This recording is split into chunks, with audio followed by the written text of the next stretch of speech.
Nope.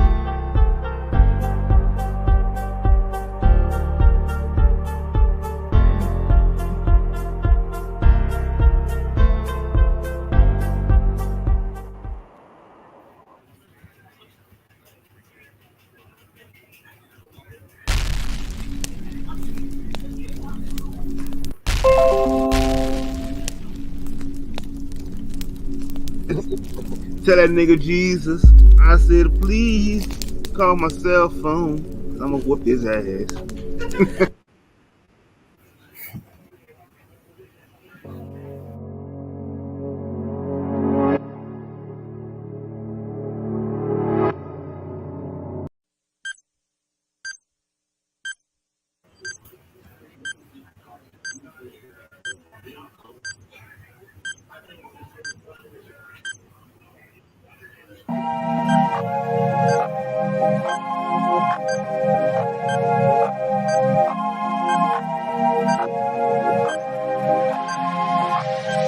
I so. If they want the smoke, then yeah, it's no jokes, boy, it's up. In the end zone, that's a TD, we finessing jump. Filling up the stat sheets and they knowing that's a plus. Back to back, highlight plays, all my moves is tough. Watch them all die out, I've been killing with my looks. Feeling like a pro, I've been schooling all these drugs. They be betting all this. Never at ease, I don't know a limit. Chasing a dream, I don't know what sleepers. I got a queen, she lit me the evening. She ripe like a peach and she snapped me the snippet. I'm well overdue for that link up in person. Text me to fall through its murder, she wrote it. Still up with courage of doing the service. Pull up to the crib, I'm equipped with the brushstrokes. Cutthroat from the low, where no love goes. Women buddy like it's been that. Wanna fuck me looking at the bill stack. Off the bubbly buddy, I've been stressed out. Let the smoke scream from my chest out. Niggas laced up, I really hate love from a stranger. Shit is fake stuff, only need it from you. Yeah, crash land in the palm of my hand. That little flex wanna play by the coast. Carry the torch, I'm way up, it's litty wherever we float. I came from the cold, used to rest on the floor. I stitch up my wounds, was born a soldier. Flipping the struggle, I'm taking it worldwide. Hold it down.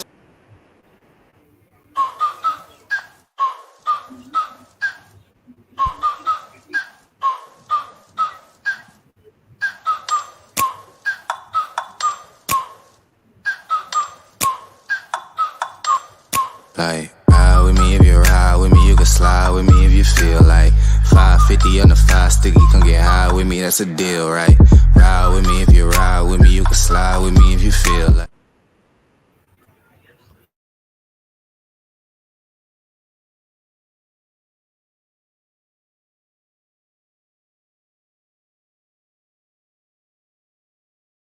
Hey, peace, family. Look, I got a couple of more tracks I'm gonna play right quick, and shit, we gonna get into it. Yeah, I know it's been a minute. It's been a fucking minute. So yeah, we about to do the damn thing. So just give me a minute.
Every time I breathe in, I'm reaching the deep end. Cause when I'm high, it feels like I'm sinking. It's like my mind and my heart ain't sinking. And that's when I get to thinking, what if I lived a different life? One where I didn't live in my mind. One where I didn't get in this spine. Where I always feel like I'm hitting decline. Yeah. Cause I just wanna get it right. I grew up getting used to tough love, thinking and molding them right. Other times face suffocation from them holding them tight. In hindsight, you'd probably think my heart was cold as the ice. And the artist, but never seen something as cold as my life. Despite what I've faced, I keep igniting my fate to keep trying to escape this hold that hate has on my heart. So keep trying to debate if my intentions are true. These sad times were rough, that's why this diamond is blue. I've been telling that hate, I ain't responding to you. Been putting time in this booth to spit my trauma to you. Or at least that's how it seems. Or maybe vocalizing it just helps me to breathe. Cause when I'm high, it feels like I'm sinking. It's like my mind and my heart ain't sinking. And that's when I get to thinking, what if I lived a different life? One where I didn't live in my mind. One where I didn't get in this spine. Where I always feel like I'm hitting decline. Cause I just wanna get it right. Let me just get a couple things straight for a minute. I've been so drunk on my luck cause I lost the Irish in my spirit. I tried to clear the air but all my breaths have been winded. It's been some light wounds to my body, let's call them divots. Watch the pivot to the ends of the earth to find the answers. But slowly it hurts like I just got cancer. Guess it's par for the course that I'd be losing my hope. Like if a hole-in-one was really my last taste in the hole. But I don't really mind if I fall, lose it all, have it weighing on me. Cause I've been at the very bottom before, and all it takes is to make that leap. Cause when I'm high, it feels like I'm sinking. It's like my mind and my heart ain't sinking. And that's when I get to thinking, what if I lived a different life? One where I didn't live in my mind. One where I didn't get in this spine. Where I always feel like I'm hitting decline. Cause I just wanna get it right. When you have been where I've been and reaping to reason. Every time I breathe in, I'm reaching the deep end.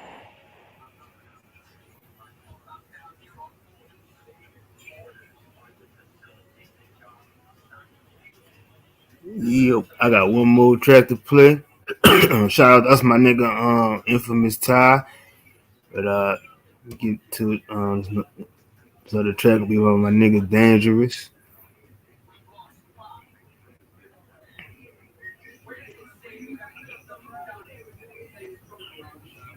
Oh wait, hold up. I think my nigga Ty got one more. Yeah, I'm gonna play one more track from him too, and then I'm gonna play my nigga Dangerous.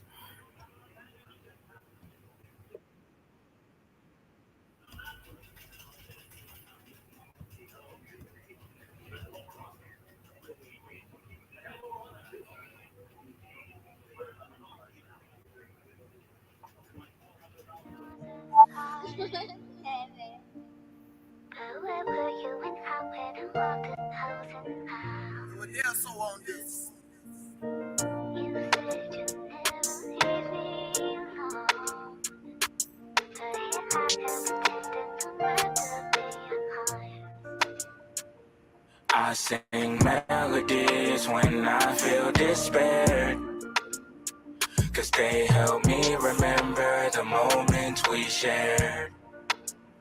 Used to look up at the sky and wonder why you couldn't be spared.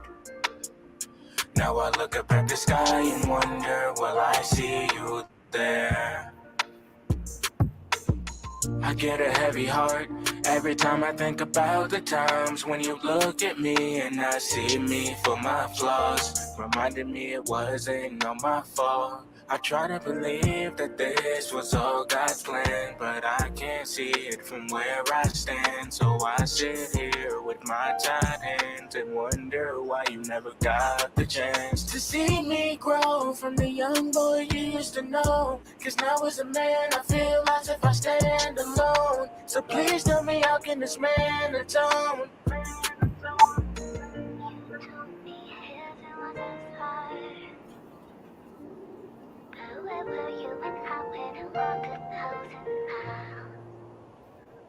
I sing melodies when I feel despair, 'cause they help me remember the moments we shared.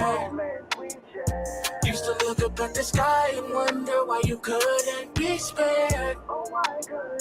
Now I look up at the sky and wonder, will I see you there?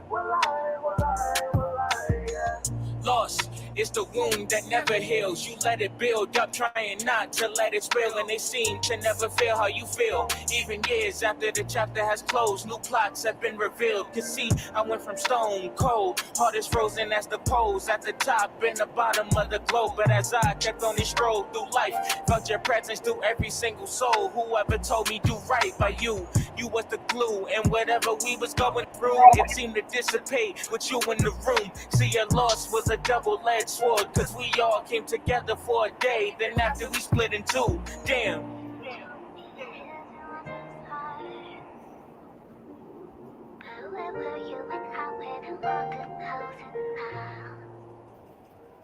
I sing melodies when I feel despair, 'cause they help me remember the moments we shared. Used to look up at the sky and wonder why you couldn't be spared. Now I look up at the sky and wonder, will I see you there? Yeah, yeah. You know, loss is one of the things we never truly get over. But this is one of the ways you keep your people alive, man. Never stop talking about them. Always let their presence live on through you. Child.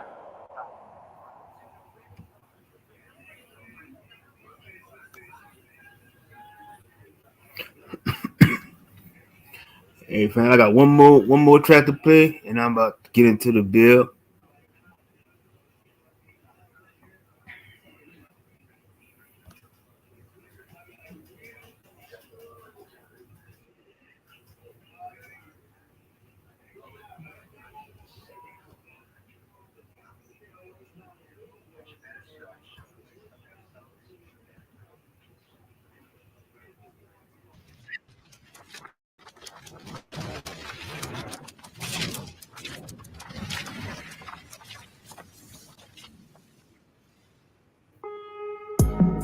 February fire, time to set the mood. Tonight your bodies will be placing on the pedestal. This ring symbolizes my love, and that's forever true.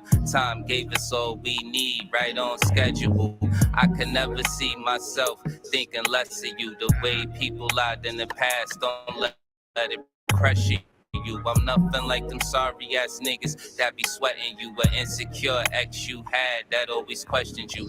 Fire being made in this room, now baby let it brew. Whatever fire touches it burns and leaves residue. The flame that I'm feeling, it grows when I get next to you. Reneging on playing your role is unacceptable. Giving me them bedroom eyes make me a vegetable. I'm stuck thinking all of the ways I wanna pleasure you. Who would've thought a better me could make a better you? I can't lie, it's a blessing to be sexing you. February fire, let it set the mood, and let it take you to some places that you never knew. February fire, it's a blessing to be next to you. You say you know about these flames, but I don't think you do. February fire, that's a blaze for you, shorty. Would you do it for me? You would do it for me. I said February fire, let the flames and you fly away. On the couch by the fireplace. February fire, time to set the mood. At this level in the game, we can never lose. This ring symbolizes my love, and that's forever true. Similar to girls in the past, but they was never you. The proof is right here when you laugh, that's what I'm telling you. They was no good from the start, now let me tell the truth. Lies, it can spread like fire on who you tell it to. But love so submissive, it do whatever I tell it to. Sex that we have in this bed is unmeasurable. Doggy style, watching it move, it ain't a better view. This is what I need need in my life is what I said to you. It's more than just the meaning of life. It ain't dead to you. Steam coming off of your body is so impeccable. I'm Bluetooth with it, and baby, we so connectable. Specialty committing is arson, I be professional. Burn every inch in this room is what we left to do. February fire, let it set the mood and let it take you to some places that you never knew. February fire, it's a blessing to be next to you. You say you know about these flames, but I don't think you do. February fire, that's a blaze for you, shorty. Would you do it for me? You would do it for me. I said February fire, let the flames and you fly away on the couch by the fireplace.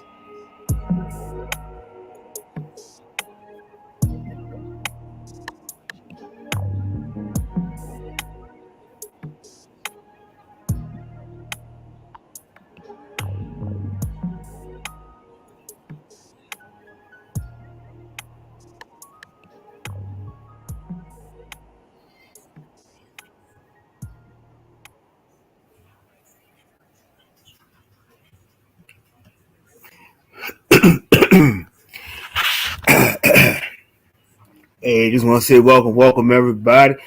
And I know it's been a hot minute since I've been back. This is my first live for the year. But I feel good. I don't feel rusty or nothing behind it. I feel like I'm still, same old saying. Like I see sometimes, you gotta just reintroduce yourself and just let everybody know that I just been doing this shit for a minute. I always, I'm always talking about things going on in the world and all this other shit. But I also, I do a lot of observing too. And like I said, it just seems, just sometimes it just feels kind of cool, what I'm saying, that I've been on a podcast.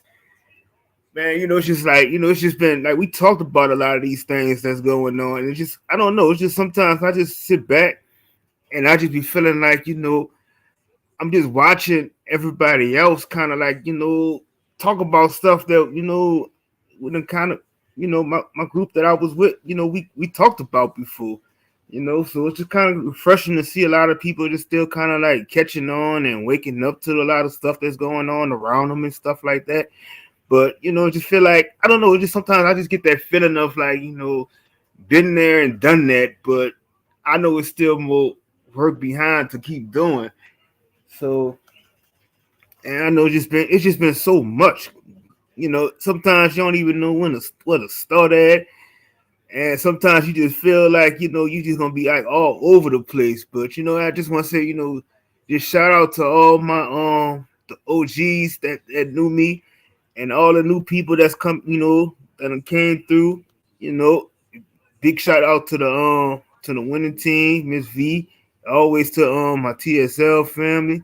Man, always to shit, just like I said, man, almost to all my new family just coming through now, man. It's too many y'all to name, but I know I just always support so many channels, and I just be feeling good sometimes. I'll see the people that come back and just show some love, whether you just hit the like button or whatever, just come through and drop in the chat. It's all good to me.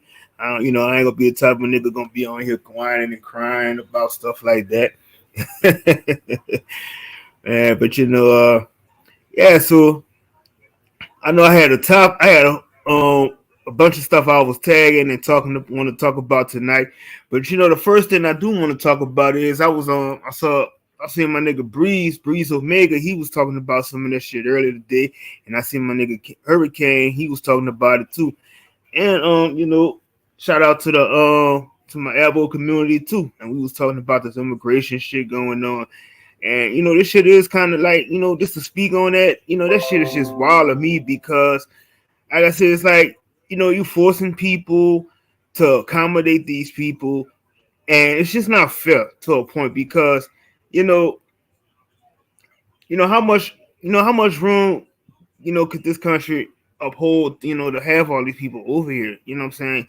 I understand the feeling of, everybody wants to come here because you could do what the fuck you want, this and that, there's freedom, this and that. But at the end of the day, it's just like a disrespect to me because it's like you're just shitting on over our ancestors and stuff for all the shit that they did. It's like, and then you still come here being so disrespectful. These people are not being scanned for, you know what I'm saying, for the criminal checks and stuff like that.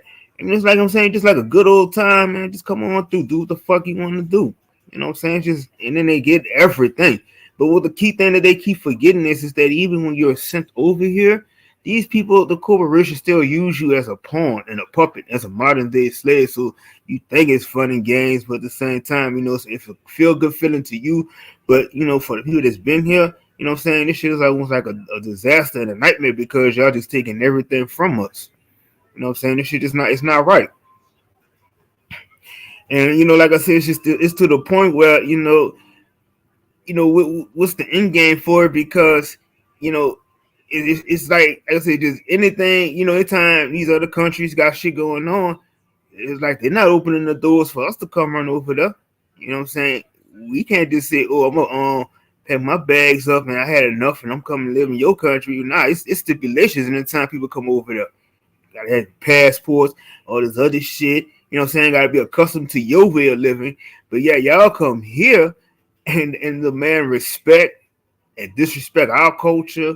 You know what I'm saying? This shit just out of pocket, man. I'm just like, I'm the type of nigga that's fucking tired of it. You know what I'm saying? This shit crazy, man. You know, it's just ridiculous. So, you know, I just, like I said, man, I just don't think it's fair. You know, I really don't. And even still, like, a lot of people could say, well, you know, maybe it's maybe snitching, this and that. But how the fuck is it wrong if you calling you know what I'm saying, ISIS or whatever on these people when they're over here and they're violating? You know what I'm saying? That's a problem because when you're an immigrant coming over here, you know what I'm saying? There is stipulations that you still have to follow. You can't come around here making terroristic threats. You can't just do everything that you think you want to do, you know. So if you're in violation of some certain things, you know, it is your right to call and get these people out of here. Even like I look at it to the point where I'm still like, you know what I'm saying, like even these Arabs and even like a lot of these Nigerians, all this other shit too, how they, you know, just come here and build in our communities and stuff like that. And we don't approve all that shit. And these people be violating. But like I said, it's just that everybody just the lack of not reading, they just go along with the get along. You know what I'm saying? Like, I'm just gonna go and support it. You know what I'm saying? Like, oh, you know what I'm saying? Like people just keep forgetting that you do have your right to talk and do what the fuck, you know what I'm saying? Speak your mind on some shit. You know? You know, I always have to get along with the get along all the time. Hey, shout out to Gordo, I see you, and Cuzzle Drake Cobbs, Congress Kane, OG, Quitter, Squeeze, and Sixth Up, or my nigga Trenches TV, April Showers, and everybody else I probably missed. But yeah, man, but you know, I just don't think it's fair. I just think it's a bunch of bullshit, though. You know, I just had to get that out of my system because, like I said, it just pisses me off, though, man. It's like these people just walk around, and it's just like, you know what I'm saying? It's just like y'all didn't do nothing to even make your way here, and just having a free realm to do whatever the fuck you want. Like I said, it's ridiculous. It's fucking ridiculous. So. Yeah, Squeeze. I know it's probably just how my computer sound make my voice sound different. But man, you know, it's just like I said, man. That's a lot of stuff I always stand on because I just don't like that shit, man. It's just like I really don't, you know. But you know, right now we got in my city, we got we got Mardi Gras going on the first parades and shit. They started on Friday and whatnot. And shit, you know, just that first night, it was straight, but like yesterday, they had, I think maybe, it could have been like about maybe 4 or 5 parades, and they wound up just being 2 because it was like a big old washout. And the whole, like, damn near part of the downtown area of the city was almost flooding and shit. But you know, that's another thing because they supposed to have all that shit fixed in this city. And they don't even tell y'all that when y'all come visit down here, hiding all this shit that they supposed to be doing in this city and they don't do. You know, the city's so full of corrupt criminals, politicians, and all this other shit. Motherfuckers get on my nerves every day with this shit. Just tick, and not fixing shit like they supposed to be fixing shit up. But this shit go all the way up to leading all the way up to next Tuesday, for Mardi Gras Day. So it's gonna be kind of crazy. I'm gonna be out, I'm gonna be on the floats and shit too. But that's just like I said, I only probably go like maybe 1 or 2 parades and whatnot. But that shit just like I can't deal with all this traffic and shit. Shit aggravating. But hey, like I said, man, more power to the tourists. I know they love that shit. But man, let me see what else was going on. Yeah, and I went to I've been kind of busy though. Like about a couple of weeks ago, I was took a trip out there to ATL. Had a good time with my cousin. She had it was her birthday party, and we had a nice little time with this Caribbean club, and we had almost damn near had like almost 400 some people came over to her section, and then show saw how much love she got. They gave her a whole section for free, and the DJ and everybody gave us bottles of liquors and everything for free the whole night. So that was just so much love and everything, man. Shout out, we had my nigga Kid, he came through. And so it's just like always love, every time me and my cousin we go out and do stuff. So, like I said, man, we done been there and done a lot of that shit. Like a lot of these niggas be on here talking about, man, I'm trying to live my best life, being this person, that person. Like, man, like I said, honestly, I done been around so many of these people. It's like, what I'm saying? It's just, it is what it is. What I'm saying? It's just like, I don't even feel like starstruck, none of that shit. I did a lot of business connect with these people. And so me and my cousin, how we used to roll, man, we used to always have, anytime we would just say, like, when Twitter was first popping off, man, we sort of tweet out, say, man, we're going to meet at this club or whatnot. Man, we got people coming from Mississippi. We had people coming from Texas. And all these people just trying to come meet us at the club and stuff, man. Like, this shit was just always was popping. So that's it. Now, my cousin, she out there in ATL. And when I came out there, shit, it was just like it was nothing. It was still the same. We still was out there having fun. Had a good time out there and whatnot. And shit, still made connects and stuff like that. And I'm not just saying like, just posting pictures with people and stuff like that. I'm talking about actually making like a lifetime connection with some of these people that you could just go back and say, oh, you remember me doing so-and-so with you? Okay, yeah, you do this favor for me and whatnot. See, that's how you do it, connect with things. A lot of people just be like, I'm going to just take this picture with this person and then post this like, man, I met this person. Nah, man, if you got a long-term, you could build a relationship with some of these people, what I'm saying, that can help support you on your business and other ventures that you're doing and vice versa. Man, that's the type of connection that you should make with people. Because anybody could take a picture and say this and say that. But like I said, if you haven't networked with that person, I mean, what's the point of it? Yeah, facts, squeeze, all cap. Yep. So shout out my nigga Valley Ray. Shout out Truth Hurts. I see you in that, sis. Yeah, but shout out to my family, Marco, my brother. Oh yeah, Marco, I'm kind of glad you in here now. Yeah, and so let me but also let y'all know too that I had some beefs and stuff going on, a few ops, I got a lot of little trolls and stuff that was coming at me because I know I represent the money team and shit like that. But also I want to let y'all know if anybody so happen to go and hear about this character, this big news imposter, this big news fucking scammer named Zachary Hubbard off of Gematria. Yeah, that's him. The one who always telling people he know this about the rig sports and this and that, make all these picks and stuff, and then he go back after the game is over, makes a live and tells people that, oh yeah, I did say this team was gonna win. But the craziest that I ever heard was when somebody told me was that and this man tells the truth about everything. He never lied about anything. But like I said, it's funny how when I used to be in his chat and I would ask him certain questions, and you know what I'm saying, he goes this little temper tantrum. And of course, you know, we speak about the flat earth and things like that too. He don't like that. But when we start asking him about the origins of where he came from and you know all this other stuff, you know, he cops quite the little attitude and don't want to, you know, and try to kick people out off his channel and stuff like that. Oh, but don't make a call. But if you call on the phone and stuff on his Wednesday show, and you don't agree with what he's saying, he definitely gonna block you off the call. Yeah, don't try to challenge him because he don't like that. But then he came. But check this out, y'all. He came to my city. I think it was around, I'm gonna say maybe 2-3 years ago. He was doing the tour, so he went to Baton Rouge. I think this was around the time the national championship for LSU, and he went to Baton Rouge. Then he stayed out there I think maybe a day or two.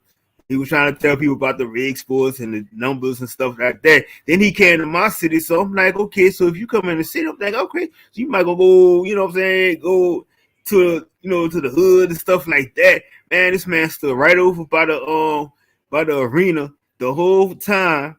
And didn't do nothing else. We was sitting up there just talked to a few tourists. He wasn't even talking to none of the locals. He talked to the tourists. Little scary ass. But let him tell you, oh yeah, I make connections with all the people, this and that, everybody love me, man. You be full of shit. You full of it. I wouldn't even waste my time. Hey, what's up, Mom? My brother Nick in the building. I see you. Yeah, man. That's like I said, man. That's why I say I'm always standing on the truth. Though a lot of shit that be going on, man. This should be crazy. But like I tell people too, man. You know, all this other crazy shit going on these YouTube streets and stuff like that, man. You know, like I say, I tell people I'm not with the getting on game because I speak my mind on a lot of stuff that I see is not. I don't feel as comfortable, and I also feel as if I think a lot of people that, you know what I'm saying, that will try to tell you that you got to pick this side, that side. Now, but see, I always knew the one thing I always knew and I picked out, and I have, like I said, I always had this intellect, and that's always been something that as a child that I always knew, and I was to always question things. And it's like always when you see some people that may be like an underdog to others, but then it's like, you know what I'm saying, they stand on speaking on the truth on a lot of things, man. So that's why I feel like, you know what I'm saying, there is some truth to what they're saying. They're not gonna just say random things and it's not true. So it's like if I go and support the people who I do support, man, it's like I gotta fuck with what's the real. And that's 100 all the time. You know what I'm saying? You know, I just can't, like I said, man, I'm like, I don't care if I do have, I never was a type of person, you know what I'm saying, that care to have like over 100 some people, this and that. Like I said, man, I don't, you know, you can look back at certain things. It don't even matter to me because, like I said, even from being on Instagram, I got like 5K followers. On Twitter, my old Twitter account I had damn near close to 5K followers before they shut down my account. So it's just like, you know, I'm just always felt like, you know, wherever I go, and those people will tell you it's like, oh, I'm like the life of the party because, like I said, I'm gonna have a good time. You know, I'm always gonna try my best to make somebody laugh, and vice versa. So it's like, you know, I make myself feel, you know, sometimes I gotta check my surroundings, and I always tell people that, man, no matter where you go, you're supposed to always check your surroundings from the, you know, especially if you're going to a bar or something like that or a club, man, your radar should always be from the person when the first step you walk in there, from the bartender to the bar to the person standing by the bar. You know what I'm saying? Just you supposed to be like checking every fucking thing. And that's just the way I am. I'm like a whole 360 camera. So I know exactly what this person was doing, their body movement, all this type of shit, man. That's just how I am. Like I watches and observes people, you know, for who they are and what they try to do. You know. And so it's just like I said, man. I'm just like, that's why I be like, a lot of people don't be paying attention to certain stuff that goes on. It's like it be kind of like a blindside to, like, man, how you not watching this shit? You know what I'm saying? It's just crazy. It's just crazy, man. It's like that's why I think a lot of people get got. And sometimes, I used to always been told that, man, now you need to watch your surroundings, but I be the quiet type. But like I said, I just be like, you just never know, who I see or what I'm thinking. And then, like I said, if I do see a certain person doing something or whatnot, you know what I'm saying, I'm going to always just kind of creep up by you or some shit like that, what's up to you. But like I do know what you're doing or you're trying to do. Man, shit. Yeah, definitely. Anything always, can always happen. That's why I say I'm always got my eye open for that shit. And it's just I always been like, anytime I would go out, me and my partner, how we used to go out before he passed, man, we was just like, we could feel when we came in that it was just like the hate was so real because it was just like we step in there, man, like all the women would just start coming running to us, and we just be chilling. A lot of niggas just be hating, but at the same time, it was just like we would just be like, you know what I'm saying? The women just checking the vibe, they just knew how we weren't about the bullshit, things like that. We were just coming out, not trying to disrupt shit, just being cool.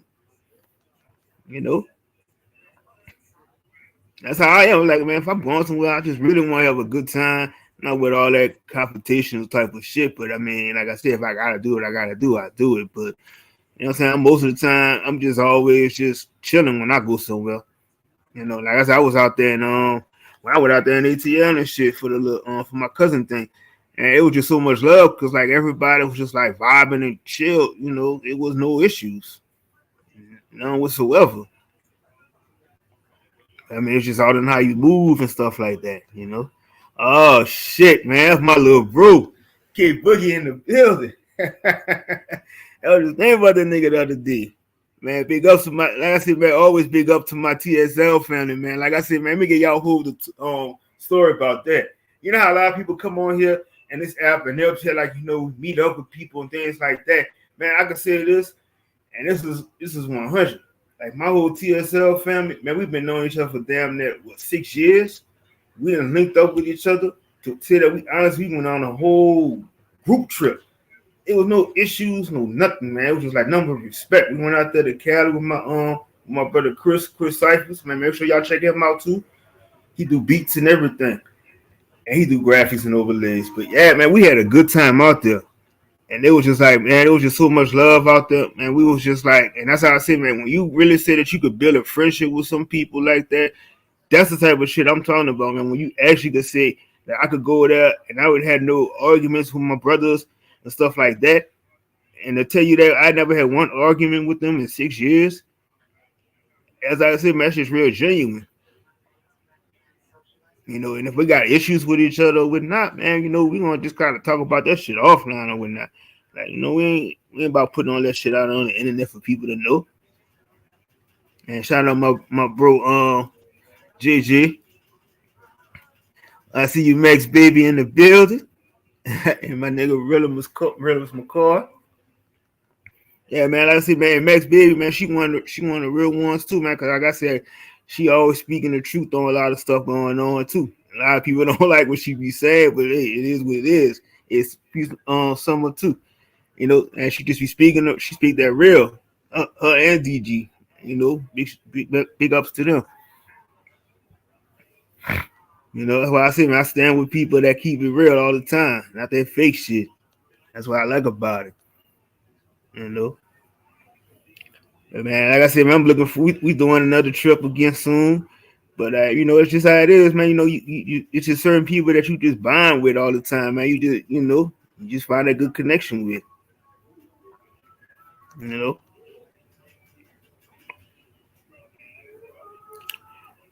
Man, shit just like I said, man, it be so much shit going on, man. Just like, how could you condense within 2-3 hours sometimes on a live for so much shit going on a daily basis? That's why this is like every day that you wake up, man, it's like a whole different experience that you're going through.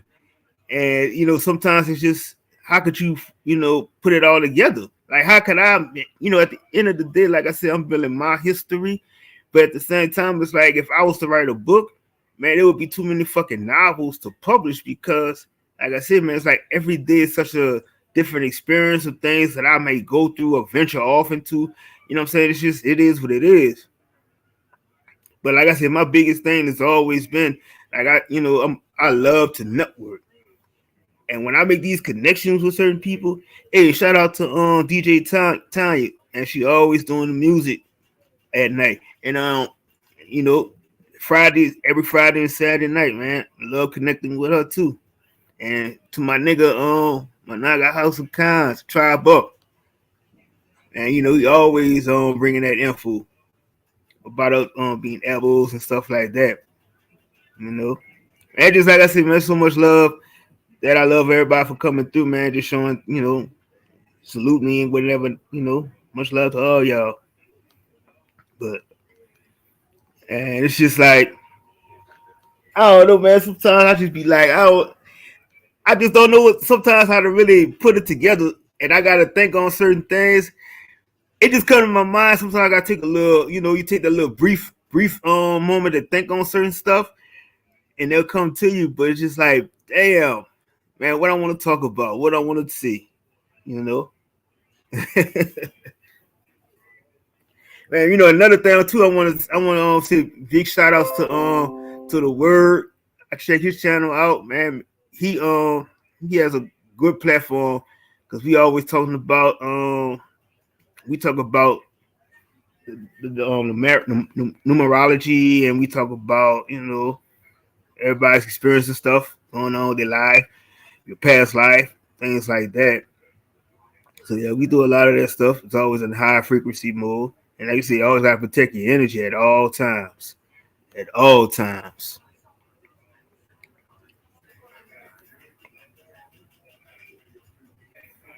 Yeah, it's like sometimes, man, sometimes you just look at people side eye, you be like, damn, how so and so, what I'm saying, doing this and doing that, but then they'll try to turn around and tell you how you supposed to be. And that's why I say it's like, even like a lot of people feel like I want to get want people to read you this and that. Nah, man, you gotta really be careful with that. Even like sometimes, like I remember one time I went to the store and they had this old lady came to me and she was like, "Well, baby, do you mind if I pray to you?" I'm like, "No, please don't do that because at the same time, you don't know what kind of word spells people are trying to place on you, and they may seem like those are good intentions, but nah, don't do that. Please don't do that." I really run away from that. And it's like I told people too, man. It's like it be crazy because like we really do have like our special gifts and stuff.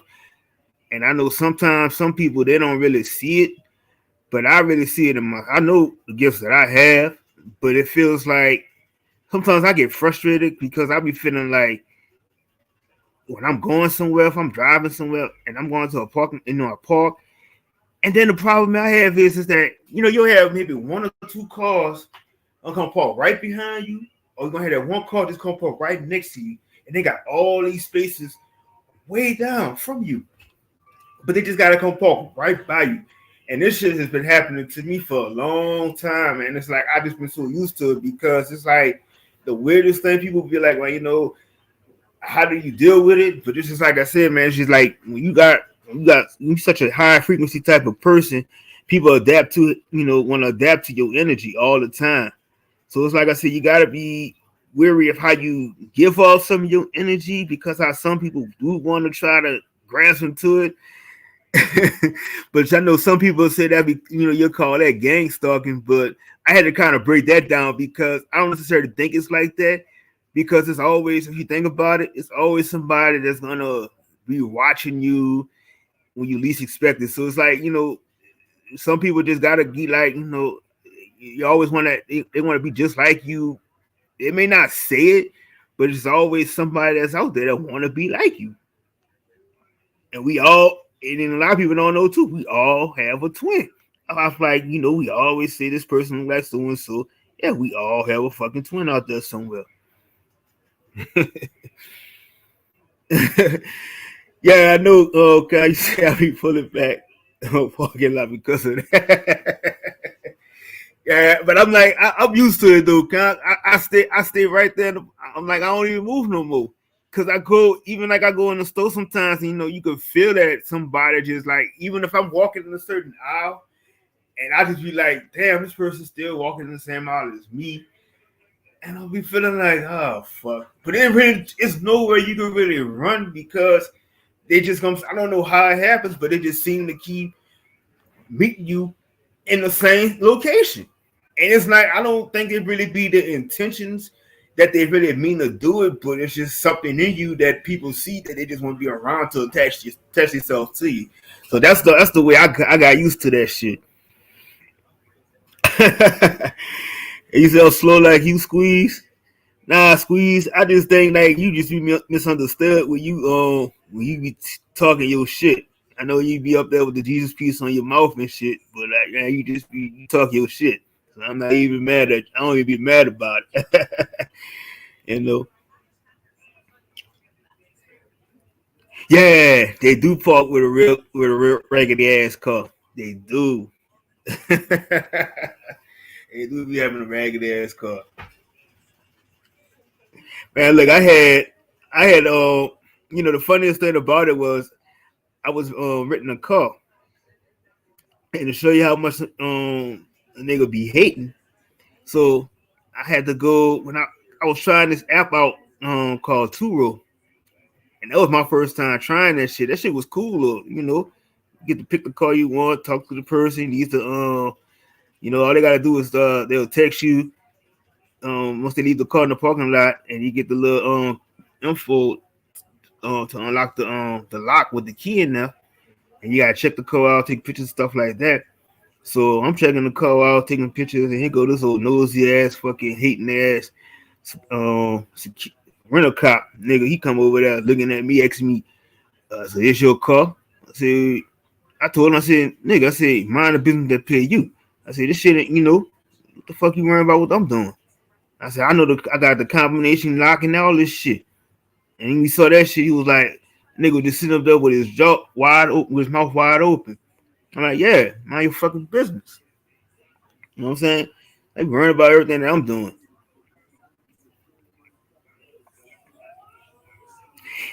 Yeah, true. But I love that shit. I was like, when I found out we had it in my city, I was you know, I had to tried it out. That shit was cool.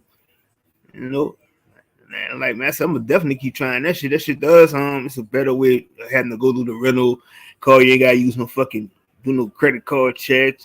Put they holding no money on your credit card and stuff like that. I like that shit. Yeah, I used that when I went out there to go visit my cousin and stuff. So I had a good time. You know, just make sure you take care of the car. That's it. You don't even give a fuck. You bring the car back dirty.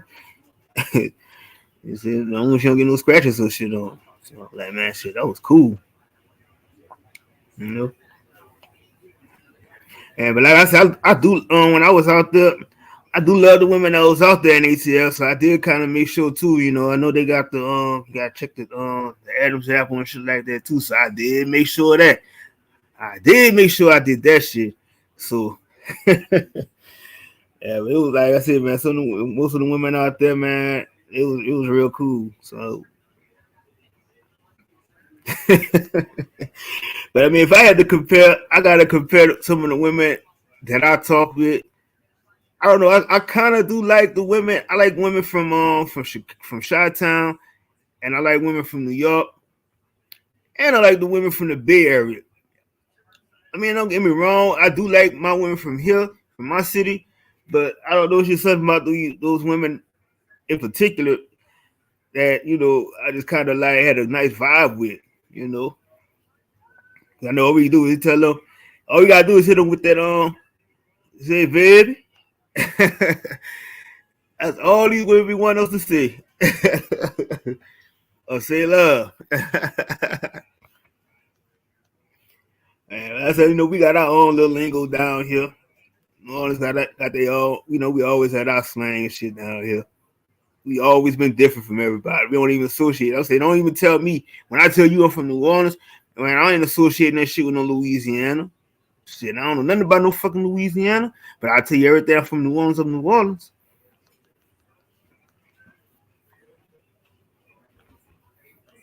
But you know, another thing that killed me too is like we had people come. You know, some of the tourists they would come down here. And shout out to my one of my good friends, Angel. She came down here.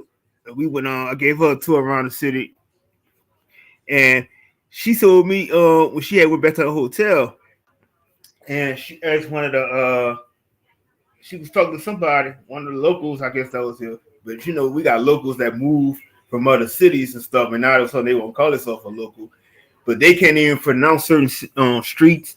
They can't even tell you, you know, the directions and shit like that. See, like if you ask a nigga from New Orleans how to get somewhere, I say, you know, we'll tell you like this, you know, and just go look, just go over here, check this little red, you know, you got two, go down the street, they got two more red lights you gotta pass up. Then you're gonna see this big old house on the other side, you know what I'm saying? Then you're gonna see this and you're gonna see this big old, bitch right over there. Man, you get that shit. You're gonna see this you got the fire hydrant right there, and you can't miss that shit. I swear you can't miss that shit. And that's how we'll give you direction. So you we're basically gonna tell you that, you know, we're gonna remember everything that's around that area and gonna tell you that, you know, we're gonna tell you the person that's always cooking around that way too. And go ahead and go get you a plate. And then you can go find that spot. I love my city, man. It's like, you know, no matter where I go, but always my heart always is in this city. And I always, like I said, man, it don't matter. I was out there in Texas for like 7 months during Katrina and shit. Man, it was like I was so homesick because it didn't even matter how the shit was looking, but you would always put how everything looked before the shit happened. Like I said, it's like, you know, your memory would never change on how certain things is. No matter how much they try to gentrify the city up, how many times they try to, you know what I'm saying, test shit down, it's gonna always be, you know, people always want to know where the heart, you know, we the heart of the city, you know. And it's like it's so weird now. Like I tell people, man, it's like if you come into the city or whatnot, man, just to, you know, hit up somebody local. Not none of these people that moved down here like maybe 5-10 years ago. They don't know shit. They can't give you no whole fucking history of this city. As I say, anytime I go somewhere, I'm always want to go to the hoods. I want to know the real history about all this shit. I don't want no fucking tour to tell me go here and go that night. I want to go hang with the peoples.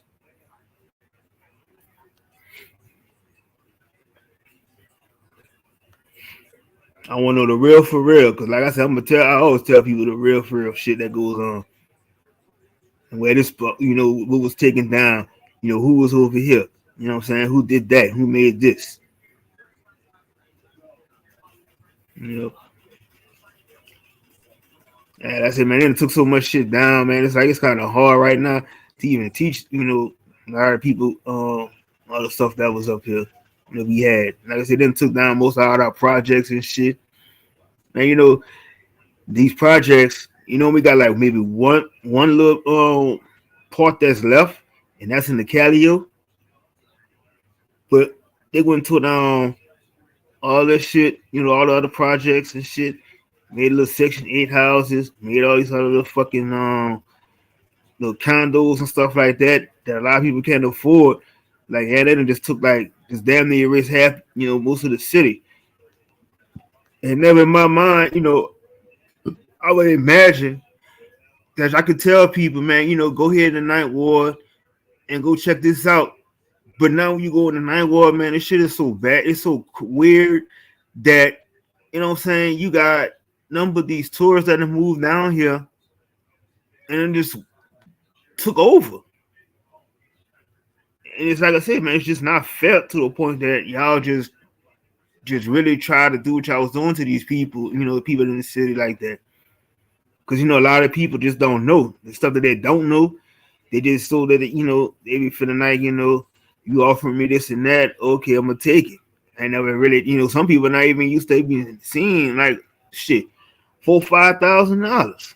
To be honest, they never really had that type. Got some people still working like making like what $10 an hour, and your rent damn near was $800, $900. You gotta work 2 jobs and shit just to pay that. Shit crazy. Like how the hell you can even get a chance to even save up $1,000 or so shit like that, and all your money gotta go to pay utilities and all this other shit, you know. But I'm just kind of glad I learned what I learned, and a lot of people be like, man, how you get around all the stuff that I've been through, and and I know in this city and stuff like that, man. It's just that, what I'm saying, when you venture off and you be like, what I'm saying, even like to a point where I be a tourist in my own city and stuff like that, certain things that I don't know of, that shit made me feel good that I do have to sometimes relearn it.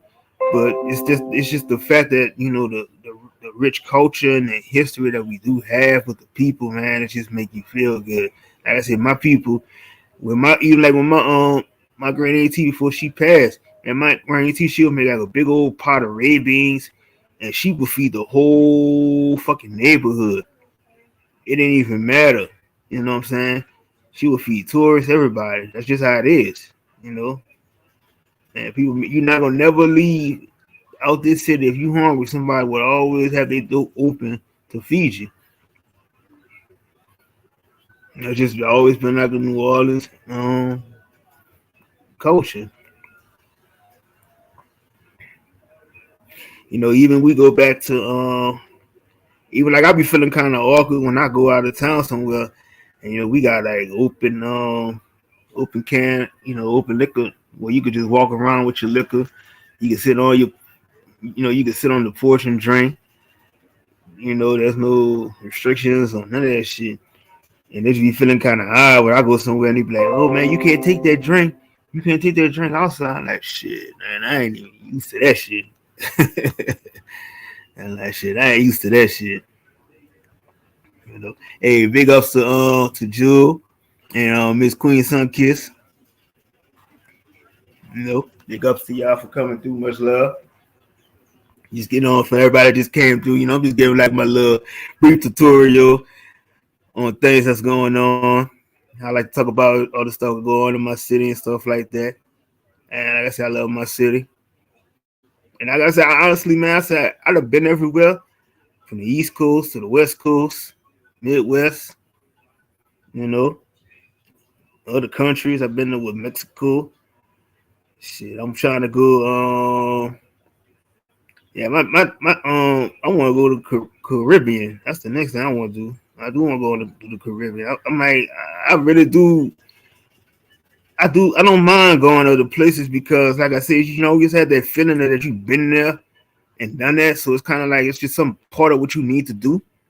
So I need to keep, I love to travel.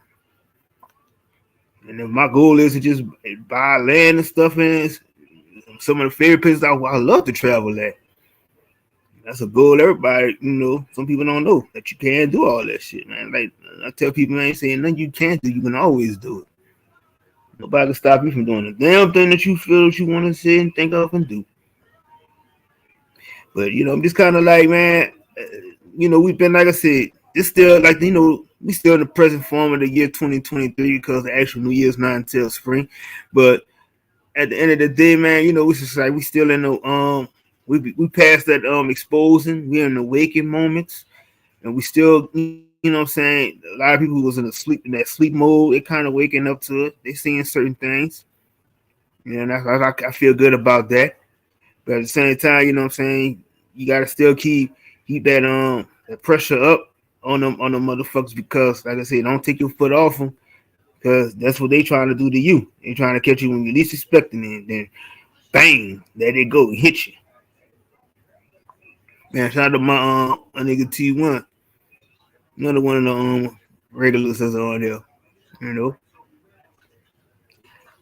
Man, let's see. So I know, like, when I was doing my channel and stuff like that, I did when I started off, and I still have it. Still gonna be doing it. I know I did my triggers bill, and I'll talk about when I used to do triggers because we about to be up to 27, either 26 or 27. But it was like, man, people come in there, just vent, get their shit off. It didn't matter, what the fuck, who you had beef with. So it was always an open panel to have people come on there and talk their shit. I just, like I said, man, I had to air out some shit that I had with certain people. But when I do my shit, man, I just let Everybody else who came on that, I ain't give a fuck, man. Like, you know, talk your shit, get it off your chest. But at the end of the day, I gotta say this: that when we did do that shit, we always kind of found some kind of medium in between because it was something somebody had a chance to build off. You know, you was able to connect with that person on the bill with something else. You know, but we've been through, man. Like I said, we've been through our ups and downs on this channel, and like I said, we gravitated to OG. OG built his channel up, but like I said, we all started off on, you know, we always had the smokers lounge, and we still doing that shit now. We'll just be like, you know, talking about all the shit going on in the world, and that's just how, you know, that's how I started my shit off. I was on here, and I was just like, you know, I wanted to build the way I wanted to build myself up was that, you know, I started just to be a promoter because my cousin, he was a comedian, and that was the sole reason why I kind of started YouTube, because I was just doing like a lot of promoting. Like when I was doing it on Instagram, and that's how I built my shit up. I was doing a lot of promoting for a lot of people, you know, comedians and things like that. And then, like I said, once my cousin got to where he needed to be at, you know, and I just got to the point where I had to move on from doing what I was doing, you know, everything worked out. And now my cousin, he's able to travel and do all the stuff he wanted to do, you know. So, like I said, man, I just make a lot of connections with people and be like long lasting connections. So, and I'm always welcome, you know, they got something going on, they'll hit me up if they want to come through. That's the type of shit I'm talking about, man. It's like, you know, build business relations with people and see how far that takes you. You know, that's basically what these platforms was for. You know, a lot of people be like, you know, I'm not a content creator, but if you're producing stuff that you could sit there and talk hours, and you got people entertained with certain stuff, man, you are a content creator. You know, basically, you giving the tutorial of your life. I mean, basically, that's what we're doing. Hey, big up to 69 Trans Am. Big ups to Lucy and Sable. Man, much love. Appreciate y'all coming through. Yeah, you know, like I said, and I always have my panels open. You know, it never bothered me. You know, people get stuff off their chest. You know, we debate on it, we talk about it, and that's what it is. You know, but I think I kind of talked enough. You know, I was gonna do want to do my little briefing for maybe an hour. Sometimes I go into 2 hours and talk. You know, just depending on how I feel about it. But I mean, like I said, I'm gonna open the panel up for people who want to come here. You know, you want to talk about whatever, we build off of it. You know, we drop this link in the chat.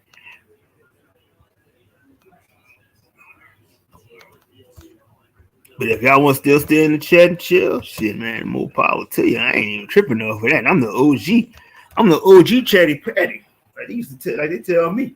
I can sit there, and if I'm out with somebody, I sit there and go off in that chat, like, talking my shit.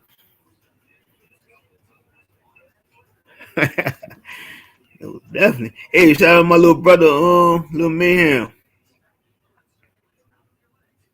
Yeah, like I said, man, that's just how I am, man. I know people. I had to try to reintroduce myself to who I am. Hey, shout out to the OG in the building. Hear me, OG? I think OG has technical difficulties. Hey, what's up, my nigga BMF on the squad? Big ups to my nigga MHB.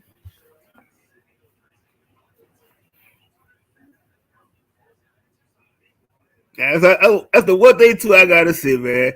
You know, like I said, it's funny because, like I said, man, we on a money team with that money bag sign by your name, man. That shit do walking you to a whole lot of hate. But at the same time, man, it's like you gotta really like. I mean, most people may not like him, but you gotta really give him his respect and props because he end the people out their bodies. And shout out to my cousin Bloodline Zoe in the building. Hey, I be forgetting that people be forgetting that I changed my YouTube name. That's me 69 Trans Am Hustles. What's up, Shout out to Hustler. Much love, brother. how you been, man? I've been meaning to call you too, Good. man. Shout out, Brian. Yeah, Shout out OG. I've been dealing with some weird stuff, but yeah, man, I just came up, man. You know what I'm saying? To let you know that's me in disguise, man. The 69 Trans Am, that's me in disguise. That's my Yeah, I forgot you told me that a while ago, but I smoke so much weed, brother, I forget. But I know who you are. I always give you a love and respect always anyway. I say I know it's somebody I know for a while. Shout out to the you, brother. you already know if I call somebody like God or royal elect, yeah, that's me. Hey, Peace to the cuz I wanted to tell you some shit. You know, I mean, we had a discussion when we was doing trying to think what that bill was, law and order bill when we was doing it. So I keep asking people. yeah. I keep asking. I was asking niggas about the fucking what you call it? That brickamore. The Breakamore, yeah. Yeah. So anytime I hear some people talk about, you know what I'm saying, talking about pyramids or they talking about construction, some type of shit. It's like I'm always asking about that brickamore shit, and then it's like it always get like a dead silence because they gotta kind of think about what that is. But I try to tell them, I say, you know, just go back and look at some of these old building structures and stuff like that. And what do you think? If you're saying some ancient guys and shit did this and do that, but look at how that shit looks now. And tell me what ancient guys you talking about that made that shit. Right, because that's all from America. It's the brick and mortar is the polygonal stone cutting, and the polygonal is so ancient. You know, it polygonal stone cutting also it was from before pyramids into being pyramids because you got a lot of structures that was being carved out of raw mountain. You know what I'm saying? When we were learning how to really use sound and vibration and you know just water, we were able to start designing. So like you know how to be having like jade, and they say jade is the hardest stone closest to diamond, but Mm-hmm. you find ancient Mayan, ancient Olmec stones, you know, bodies and sculptures with jade, and they trying to figure out like how back thousands of years ago was they carving into jade. And so, you know, it's like, man, that our ancestors had ancient techniques that to this day even jewelers can't figure out. Facts. Hey, shout out to my nigga Don Dada. Yeah, that's big facts though, cuz it was like if you look at it's like I be telling people like, man, you look at some of this shit now, and they try to go back and talk about where you know so and so did this and so and so did that. But like the one thing I found was so funny and big ups to Ab TV when he made that he did a bill Friday. I think it was a Thursday or Friday, and he was talking about on the basketball, and they said James Naismith did this, created that shit. But why in Right. the fucking picture they got a picture of him? The ball he holding is a soccer ball, and he's in a fucking field. So how the fuck did you created basketball, but you got a soccer ball in your hand, and you didn't even build that either. You didn't even make that either. No, because soccer is football and football is rugby. Right. Yeah, see, a lot of this stuff is been in rugby is rubber ball. It sure is. Yep, rubber ball, hit ball. They call it hit ball or rubber ball. Yep. It's still American. That shit was so fucking hilarious. Like I said, you just go back and you look at all this shit you be talking about. These motherfuckers made and did this and did that. You go and break that shit down. You got to how the pictures was. That shit was like that shit will fool you because that shit is not accurate at all. No, no, no. Even stickball, man. Every sport came out of America, man. You think about it. Hockey, everything, bro. Everything. Stickball was turned into baseball, and that all that was started by us. That's why we the best at it. Hockey was started by us. That's why we the best at it. Golf, all of this stuff, man, was started by us. That's why we the best at it. So you got to look at it like just like us. That's why we the best at it. Yep. Yep. I'm like, it's just a natural thing, like to tell you that somebody teachers do this and nah, it's a natural thing. We already know you got the ball, you gotta shoot it. You got the football, you gotta throw it. You got the baseball, you gotta hit it with the bat. That's just natural shit. We did that shit when we was a baby.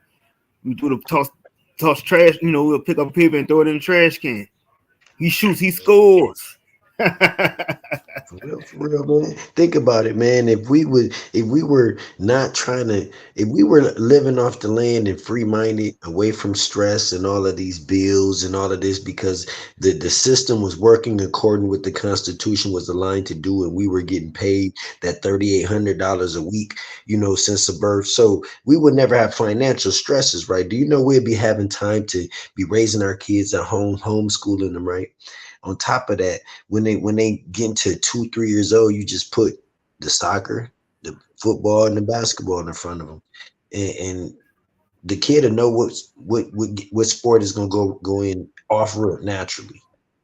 It's gonna either grab the Mm-hmm. basketball, the football, the soccer, or the baseball. It's gonna grab its ball it like, and from there, that's Yep. where that kid gonna go towards. You know what I'm saying? I was thinking about that. I was like, man, damn. Cause that shit is like, if you think about it, cause like I said, you can give a baby right now, you give a baby a ball, and he already know that he's gonna throw it. It's just a natural thing. He got that already in his mind what to do with that shit. Yeah, yeah. That's how you can that to this day. Like before a kid get to 4 or 5 years old, put a ball in front of them. Trust me, the kid gonna let you know what it like of the balls. Mm-hmm. And it's like I said now, it's like you see like all these other nationalities of people getting paid all this different money and stuff, but and then they try to like lowball our people on this shit. But it's like it don't. To the end of the day, like I said, you can't put a price on the talent that we have. So I even like I said, I don't give a fuck. You say it's 500 million, this and that. It's still no a limited amount of a price tag that you can put on the shit that the gifts that we have. Naturally, naturally, it's just there. They got to learn the gifts that we naturally have. Like that's why I said like putting the ball in front of a kid, they'll grow knowing what to do with that ball. Now, other races they have to be taught what to do with the balls. You see what I'm saying? Mm-hmm. Like, and that's why like we're that whole SpongeBob concept is really us, and they don't want they couldn't paint SpongeBob to be brown. It wouldn't make any sense. Nobody really buys brown sponges. You know what I'm saying? But That's a fact. you think about the SpongeBob concept. That's a complete brother concept because white people don't learn how to do things as they see it. We naturally do. Actually, that's how Yep. most of us learn the best way. We want to see you do it, and then we'll know how to do it. You ain't gotta give me the instruction manual and all that. Just do it, and I'm gonna know how to do it by the time you done. Right? What you think, Philly?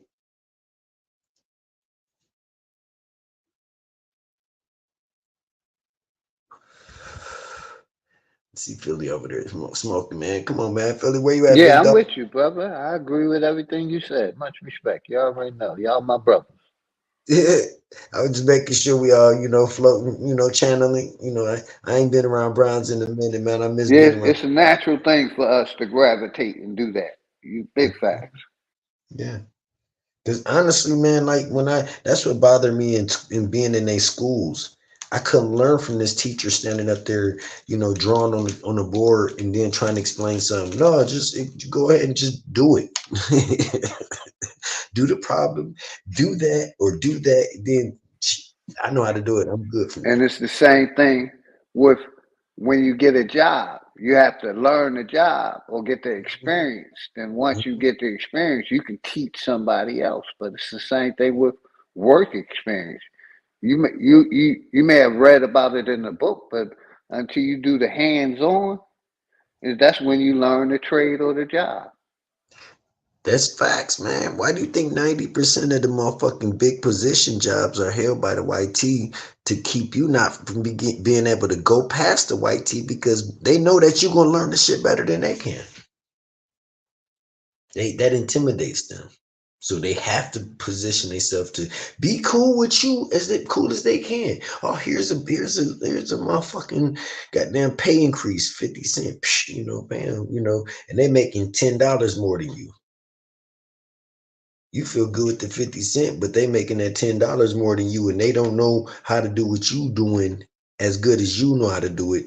And you just learned it 6 months ago. Facts. Yeah. And I was about to add too. Yeah, I forgot to talk about this. This so-called history month and shit like that. You know, so I'm like, they try to throw that shit in. Oh, because now it's a leap year, so you get 29 extra days of it.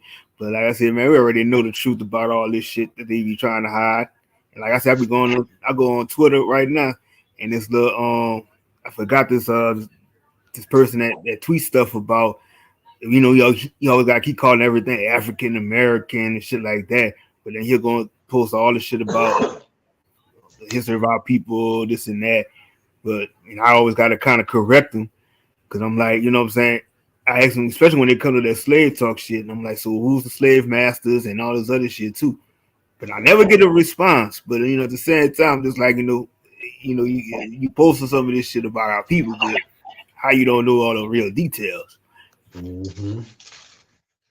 They love that word black. Yeah, because us black people, like, damn, man, I can't be black, man. No matter what a person do to me, I can never be the color of a black. I could get burnt to a 10th degree and still won't be black. Man, that should be killing me. Like, I said, it's just something that's just stuck in up, a lot of people's heads. So it's kind of like, I don't think that shit gonna ever get deprogrammed out of people. But at the end of the day, but it's just like I said, man, it's just like it's basically showing you that, you're gonna have to make a choice on who you're gonna identify yourself as. But like, there's no body to tell you that, you gotta put paper to tell you that you can't self-identify as this person or that person. But it's gonna keep, like I said, we've been talking about it, how this shit is always gonna put you like in the back burner because if you always identify what they tell you that you should be, you're not gonna never, get anything. Nope. Yep. You're going in the opposite direction of where you should be going. Mm-hmm. Facts. That's real, man. Yeah, because they even like I said now, when I go, and I used to think that you did have to have all that paper though, but it was like now when I go fill out information and stuff like that, Right. and even if I don't even agree, I don't agree with the check marks that they saying that you gotta identify it, I don't even check it. But No, if I do want to just say, I agree with saying I'm American Indian, this and that, I'm gonna check that. But other than that, sometimes I'm like, I don't even want to have to tell you who the fuck I am. Hey, real quick, all the misnomers that they gave us take us out of America. And yeah. most of our people can't see that, from the black to the colored, slave. It's saying that we are from America. And, Yeah. I just don't understand how people can't see that and see the corruption of this corporation. By their misnomers, we're immigrants to our own land. Make that make sense. That's the design. That's why I was telling you, cuz Bronze, I was finna say, you know what? People can stop saying black and African American, but it's kind of like the habit of a cigarette, or that chick that you don't like, but y'all sex is good, and you cut her off, but y'all still link once in a while. That's one of them, that habit that you can let go, but you just don't want to. Right. I don't know because I get that cringe anytime I hear that word African American. That shit just kind of like that shit just I just hate that word. But it's like, and then sometimes it's like even like I think when we had on it was on BAP channel. I think it was Saturday, and we had this I don't know what the hell what he was. I'm gonna say he was lucky people with the big mustache, but he came on there and steadily kept trying to disrespect us, calling us African American. But the only problem I have is that these people come here and then they want to disrespect you, but turn around and demand that you give them the respect. And that's the biggest issue I have because they haven't even earned that respect by coming on grandma land. But you want to just come and make your demands and all this other shit. But you can't. Don't come here making demands that you can't make in your own country. Right. That's facts, man. You know what I found out, and I've been saying this, but I've actually it's got evidence on the shit. It's paid trolls, bro. It's been for like I've been saying it. Remember back in the days of Philly when I was me and you was talking, I was like, yo, man, these motherfuckers gotta be getting paid. They agents. We got evidence, Philly. They are being paid, bro. They're paid to distort, to just contradict everything we're doing. I'm gonna get this. I'm gonna get the video to one of y'all, and they're paid for to do certain things to make us respond certain ways to get our channels banned on TikTok, Twitter, Instagram, and YouTube, Facebook, all of it, bro. Yeah, because even like I know like even on YouTube they updated their policy. They got it to the point where a lot of people now, if what I'm saying, if you doing like if you keep your videos up, or some of the old videos where they had when people was doxing and doing stuff like that, and they was just like going, but they started with the smaller channels now, and that's why a lot of people losing their channels, and some people not really telling you why if they did lose a channel, what really happened. Because I know they had this lady, she lost her channel, she had like over, I think maybe 50,000 or 60,000, something like that. So that's what they doing secretly. That's sneaky shit YouTube doing. But I know like with TikTok and all them, yeah, that's like if they had too much of the truth or some shit like that, the paid agents, they're gonna come in there and try to report your channel and shit like that.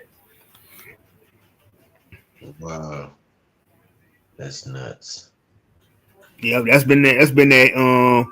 hidden updated policy YouTube has because a lot of people was well, I guess because they said like they got the sector, beef sector, and more 3 sector and everything else, and it's like a lot of people are always fussing and stuff, so it's kind of like they kind of cracking down on a lot of that stuff.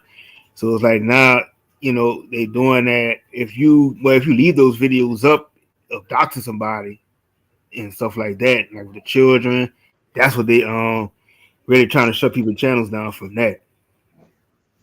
Wow. Yep. Oh, my nigga Dangerous and my nigga Enox. Salute. Yeah, man, me and Philly been talking about this years ago, man. On the phone, away from this shit, though. I'd be like, yo, Philly, man, I swear, man, these motherfuckers, the way they be going, and he'd be agreeing. I'd be like, man, the way they be going hard, bro, they gotta be getting paid. This shit can't just be a joke. Am I lying, Philly? Did we not talk about that No, on the sir. We had that conversation a while ago. That was years 2, ago. 3, 4 years. Yup, years ago. And then now to find out years later that they have been getting paid. So just imagine how much money they've been making, bro, like at $20, $25 an hour. Now, and it makes sense because they be online so long. It'd be like, you can't, unless you just getting disability or something, you can't be working. Unless you are working. And that's why you on this. You know what I'm saying? And it makes sense. Shit crazy, man. This shit is crazy. How we look, just think about it though, Bronze and Philly, how we didn't push the truth so hard to where the government is mad at we spitting truth and they want to shut our little asses down. Our little tiny little dolo hanging out, you know what I'm saying? Shut us down. Just imagine the truth is that powerful. Yep. Hey, shout out to Goddess D, Mama D. Shout out to Ted Eats. That's crazy, man. Bronze, I'm telling you, man, this stuff is that's why Hey, I'm on YouTube jail right now for what we talking about. 5 of 7 days. So you got your out date already? Say it again. I said, did they give you your outdate? Because you know they give you an outdate too.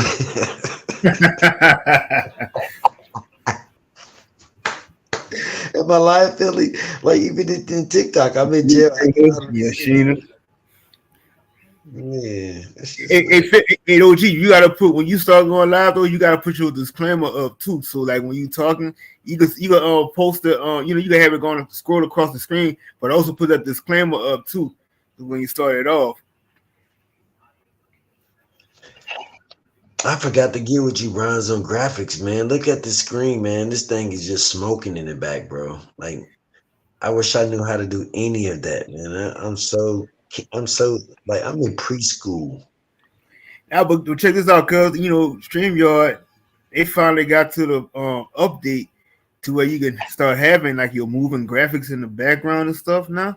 So now you Oh, can just add like a video, like a little 10 or 15-second video, post that in the background too. oh, that's dope. Yep. They finally catching up. They even got like a portrait mode on here.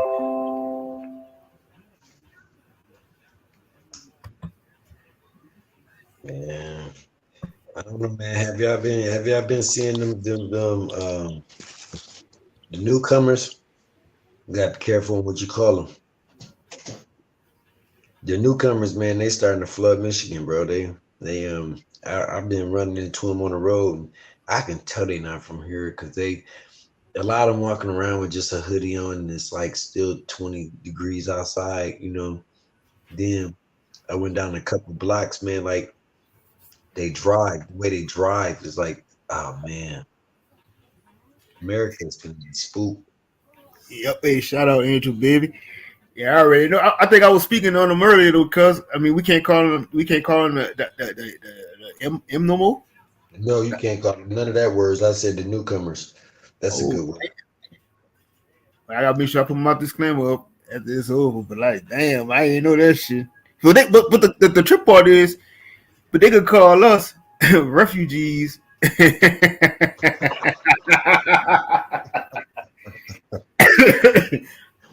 Africans, they call us anything that's defamationable.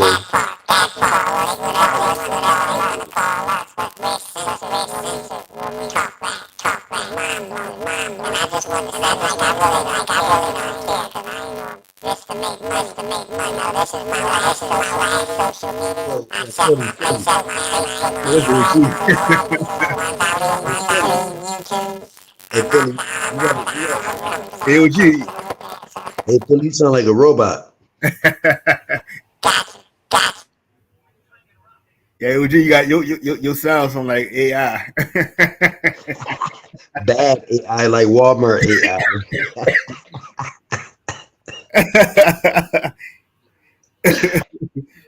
Hey, shout out Mr. Miller. Yeah, cause this shit wild though. I'm like, I wasn't even aware of that. Hold on. It's funny that Philly had just mentioned that situation, and then all of a sudden he come back when they got his mic fucked up. Yep. These people is so crazy. They cray. I can't even use the whole word, cray.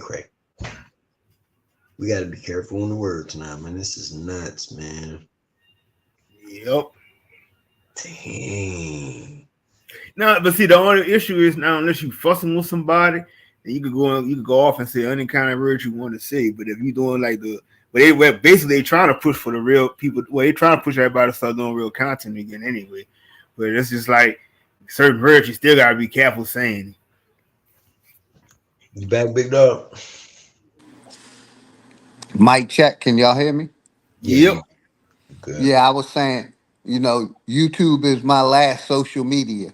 I ain't on no other social media, Facebook, TikTok. So once I get kicked off of YouTube, it's bye bye algorithms. You know what I mean? And I'm okay. I won't miss it. No. So much respect. You know what you sounded like? Remember on Charlie Brown when the teacher talked?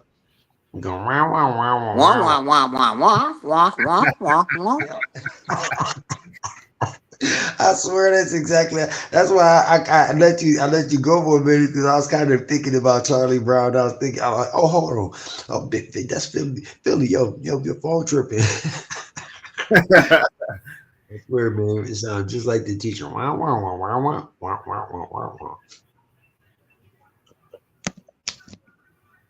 But I was telling him it's crazy how right after you say that, then as soon as you turn your mic back on, it's fucked up. Like they attacked you that quick. They Yep. got they got cyber bots that's like cyber patrol. And we don't realize it, but that's what it is cyber AI got cyber bots. They be waiting for you to say the wrong word, then they attack you. They attack your channel, your link, your connection. They distort it. And you know the crazy thing about it, when I think about it, like when I first started off, I was doing like you used to have these little blog sites you'd go to, and in most of the blog sites you would have some troll, but it was really more. It was really hard to troll on some of those blog sites because it was just more. You was able to just block that person. But now it's just that it's been like a floodgate that was open when it got to the point where people got actually start building when YouTube started did it where you can have panels and stuff like that, and it got to where it was an explosion to have trolling and stuff and agents and stuff come through. Mm-hmm. It's great. It should be man. It should be a way that you'll be able to. Well, no, I mean, it would be no use to go live if you had went live private. Right. You have to have like like 1 million followers and then go live private. You know what I'm saying? That way. Yeah, but even the Patreon is ran by Google. Mm-hmm. And they censored too. Yep. Why everything is so sensitive? I think it's the key words that we be using because when we started using that word, look how they use that word against people now. They use the word woke. They use that shit against them, and they started saying stuff like fire. They using that shit against you, and now when they you know what I'm saying, keeping it popping and all this other shit, and they using that against you. So all these little key phrases they've been catching on to, and this is why now we gotta be sensitive on certain things that we say. Even when we were saying stuff, we'll say small hats, this and that. They started catching on to that shit. Yeah, it's our slang. Yep. It's the same way they learned how to speak the same language. But they can't control it because at the end of the day, we all it's too many of us to even stop this shit. See what they don't see. What the thing is, the system don't realize that because we mastered our language, even the language is mastered by people before we was born. Mm-hmm. We inherited the same tongue that we'll be able to maneuver in the most crunch predicament in with this language, and they still won't be able to catch everything. But we'll be able to comprehend what we're talking about, but they won't be able to still catch everything. Even if it's clear or if it's in slang, they still won't be able to catch it, Yep. They hate us for that. Like fuck, they should have had a fucking big and manual. Like, no, man. Sit down.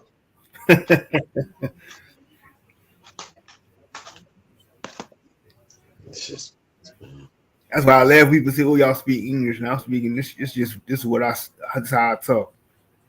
mm-hmm. It ain't got a title to this language I'm speaking. Right.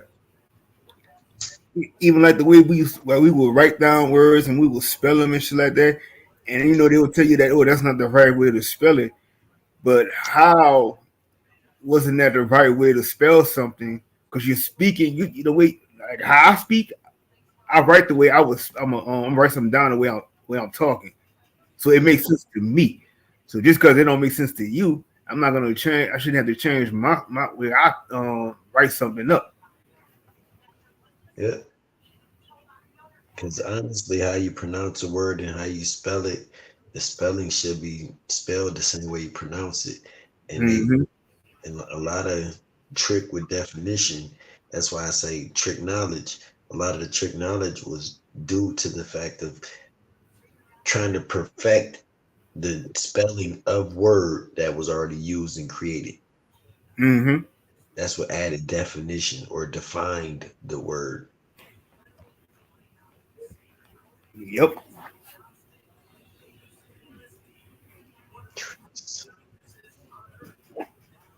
These bastards. This shit a whole trip. Yeah, man, we got a nice build coming this Thursday. Oh yeah. Oh yeah, an AT?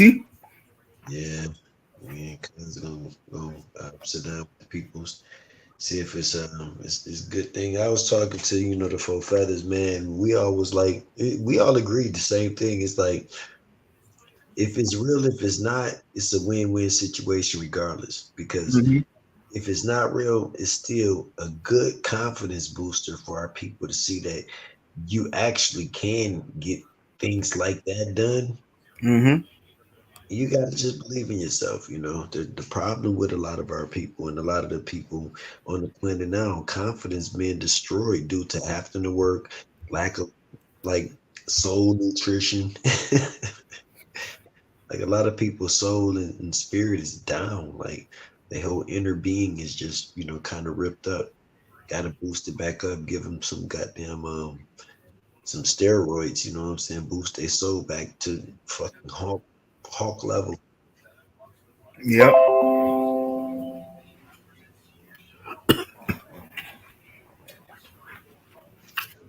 Distortion.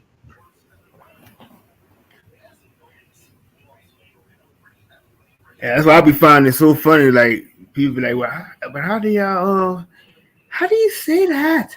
And uh, what does that mean?" Like, shit. Mhm.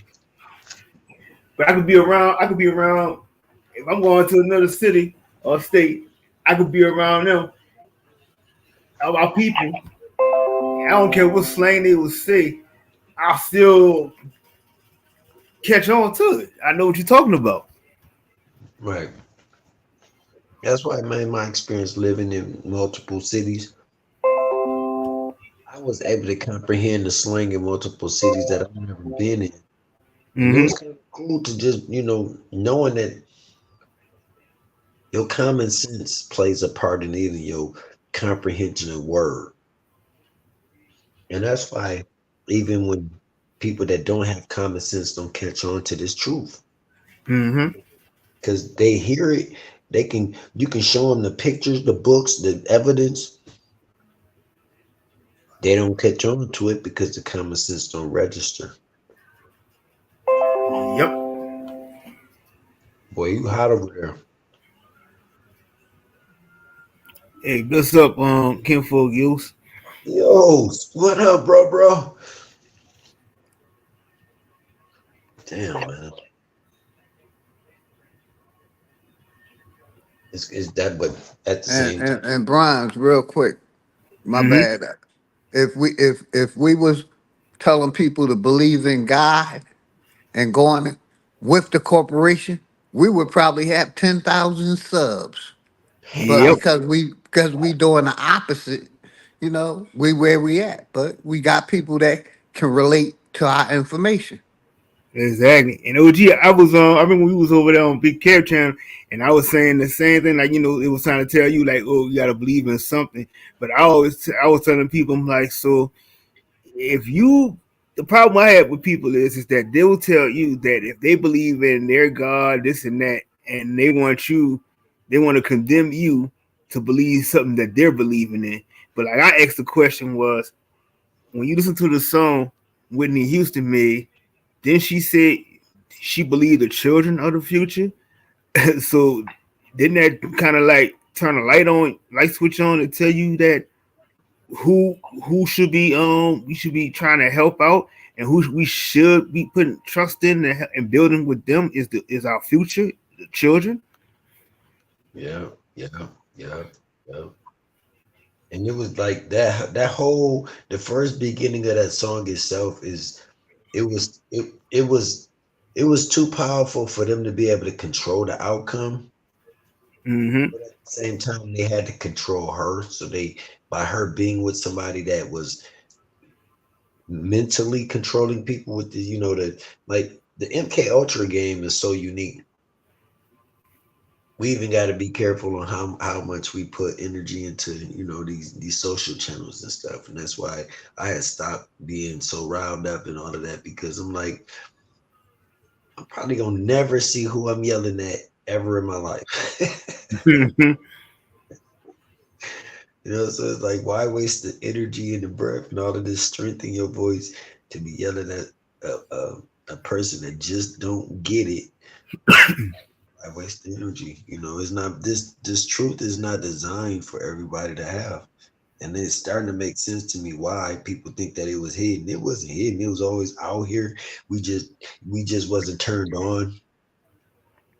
You know, our souls activated. You know, and now that the ones that was chose to have this souls are being activated, it's very very few. That's probably why it's like one in every big generation.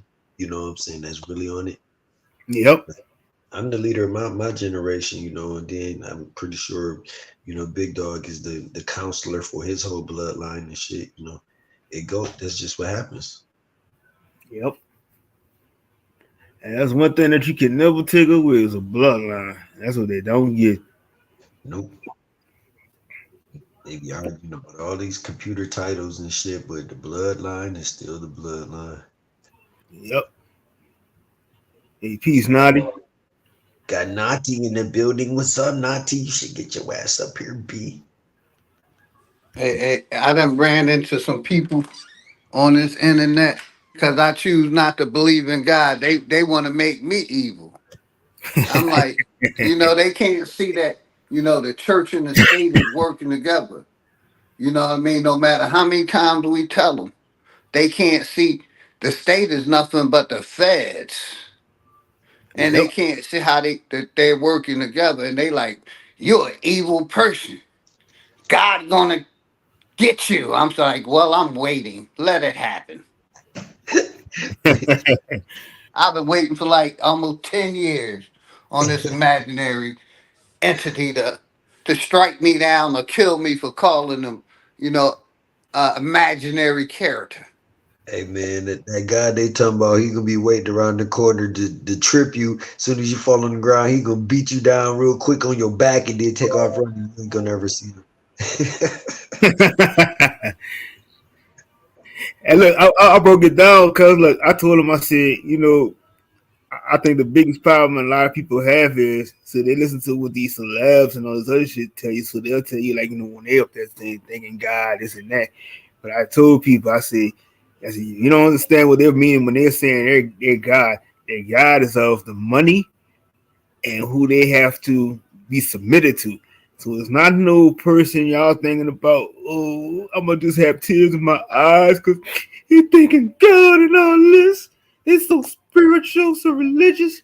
That's what they get that confusion from. So it's like, oh, I gotta, they're very spiritual beings and this and that. Nah. Think about it. Think about it. Think about it though. Now, if we wasn't in our God beings, me, you, and Philly, Nati, Yos, all of y'all in the back, Bronze Tech Channel, all of y'all, if we wasn't in our God being, think about it. We know how to get rich easy. It's easy to get rich. You start a church and become the preacher, it's over. You're rich. Now, people don't understand that knowing truth and having truth to balance and keep going forward is harder to just doing the opposite and getting rich fast. Mm-hmm. Am I Yeah, wrong? much love to everybody. I ain't writing in the chat. Much love to everyone. My bad. Go ahead, brother. Hey, salute sis T.O. Brown.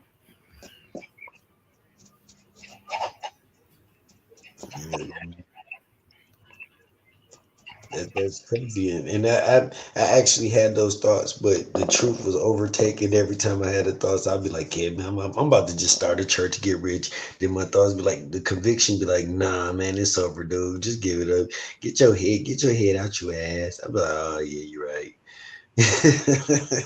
Let's do that cause look, I did my so I'm getting ready to open up my trust from through my bank or whatever. So I talked to the people on the phone, and I said, man, I want to open up a good faith based trust. Huh? Yeah, I'm opening up a trust account for my business, and I want to call it a good faith.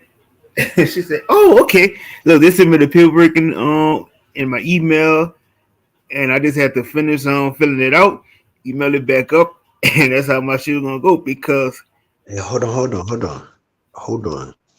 Do you know that it actually is a good faith trust? See, she thought you knew something, and she wasn't prepared to talk to you about it. But when you mhm. cleared it up, I guarantee you, her face felt relieved, wasn't it? Yep, Bro, listen, the good faith trust will be registered up under the 508. yep. Yep, yep, UCC 508. Bam. She thought you was about to come with the weight, but go ahead. Yeah, I'm running my own church.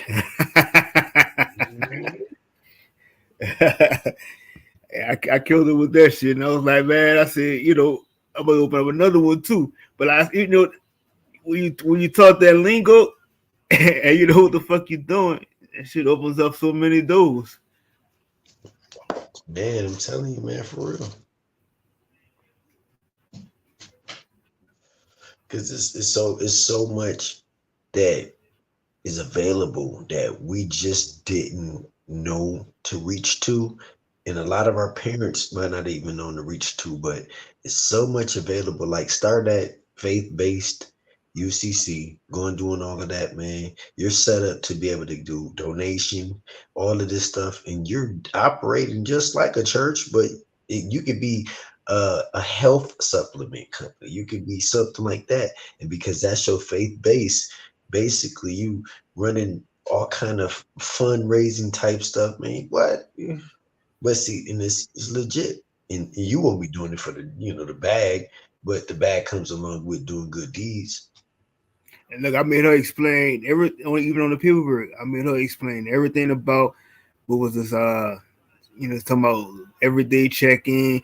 This I forgot. It was a few other things about these checking accounts. But she was saying like some of the ones you had to make sure you had this certain amount in your account, this and that. But I made her go word for word on that shit. So it was like, and then I hit him with another thing too. I told him, I said, well, I would like to have all my check stubs mailed back to me too. Hmm.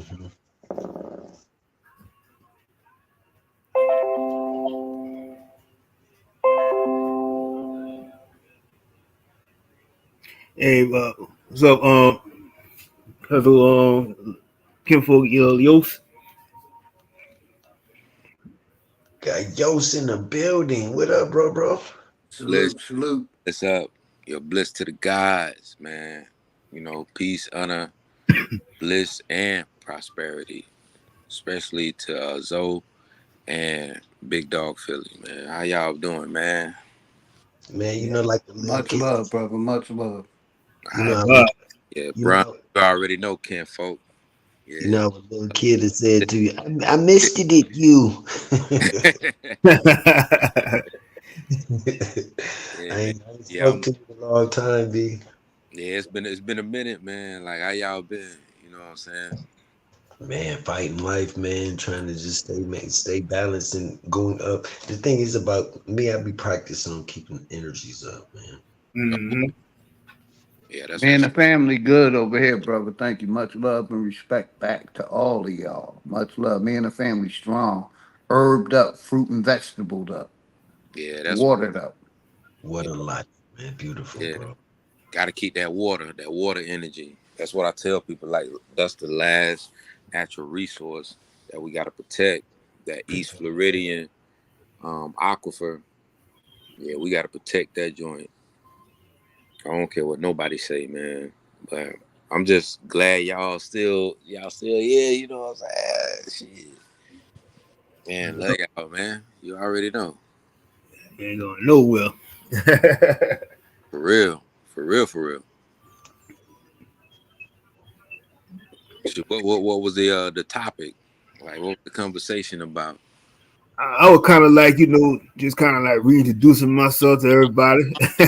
Oh, okay. Ain't nothing wrong with that. Yeah, reintroduce. Yeah, yeah. Go ahead. You already know. And then I had the title too. I was talking about the fake ass history month. Oh. And bronze.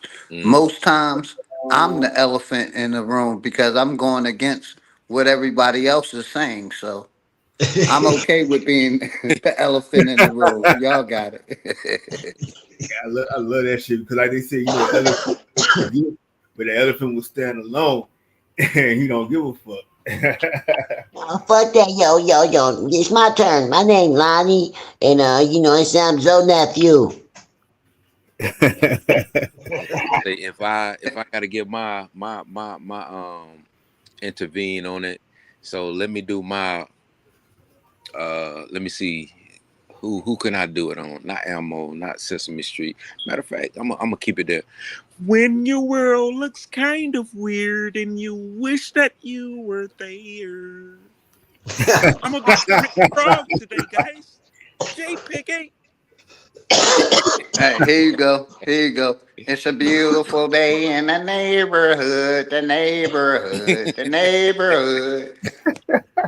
JPK. How you guys doing today? It's Kermit. Elmo loves everyone. Matter of fact, I love Kermit.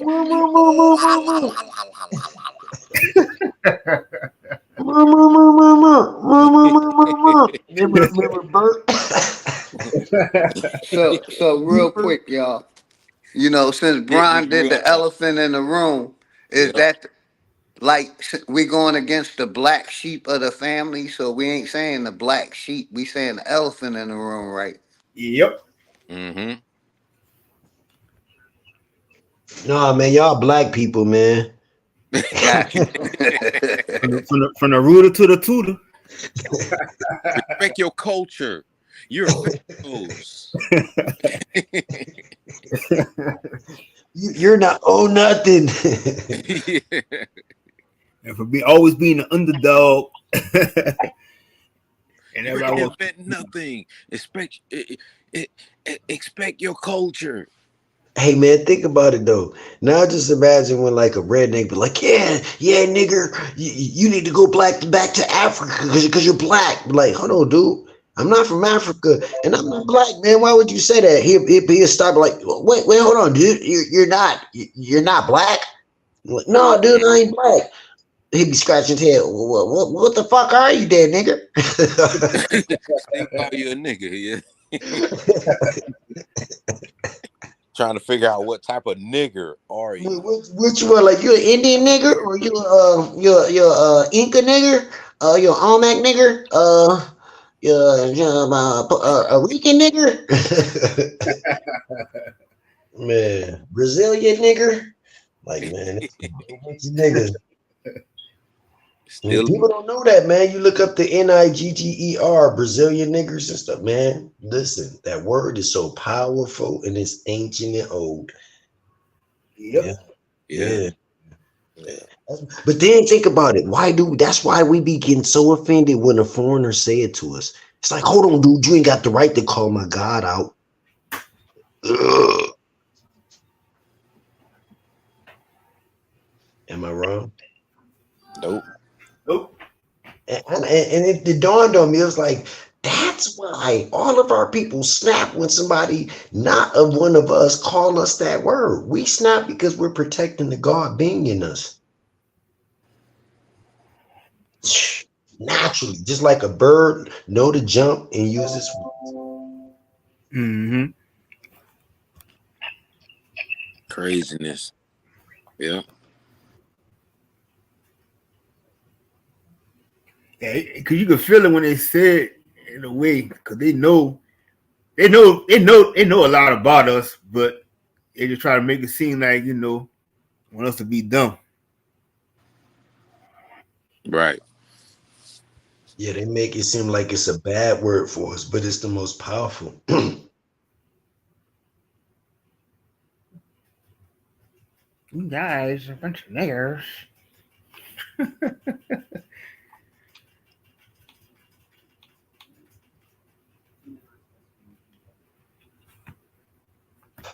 And think about it. If you know, not talking no religion, none of that, right? Mm-hmm. We're gonna talk common sense, right? If anybody looked up Psalms 92 right now and read the first verse, it said, when the God went in the congregation amongst the other gods. Now, don't that sound like when the brother walk in and all his homeboys is, ain't that how we was in junior high, high school, when we going to the club, you know, the God walk in and he going finding his gods, right? But people don't see it on that level. But me, I always paid attention to that verse. It's like that's just like me and the homies. Every time I'm late showing up and everybody already there, I'm you know I gotta find where they at. Yeah, it's a persona. You walk Yeah, and everybody notice it, and then when you walk through, everybody notice it, and then when y'all get together, everybody notice everybody, you the light of the party. it. Yeah, they Yes. look like damn. Yeah, that's the crew right there. Yeah, everybody know them. Yeah, you right. Yeah, man. It's always been in front of us, but we just ain't we wasn't activated to decode it. And you know, that's why Mm-hmm. I be telling people like, you know, it's so much more to come. That's why there's never gonna be nobody to know everything of this stuff, man. Yeah, It's impossible. yeah, and you right. And that's why I was always telling, like Geechee God and you know, Copper Empress, sis and them to just be careful on TikTok panels because them motherfuckers is only over there to create personified placemats to watch motherfuckers. You know, Yeah. Mm-hmm. they create, and what they do is they create these apps for people to fall into the trap. The app to the trap. And I try to tell people, just be careful. So do your due diligence. But they've been doing they thing. And if you're over there, big bro, like, Yeah. you know what I'm saying? Like just be careful.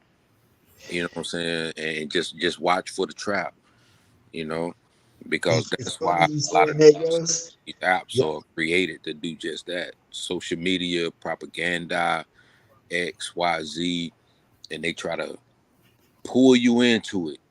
But as long as you're, like holding your fort and holding your tongue and keeping everything straight, you always gonna be good. But just pay attention.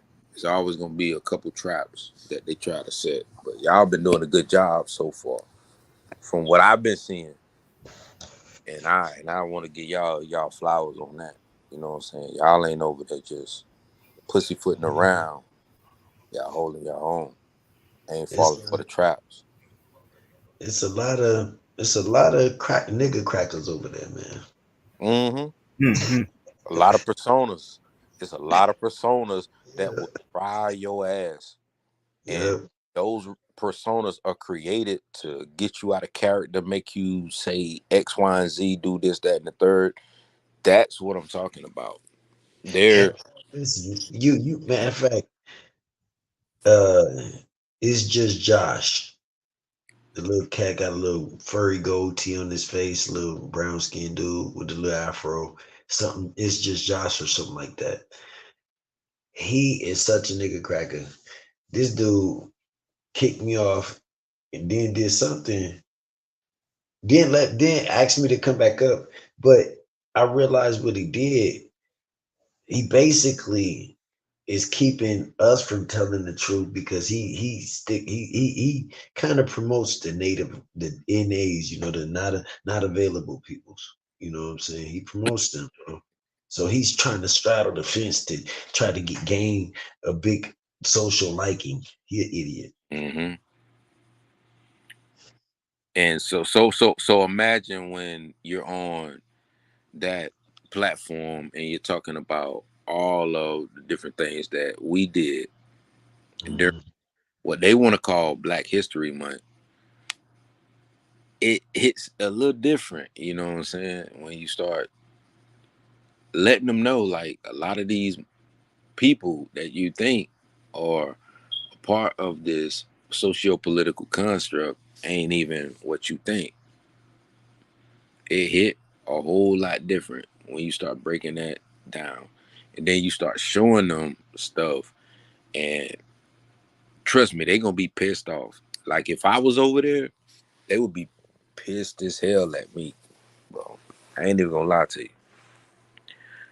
And the only reason why I ain't over there is because the job that I work right now, they told me it's like, look, yeah, you can't have this app, you can't have that app, you can't have this app. I'm like, damn. So you mean to tell me, predicated upon the job that I work to make the money that I do and do the things to keep people safe, I can't have an application profile on this app? Real talk, bro. Kid you not. That's why I don't have a TikTok.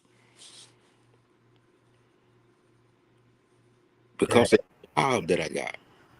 Man, that's real shit. Yeah, shout out to 755. Yeah, bliss up. Yeah, man.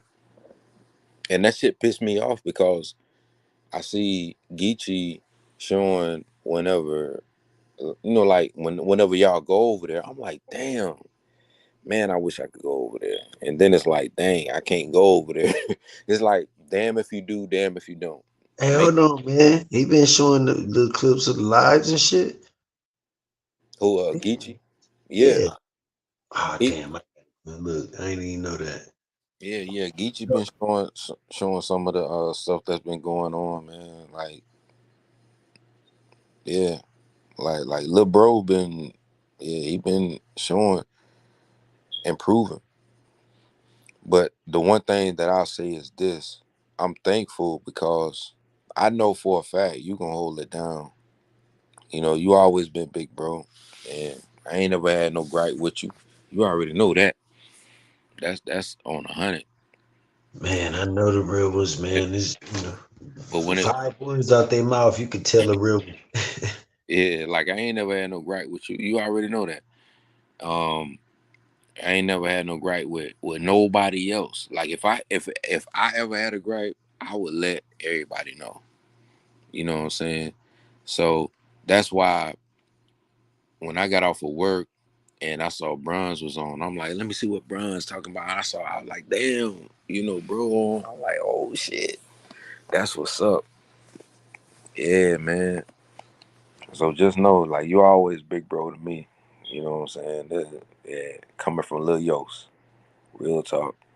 It's Man, 24. love you for real, man. You know what I'm saying? I know you solid. You always big bro to me, man. So For real, man. you ain't gotta worry about ever having a problem with me. I already know you, big bro. Yeah, man. I like to share the Ron, 500. that's info. Yeah. And big dog, that's triple OG. I call it triple OG. Yeah, that's triple OG. Yeah. So y'all always solid with me, man. Real talk. South Georgia engine. Real talk. Hey, shout out my bro on Realize TV in the building. Real lies. Bliss up. Peace What's to good? God. What's Peace good, to man? God. Blessing, man. Blessing to all y'all. Hey, OG, I seen you on. I'm like, shit. I'm gonna come fuck with the OG for a little minute. You feel me?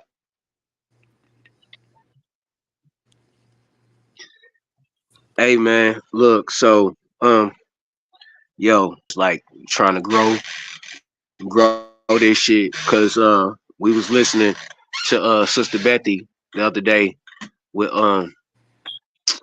Bap. Yo, that shit'll be dope as fuck. It would. And we was listening to root words and shit too. Say, we need to do it in the meantime, in between time, you know what I'm saying? Get this shit popping. Yo, I really believe in that. And so did my lady. We looked at each other and we was like, yeah, that's something that would be dope as fuck. And we could do it.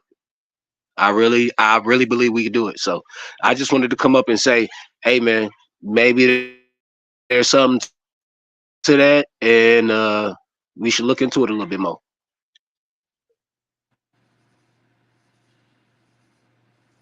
man. I'm definitely glad, man, that everybody can see something. Like it's like if you don't spend $10 on it, you don't lose.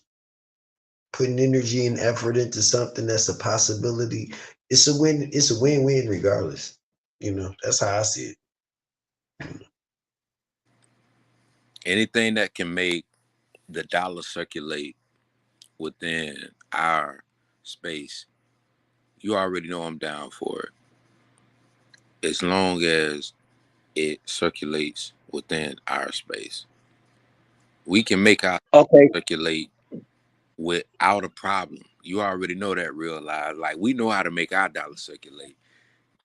That's a fact. That's a fact. So if it's done properly and we make the dollar circulate with the family and everybody, and they come together on one accord, ain't gonna be no problem. Trust me. Everybody have a So I look, and I don't mean to cut your wisdom, no bullshit. night. So what's keeping us from doing it? That's my thing though. Like, if we all on the same accord and we know what the fuck we doing this for, if a motherfucker come out here bullshitting, we gonna call him on it, is we not? So what are we waiting for? We can't sit up here and say, well, somebody might come in and sabotage it. Nah, fuck that. We know, nigga, we gonna see that whole ass nigga. Nah, bro, you gotta push the fuck on. Let's do it for us. Just one time for the one time, bro. Let's do it for us so our children see us and say they stood up. Because, bro, if we stand up and tell the world, bitch, we know who the fuck we are, bro, that'll be some powerful shit, dog. That'll be some powerful shit, dog. Fuck what everybody else talking about. You can say whatever the fuck you want. You can call me whatever the fuck you want to call me, but bitch, we telling you who the fuck we are. It'll put the And it's a lot of us. It's a million of us. These 250,000, whatever. It's a billion of these niggas out here, and they telling you, bitch, this who the fuck they are, and ain't nobody can't say nothing different. it's like the Omni. Think about it like the Omni. Well, what's the Omni? When you look at 1 million niggas inside, imagine 1 million niggas outside the Omno. You know what I'm saying? Like, people don't look at it that way. But at the same time, when everybody put their resources together and start working for we the way that we did back in the day, that's what they're trying to stop. And that's why you have so much animosity amongst us. Because if you bring enough immigrants in that look like you, guess what happens? You stop doing for you and you don't realize you're doing for them. But if you realize how to do for you the way that our family did back in the day, you see what I'm saying? That's when the animosity will stop and cease to exist. The reason, but what I'm hearing from you, brother, is that it take us though. Like, and I swear to God, I'm sorry, I do not mean to cut you, but you saying some real shit, bro, because it's gonna take us. It literally, listen, the only motherfuckers that can change this shit is us. That's all I'm hearing you say. And I'm not trying to bullshit or pussyfoot around. That's what the fuck you saying. It's gonna take us to change the shit. Yeah, it takes we to change we. It takes we to change we, and we know who we are. That's a fact.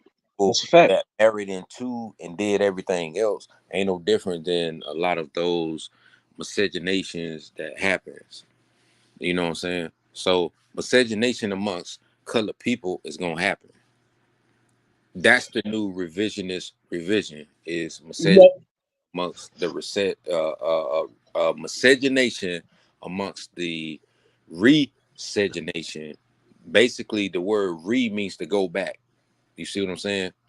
Right. To redo. Yeah. You're right. Yep. But we knew white meant black back then. And the reason why we knew that is because if you look at the way a person down south say the word black. That's real shit. White, that's real shit. And they also say, guess what? I'll be bike.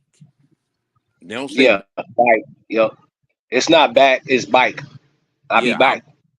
I'll be bike. Yeah, yeah, Like, that's real shit. and if you ask a person down south to say black, they gonna say light. You see what I'm saying? Oh, black ass nigga. Oh, black ass nigga. Yeah, you right. Yeah, that's real shit.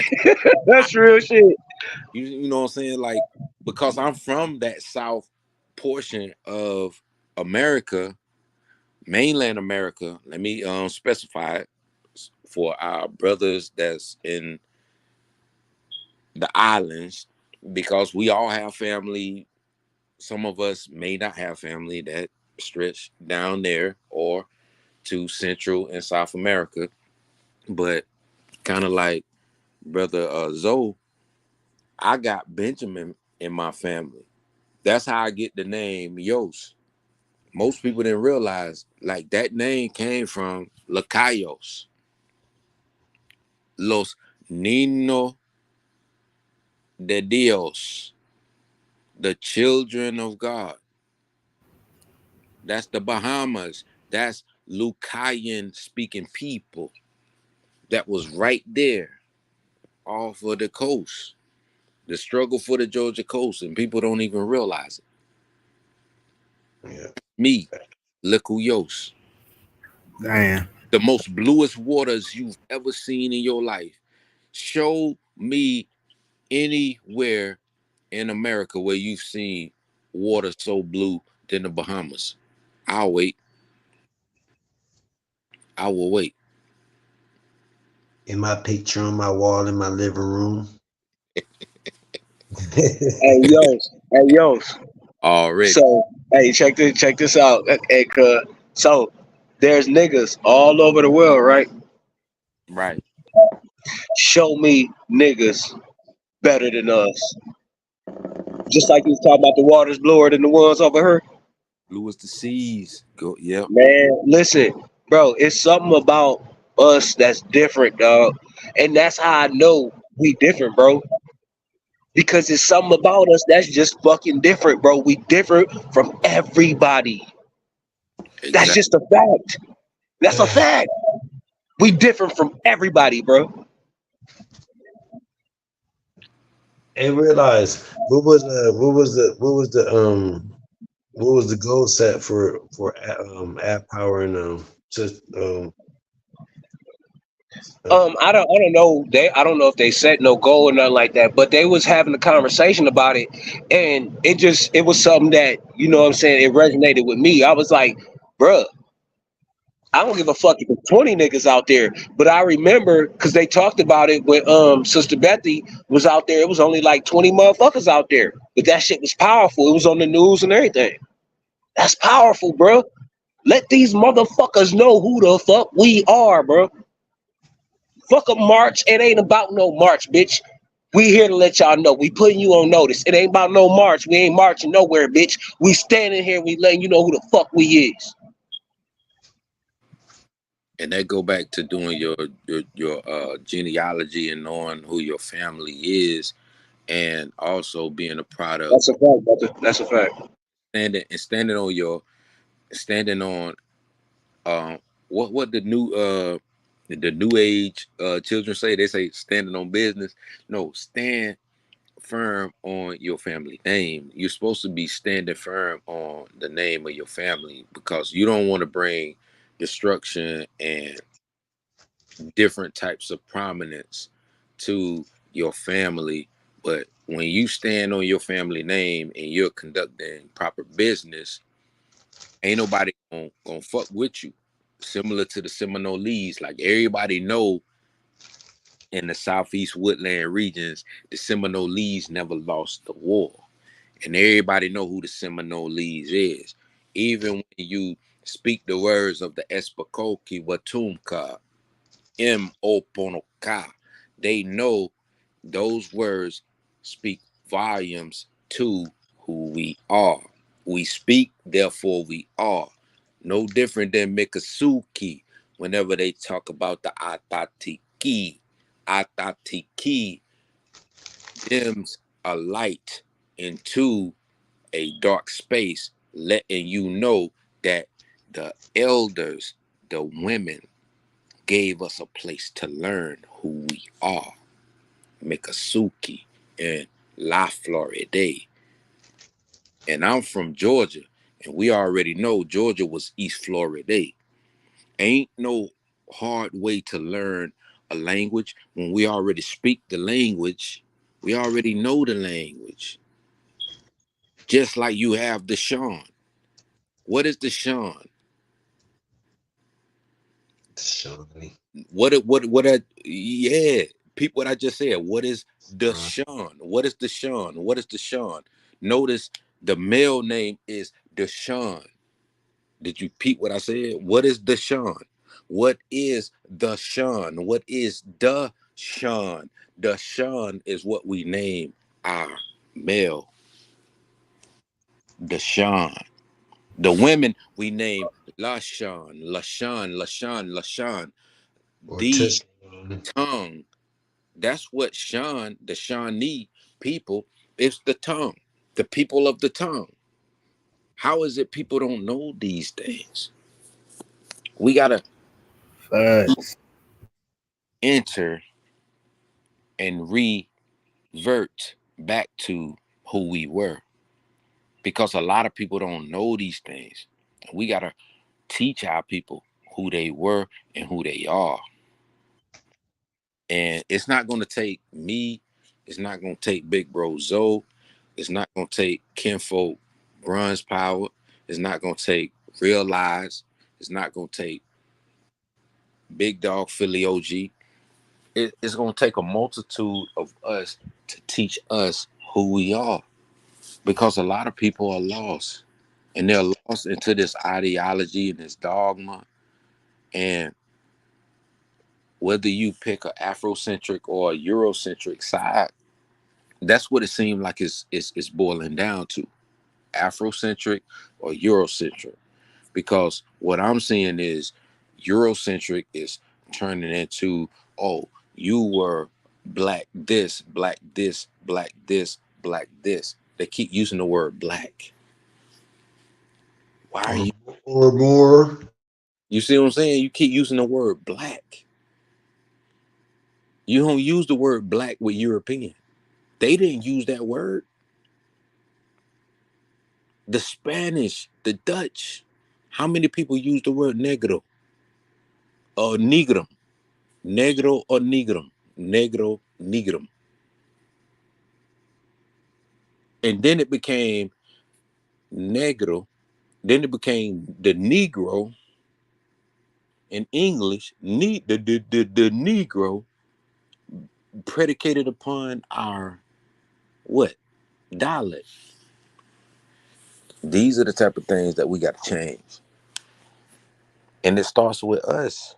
And we got that concept in us. We already know. Real talk. And I digress on that.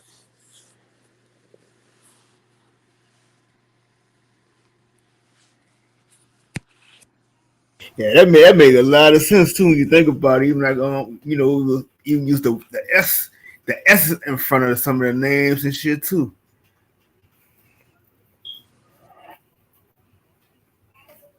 Yeah, it's a lot. You know what I'm saying? But It's a yo, they gonna always say that those are ghetto names and hood rat names and stuff like that. But like you said, it goes back to how we pronounce things in our language. yes. Think Because of the name Tasha Nika. Shanique. Yep. There you go. Yeah, yeah. Oh, I see where you gonna go ahead. Go ahead, Bill, bro. Look, Pete, like Tasha Nika, you know what I'm saying? Uh-huh. Tawana, all of the names that we have in our sisters and brothers, the Eunices, the Pearls, a lot of the names were actually also like land ornaments or actual parts of America. Like I got a great aunt named America, you know. Um, we got Aprils, you know what I'm saying? You got brothers that's named, like I got a couple of cousins named June, you know what I'm saying? Like just things itself in existence carried in family names. But you know what got me what you said, big bro, Eunice, and Mhm. you have Ulysses and Ulysses, as they say it down south. Like The the Ellis, way the that Ellis. name is supposed to be Ulysses, but down south they say Ulysses. And Yeah. you have Eunice, and like when you say Eunice, that name right there, and also um another name that's used a lot of people don't pay attention to is Onita. Onita, yep. I got a aunt Onita. Imagine what Onita turns into if you said it the way that they say it, Oneida. Oneida. Yeah, yeah, like the Oneida people, Hmm. Onita. That's why they pronounce Choctaw wrong. They put a K in it. It don't it's more Yeah, of a SH. Shasta. Shasta. yep. They know what they were doing. They were trying to dim our light. The Basically when they dim our light, it's a degree to dumb us down even further.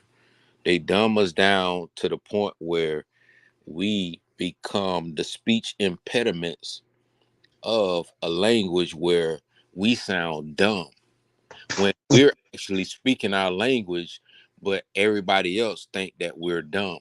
That's why a lot of people from up north thought that the people down south were dumb, because they thought we didn't read and do everything.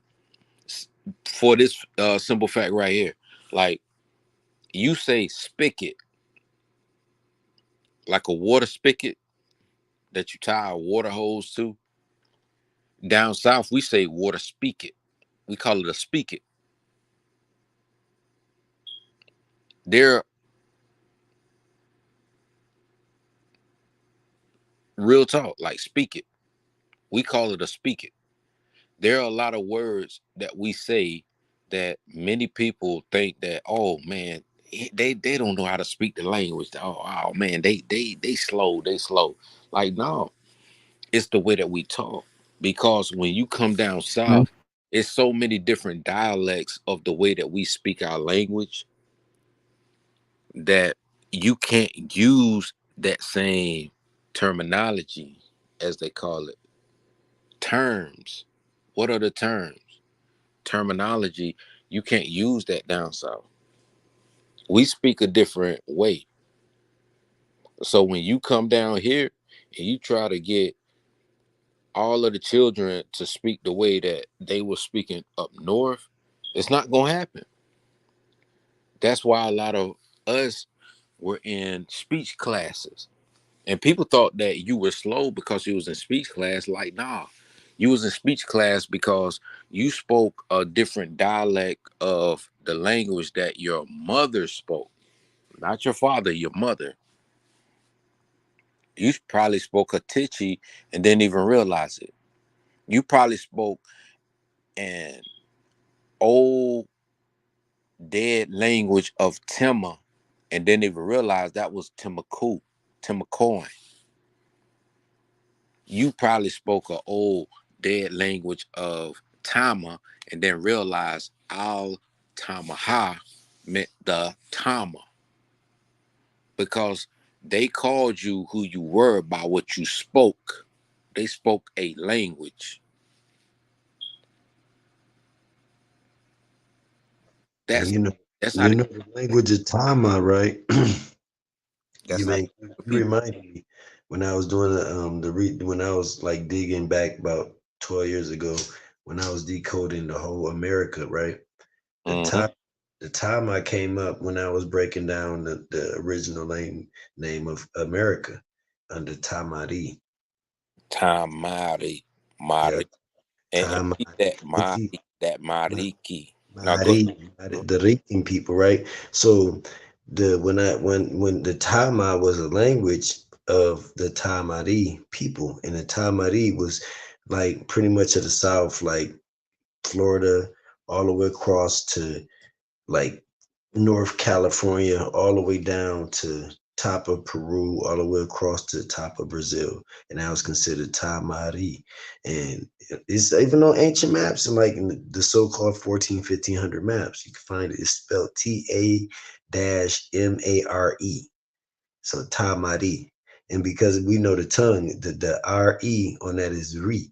And when you go to the Rican people, that's why the port of Rican people don't realize that they're import, they're cargo. So when they look at the port of Rican people, you look at the port of Ricans.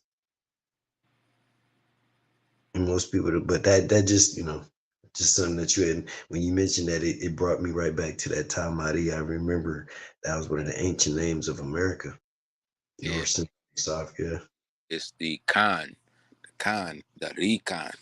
Recon, because when you're dealing with a Arabic script, they called us Amriki. That's where you get that Muriki, that Mur. That's where a lot of the Murik word comes from. The Murikans, the Khan people, the people of the land of rich sources and preserves. What is the preserves? The same things that our ancestors still do today. What did grandma always do? She would always preserve pears. She would preserve apples. She would preserve anything and put it in what? That mason jar. That mason jar alone lets you know you are indigenous to that land, because they wasn't putting shit in mason jars in Africa. Nope, still don't. Where were they Matter of putting fact, shit listen, in listen, jars? listen. Hold on. You touched on something. Do you know that because they knowing that that was something that we done for so long with these mason jars before they came, before white teas came, before the not availables came, they know that the mason jars, right, are guaranteed to give you a preservation. So Yeah, guess what they did? They changed the tops of them now, bro. I didn't They know they that, fucked up. Yep. because I don't have a TikTok, so I don't have any other voice to say what out. Well, put it like this: I don't have a voice to say anything outside of what I have right now, and this is for us. And I'm glad you said that, Zoe, big bro, because how many people knew about mason jars? Ask any Native American or whatever name they want to call themselves. Ask them if they ever preserved anything in a mason jar, and I'll wait, You won't find them. because nobody ever asked them that question. I'm pretty sure nobody ever asked them that question. But when you come to the Southeast Woodland regions, we have meat houses that would make meat into jerky that we would eat throughout the wintertime. And then you also had the mason jars where you could preserve certain fruits, Yeah, you know what I'm saying? And then you could put it on bread, because mama knew how to make bread. yeah. You can actually even make your raw jams in them same jars, but then you can have your natural fruit jar, you can have your jam jar, and most of the times you're right on top of that little copper, that little bronze head. You're right on top of the bronze top, what it is, Yep. with the permanent. Yep.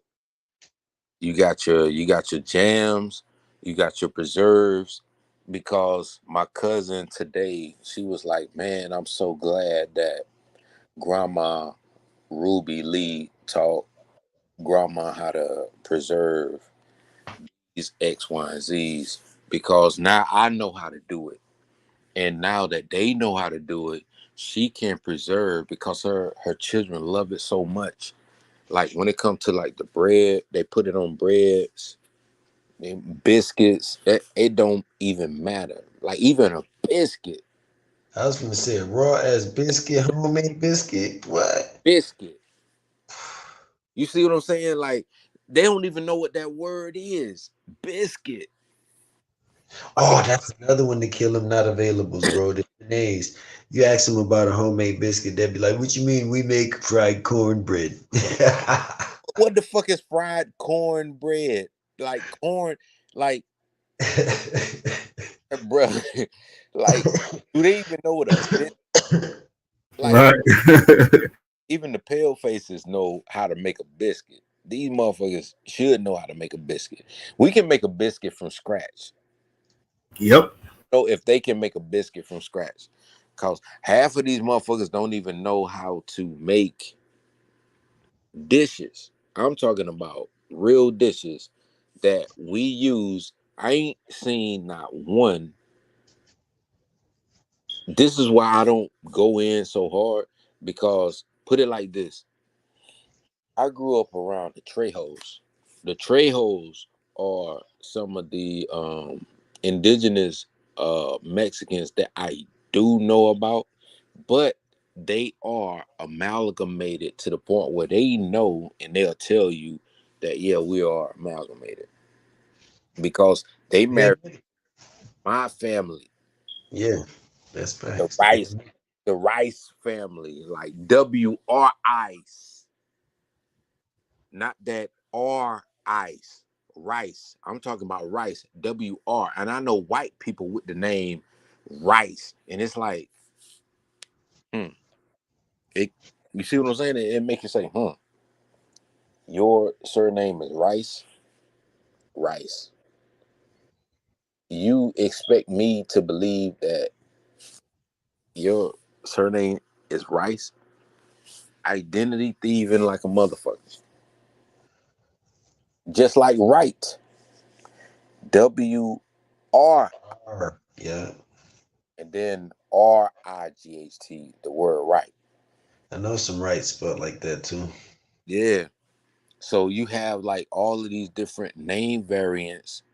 And the reason why I was able to come up with a lot of these name variants is because the last job that I worked on, you had so many different Muslims with so many different name variants that you didn't even realize that they gave you name variants too. Right. Like how many ways can you say Muhammad? If you think about it, Muhammad. And then you Yeah. look at it, I ain't saying like right now, but like if you like was to look at the word Muhammad, you'd be like, God damn, Muhammad, Muhammad, Muhammad, a O, a A, one M, two M's, uh more You could say I, Muhammad, yeah, you Muhammad, know what hey I'm saying? Muhammad. So it's like goddamn, you know, you be lost in translation. That was the same shit that was happening when motherfuckers came over here. But you ask one of the Arabs, you be like, so what's another name for Muhammad? They'll say, oh, Elijah.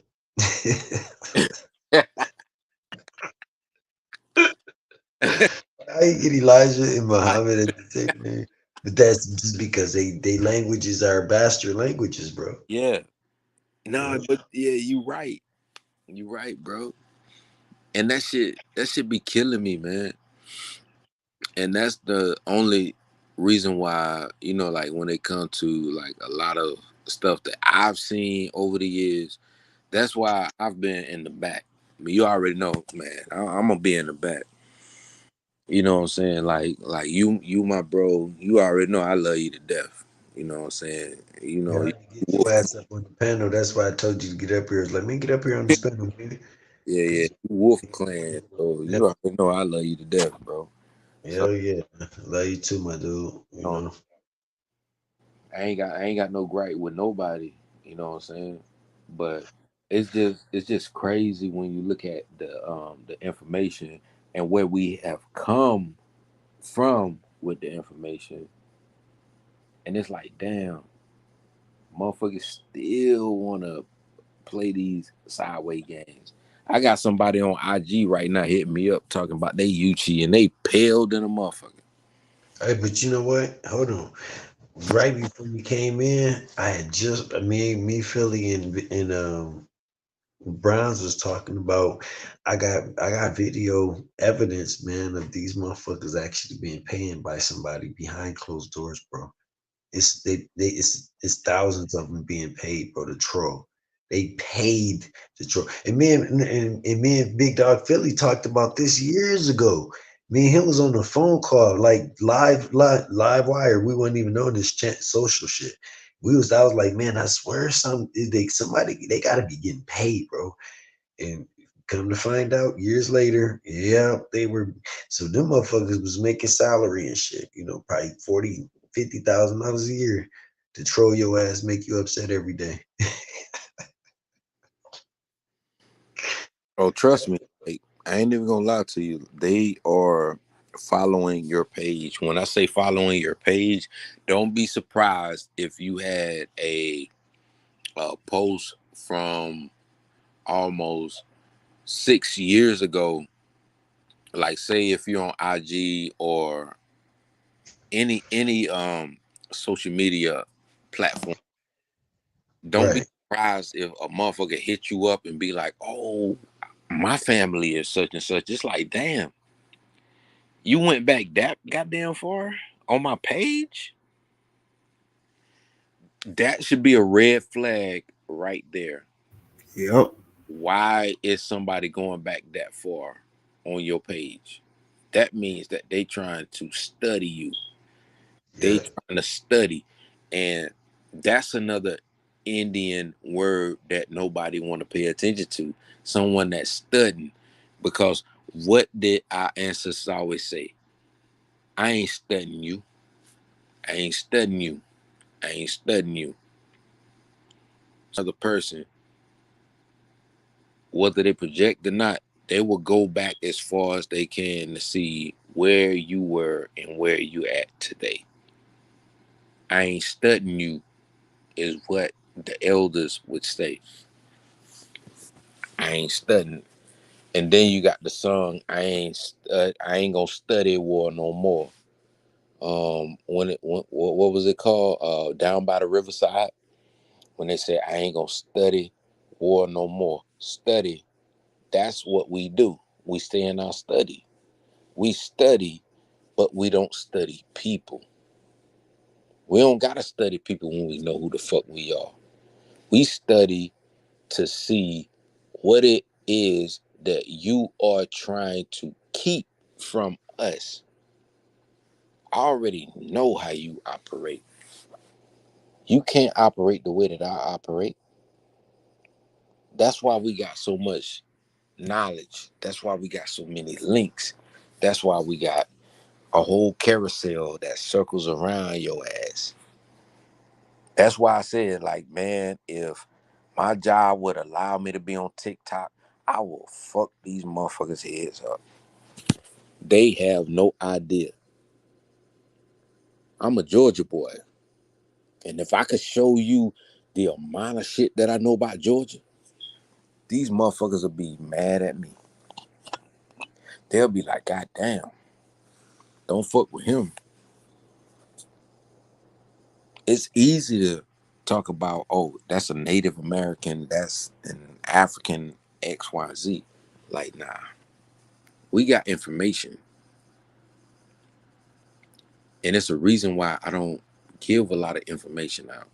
And I'm thankful that I never share a whole lot of information, because we got the information. All you got to do is come and ask. But these motherfuckers ain't gonna do that. That's the one thing an engine got is information. Cause a nigga know his family, and a nigga know how to fry gator tail, XYZ, you name it. Like, when it comes to like just regular cooking, that shit, it hit different, bro. Just anything that we do, it hit different. And nobody can take away from it. Ask a Native American what type of fish. No, fuck that. Ask a Native American to make some peach cobbler. Exactly. You see what I'm saying? That's what I'm saying. Like even when it comes to fish, because you're on a whole reservation, and then you're on this side. What is it that you can tell me that our ancestors were eating and doing? That's what be making me shake my head is when they try and tell you, oh, like we ate this, we ate that. This was our dishes. We ate this. I'm like, no, the fuck we didn't. We ate buffalo tails and ox ears. You know what I'm saying? We had the finest of the finest meats. Yeah. Right. You know, the finest of the finest, goddamn buffalo oxtails. You know what I'm saying? Like they can't lie to us no more. Basically, that's what I'm getting at. It's like they can't lie to us. These motherfuckers wasn't eating shit. We made sure that they stomachs were fed. We taught them how to hunt bison, how to hunt this, how to hunt that, how to do this, how to do that. We did that. Facts, man. Peace to That's the why, guys, man. yeah, you know what I'm saying? You already know, big bro. You know, like the Buffalo Soldiers. It's a reason why the Buffalo Soldiers was there. Them motherfuckers was killing off the buffaloes like it was nothing. Them motherfuckers was like, oh, this is what this pea shooter do. Pow, pow, pow. Oh, we got meat for days. No, the fuck you don't. You got meat for a week. That buffalo gonna decay, you stupid motherfucker. Hey, Holmes, don't tell us what to do, Holmes. You can't tell us how to hunt, Holmes. Holmes. You know who they are by the way that they talk. Listen to their breath, the breath they speak. Motherfuckers sound like a mestizo. Mm-hmm. See what I'm saying? Yep. The dialect, just like when you speak, Bronze, I can tell where you from. When you hear me speak, you can tell I'm from. Oh, that motherfucker, he ain't from Florida, but I can tell he from Georgia or at least the Carolinas. And then you hear Big Bro Zoe speak, and it's like, oh, I can tell he from somewhere up north. Yep. Like you know where we from by the way we speak. Yep. But every Yep. time you hear every one of them motherfuckers speak, they sound the same. For real. They all sound the same. Notice we don't sound the same. At all. Exactly. And we all show honor, respect, bliss, prosperity, and everything to each other because we don't sound the same. Zoe just spoke. He didn't sound like me. I spoke. I didn't sound like you. But when the motherfuckers speak, they all sound the same. Notice that shit. Yep. They all sound the same. It don't Don't even let the matter. motherfuckers get under your wind, under your skin, under your wind. Yep. It don't matter where they from. They all gonna have the That same. same lingo. They Yep. don't have the same dialect we have.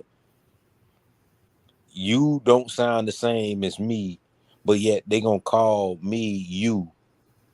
I don't sound the same as you, but they gonna call me you. Zoe don't sound the same as us, but they gonna call Zoe us too. If that make any sense. Yep. But them motherfuckers all sound the same when they talk. Make it make sense. They don't have no dialect. They don't have no dialect. Pay attention to that. They don't have no dialect in their speech. They want to be Maya. They want to be Aztec. They want to be, oh, I can speak Nahuatl. I can speak this. And I'm like, okay. Yeah, but you still sound the same. And they try the hardest to use our Oh shit. Notice that Spanish make them sound the same, and that same Yep. Spanish then make us sound the same because the same Spanish was off of northeast, southeast woodland regions. It was in the Carib Islands, and notice that Spanish didn't sound the same. But for some odd reason, they could make this Spanish make you motherfuckers sound the same. That's that Dutch and Portuguese shit. Yeah, this shit. Damn.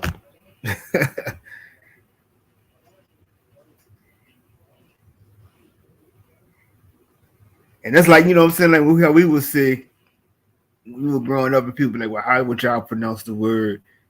How you would say orange or you would say Earl. But the way we say it, you know what I'm saying? Yeah, I can say that shit to you and you kind of already know what I'm trying to describe it as. right. And we say orange, and you say it the way that you just said it, and we say orange. If you Yep. say, and another thing that you can realize too, how the dialects went from the Tema and the Tama people off of the Georgia coast. They would say over day. Oh, you got one over day, over day, over day. They would say over day. Over day is no different than us saying over there. Yep. Over there. Yeah, you got one right there. You got one right there. Because the more inland you came, our language started to sound like your language. And that's what people didn't understand because that was the Chatasi. Because our language would sound more like your language the more inland you came, but the more outland you went, it didn't sound the same. Damn. They would say over there, and we would say over there, over there, over. You see what I'm saying? That should make So, a lot of fucking sense. and people didn't pay attention to that. Real talk, because all the engines was moving inland, and they moved outward because of the summertime before the hurricanes hit, and they knew, oh, we had to hit highland, so they would go to the highlands,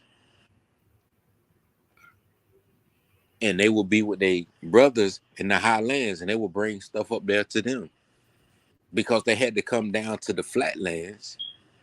That's what they called it at least in Georgia. They called it flatlands. See, people don't know these things. They think we're stupid and dumb and don't know who we were and who we are. Mm-hmm.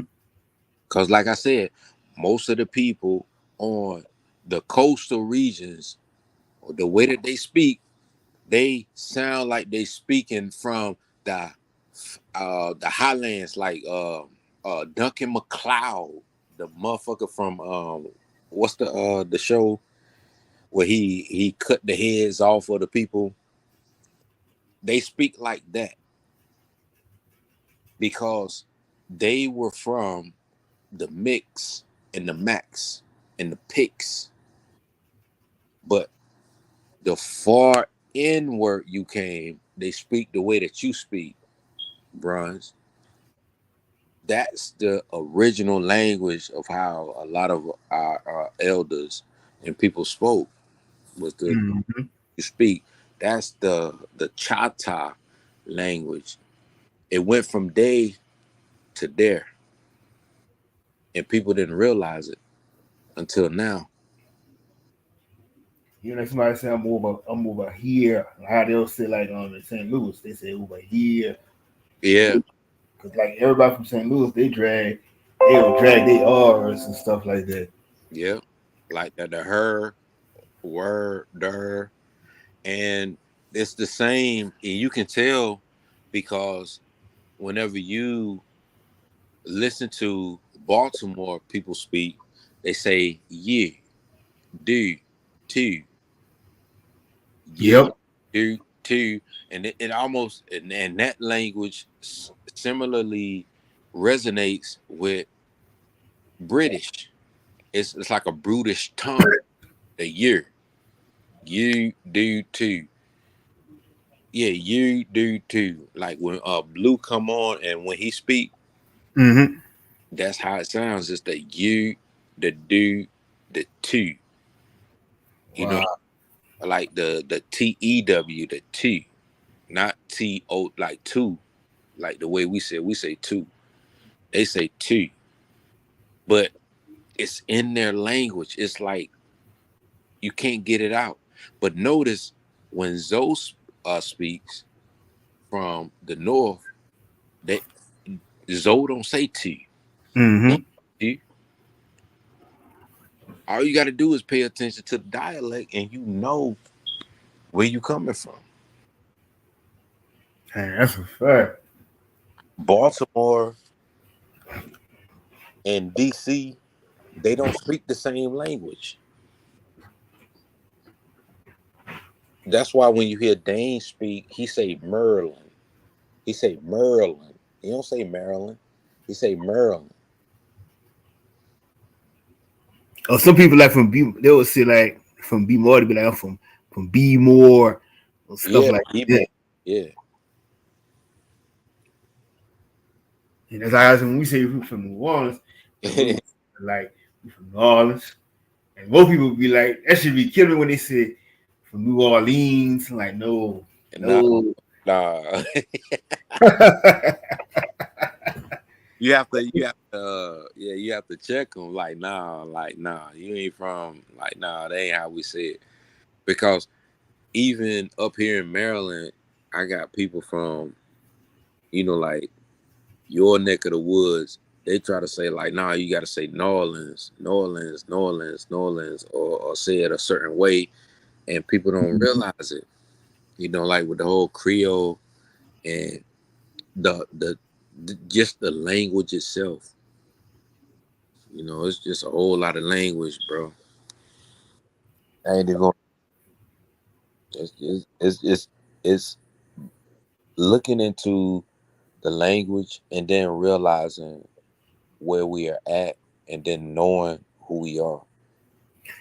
And that's the thing people don't know. That's how you say, how can I tap into my ancestors? That's just one of the ways right there. It's from the language. Yeah, it's from the language, because the one thing that I do know, and I notice I'm saying I do know, the one thing I do know is that Isiola, when he was in Alibamu, he spoke Hatichi, and when he was in Florida, he spoke Muskogean language. So he spoke two different languages. So those are two different isolates that a lot of people don't pay attention to. He knew how to speak the language of the Hatichi people, and he knew how to speak the language of the Muskogean people. Now, did he know how to speak the language of the Miccosukee? No. Did he know how to speak the language of the Tema people? No. But he only know and knew those two isolates. That's what I be trying to get people to realize. They don't take it for what it is, but they don't also take it for granted. And I'm so thankful that, like, when you listen to your dialect, the way that you speak, and then you listen to how I speak, notice we still speak the same language, but we have a dialect and a vernacular that's so different from each other, but we still understand each other. And Facts. we both have our southern draws. That's what makes us kinfolk. Because I'm pretty Facts. sure you got Carters in your family, and I got Carters in my family. Yep. That's crazy. Cause like now I'm starting to think about it. It's like you can even say like when you thinking of the word of the city in the state that you from, but then it sounds like when you say those words, it kind of like you can kind of just guess a language that somebody is going to speak. Mm-hmm. it kind of matches that now. That's how unique the ancestors was when they did that shit. Yeah, they made sure that we could be able to speak with each other. We may not know the slang, like the slang, like slang words or words that you know between each other, each group. But when it comes to just speaking in general, we can speak to each other, like how we speak to each other. Like I'm trying to think, what's a word that I could say that you may not even know. Uh,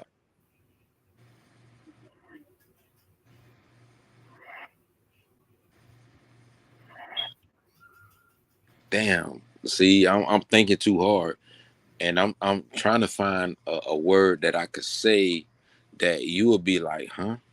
You see what I'm saying? It's like one of them, Mm-hmm. like, huh? Almost no different than how you would say a word, and I'll be like, I don't know what you're talking about, and you could tell I'm not from around where you from. You see what I'm saying? Mm-hmm.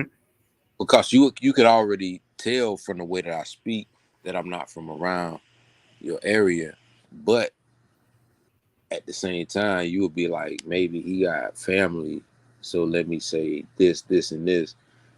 That's what we created.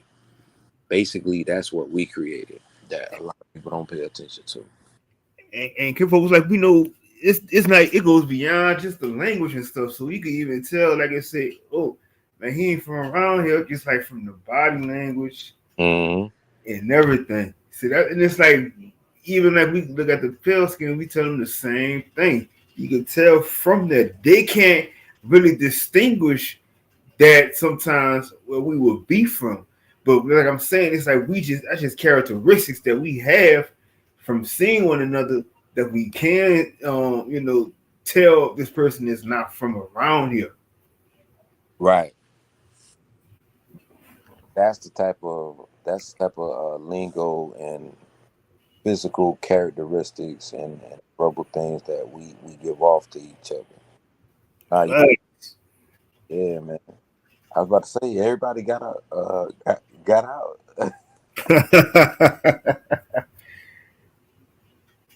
Damn. I'm Yeah, like, I did a bill. I think shit a while back when I was talking about like the lingos and yeah, slang and stuff. So it was like I was trying to explain like a lot of New Orleans slang, but then it was like too. It's like you were saying what you were just saying. Now it kind of made sense because it's like I don't know. It's kind of like this should kind of shed a light on me because like it's now when you think about saying the words for these cities and states, and it kind of puts the accent, the dialect with it. How you could tell somebody from there. Just like if you would say it from New York. How you say New York, and yeah. you already know how somebody dialect gonna come Yo, son, from. son, son, son. Yes, son. Yo, son. Like my a lot of my cousins, they from the New York, New Mm-hmm. York.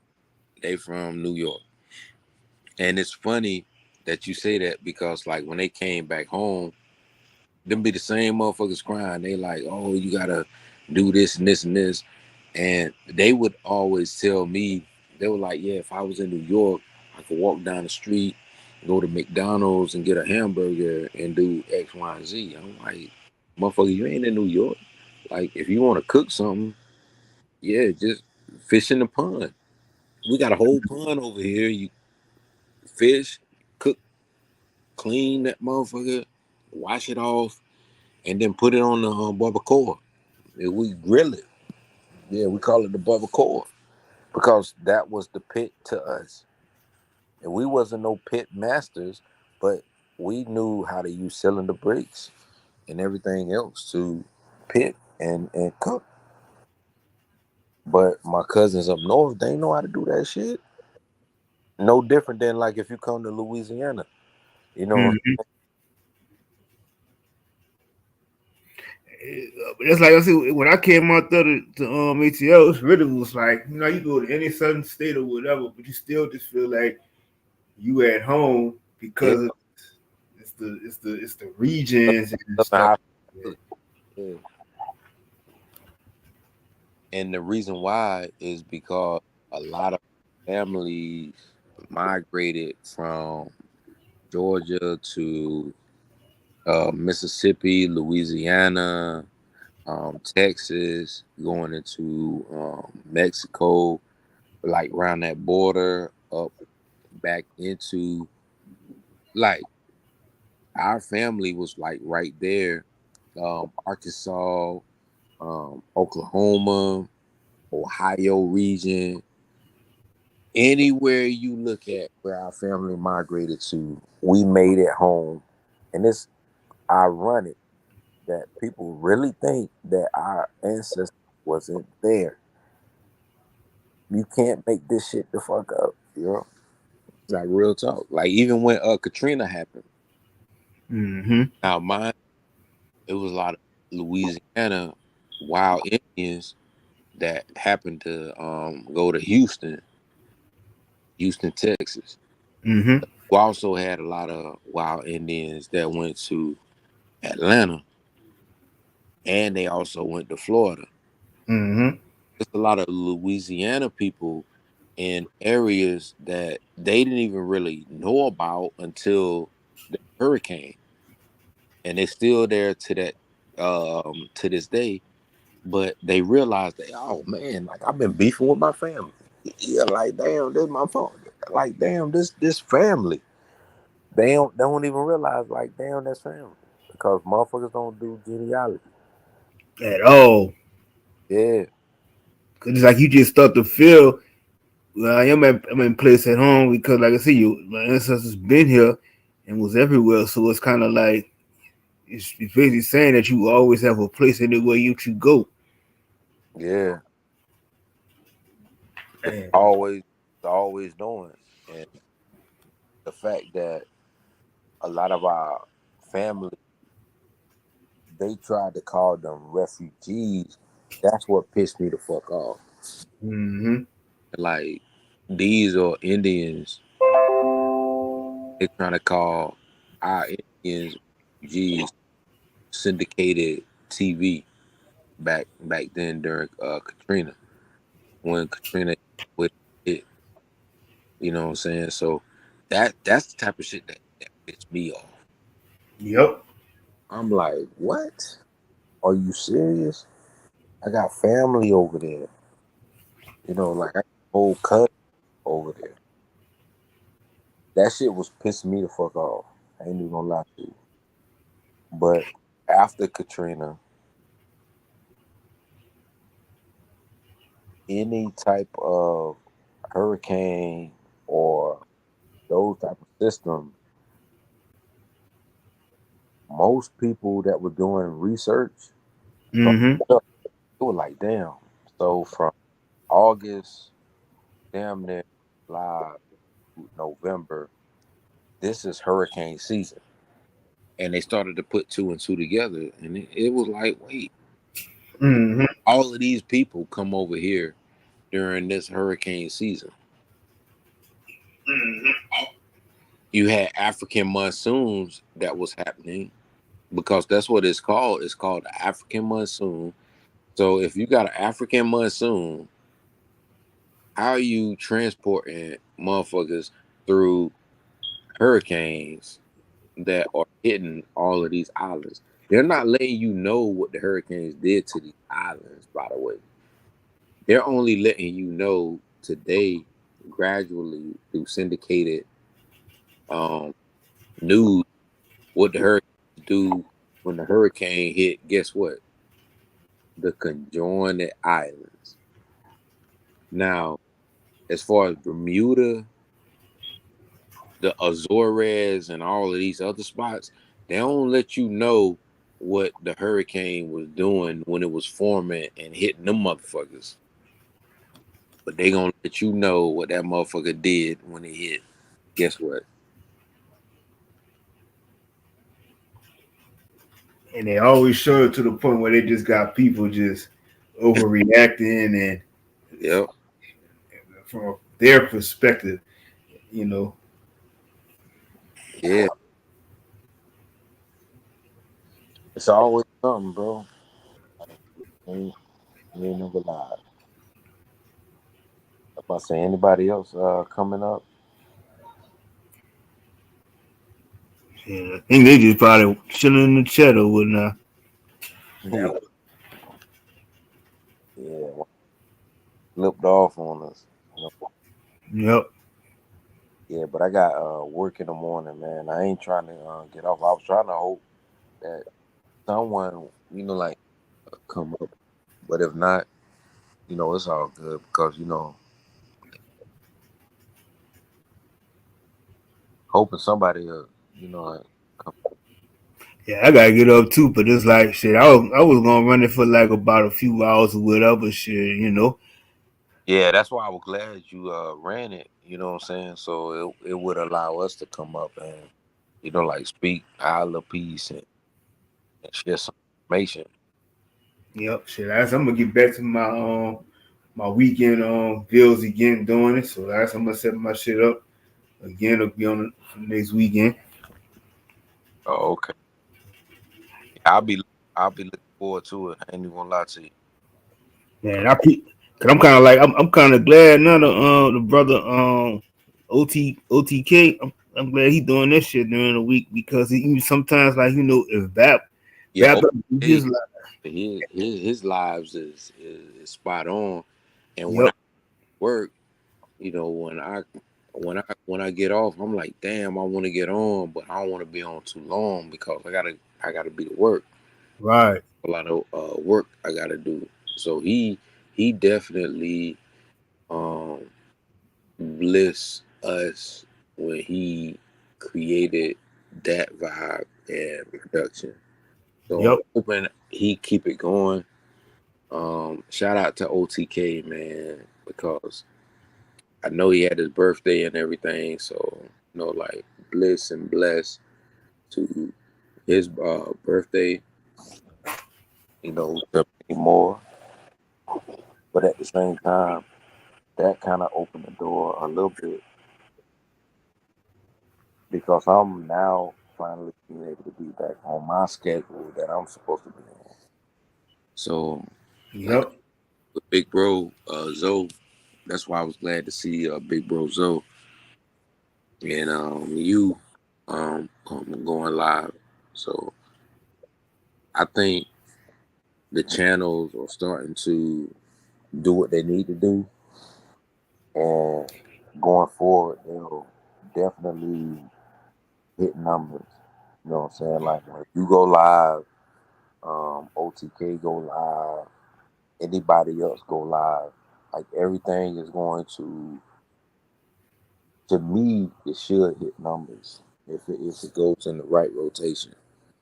Well, that's what they pushing now on YouTube anyway. Like I was saying earlier, it's like now they're trying to push it to where people gotta start doing content Hunt. because they're starting to shut down like a lot of these channels and stuff that's not just doing the fuckery shit. If it's not even like they'll go back. Well, they starting like with a lot of smaller channels and stuff, and I think they did some of the big channels they were shutting them down.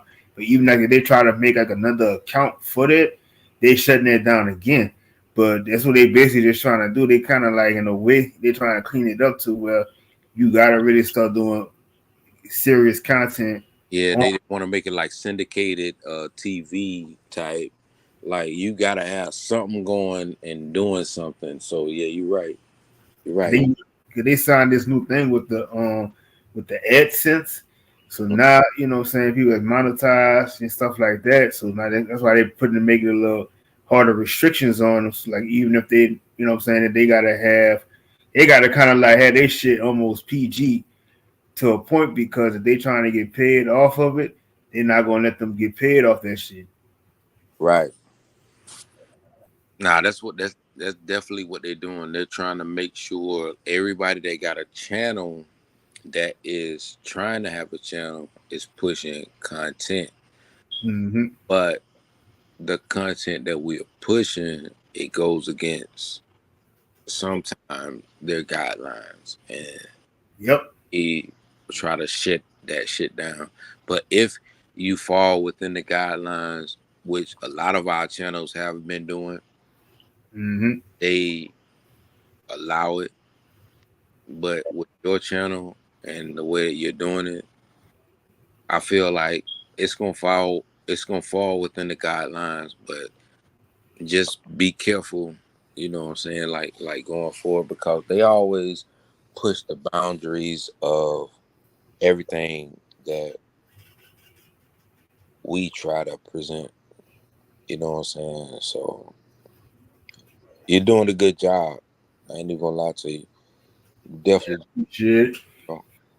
Yeah, that's why I call you kinfolk. You know what I'm saying? Because I know we got some of the same lineage and surnames, but I know at some point those surnames are gonna link. Yep.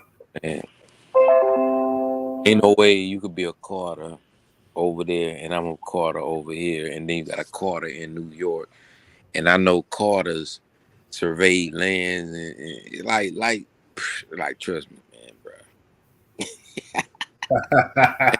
This shit, this shit is too scary. Ain't no Real.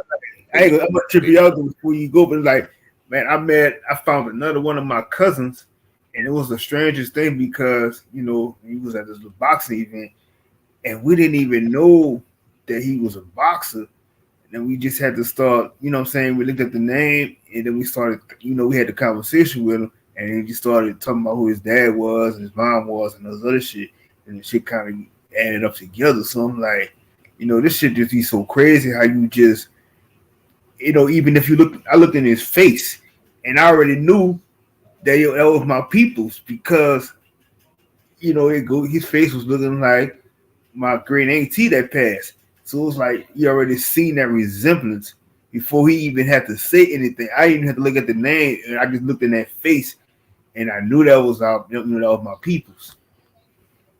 Right.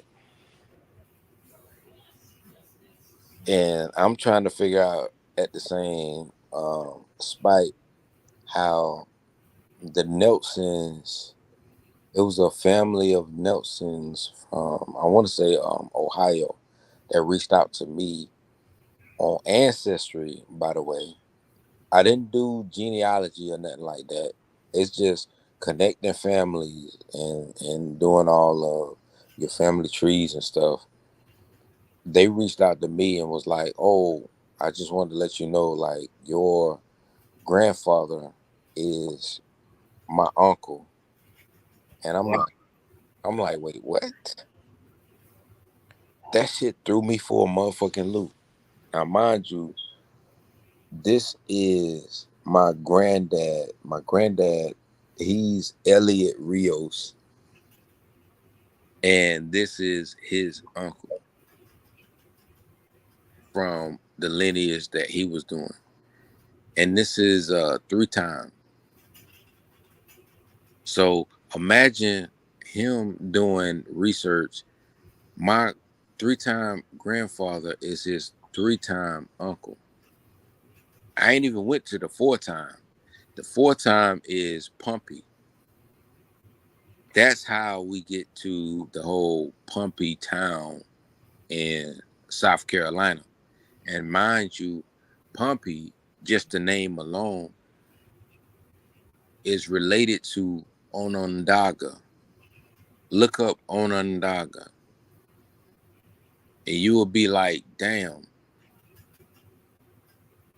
what the fuck? Yeah, real talk. Damn.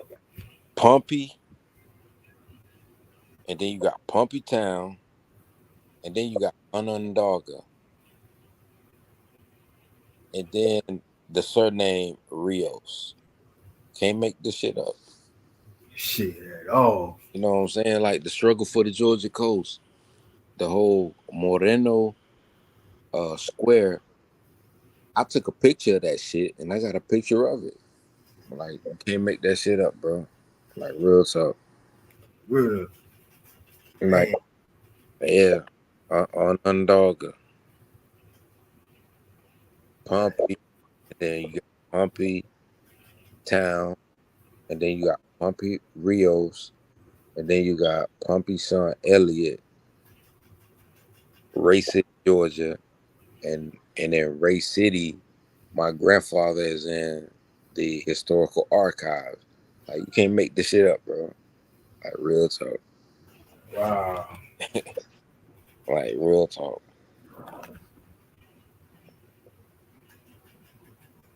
Dang. But I was about to say if ain't nobody gonna come up, yeah, I'm gonna call it a night and get back on in the morning and see what the rest of the relatives doing because if need be, I'll stay up with you, bro. I ain't gonna lie, but I don't think nobody else gonna come on. I think everybody done took it in for the night. Yep. Shit, it's all good, Ken. Folk appreciate you. Yeah, you already know, folks. It's 153 on my side. You know, I'm East Coast. Yeah, it's Yeah, 153. Yeah, yeah, we essential, so it's like 12:53. yeah, yeah. I'm just trying to just wait and see if anybody else gonna come on or not. You know, so we can chop it up. But if not, yeah, I'm definitely lay it down. You know, Yeah, I'm about to shut it down. all right, that's what's. But yeah, I appreciate you having me up here, man. You know, like this is my first time coming up. I always try to, like chop in and drop in when I can.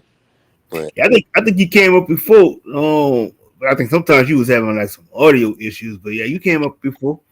yeah, you already know. Yep. Yeah, I'm always trying to chop in, drop in whenever I can, man. You already know. Yep. But yeah, I'm definitely gonna be tapped in whenever you go back live. But at the same time, yeah, I'm about to lay it. You know what I'm saying? Yeah. Yeah, I got some more work on that one with the with the I want to still do some more with that language shit too. Oh yeah, yeah, yeah, yeah, definitely, definitely, definitely. You know, like look into the different dialects and stuff like that. Mm-hmm. That's important. You know what I'm saying? And it's a reason why it's important, and it's a reason why they don't want people to know that's important. Yep. Yep, because our family spoke so many different dialects that when you piece the puzzles together, it'll make more sense. You know what I'm saying? Yep. Yeah, Yep. do that. Real talk. But yeah, much love, bliss, and prosperity to the chat, to the people. To, I can't say to the panel because ain't nobody up here but us. But to the host with the most, Bronze Flat. Thank you for going live and allowing me to be up here, bro. I already know. Yeah, I'm hoping people were edified enough. You know, if not, then I'll go back to the drawing board and get in my study and make sure that we're edifying.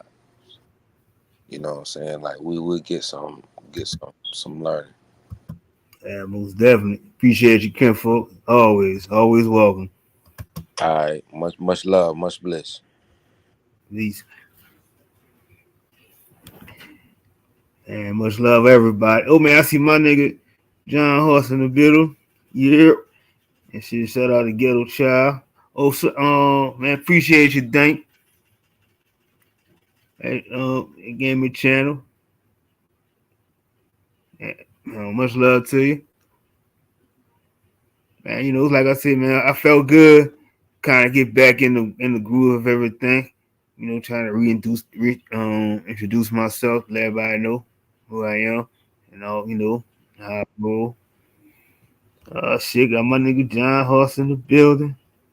How why? How what the fuck up, world? Yeah, we was in this bitch talking about I was talking about those newcomers and shit that was taking over leaving their country coming over here and I was talking about we was talking about languages and all type of shit. Oh, okay. I would fuck around and man, I ain't gonna lie, I fell asleep. They're waiting on the shit to start. I just happened to wake up and I was like, damn, at least let me go say what's up. Let me say what's up to Bronze. Yeah, hey John, I was just telling us, I was saying earlier, I was like, man, I see, I just been sitting back, and it's kind of like, you'll say, oh, we gonna go live and do this and do that, but at the same time, it's like you said, like we've been on the podcast, we've been here, done that, so it's kind of like now I'm just looking at everybody else that's kind of like catching up on some of this shit we've been talking about. Yeah, I man, look here. I had the same sentiments the other day. I was just sitting up there, and you know me, I'm kind of vintage with it. I was actually going back listening to old podcasts that we done did and shit. Cause a lot of the stuff we did, just like you said, a lot of the stuff that's going on now, we really talked about it and was really ridiculed and shit. And it's just kind of funny. I was telling my mom the other day. I was just Mm-hmm. like, I was just telling her, like, bro, all these people who podcasting now, I say, dog, I remember this shit like it was yesterday, man. Before podcasting became a thing, I sat up there and I told that nigga low key. I told him, I said, bro, this shit it's finna blow up, dog, to where regular people is gonna be sitting up here, you know what I'm saying, doing that shit is just a worldwide phenom now. You can just fuck around and get a podcast on anything now. This shit it's just it's crazy though. Yeah, But you can your put boy it, Cat Williams was out the chain though this month. That nigga set the month off. I mean you he can set even the year off. transfer your podcast now on YouTube. They got on that update. They just have for you got run your podcast straight off of YouTube. Shit now. And the shit, man, bro, I'm gonna say people don't understand what we had to do to like put podcasts together.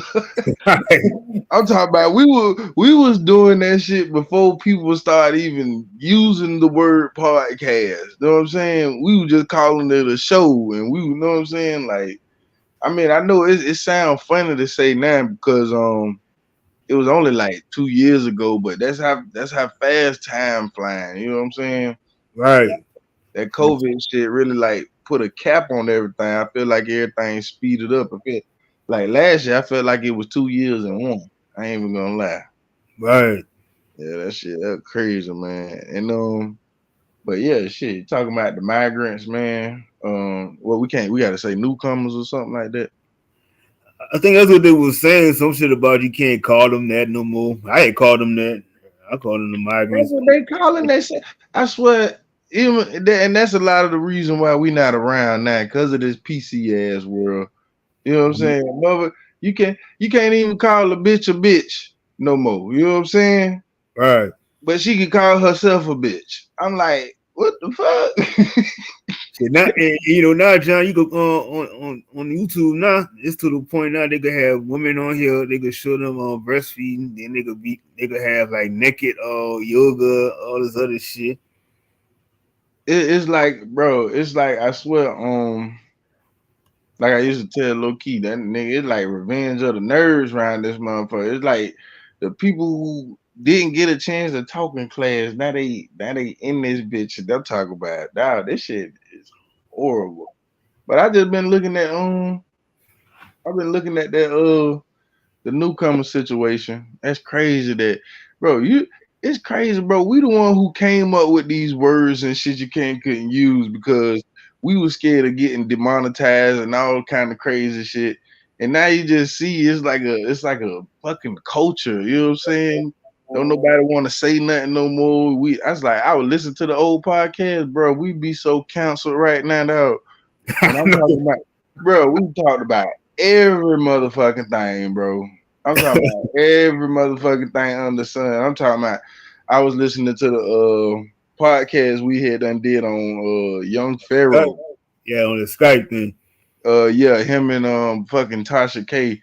Man, that shit, I went back and looked, that shit got 29,000 views. Now, for us, that's a lot. You know what I'm saying? Especially, I say, damn, that's one thing about it. That video marinated like a motherfucker, but you know what I'm saying? them 2-3 years ago when we did that shit, that shit was we had what 11 people in the chat. Yep. Yep.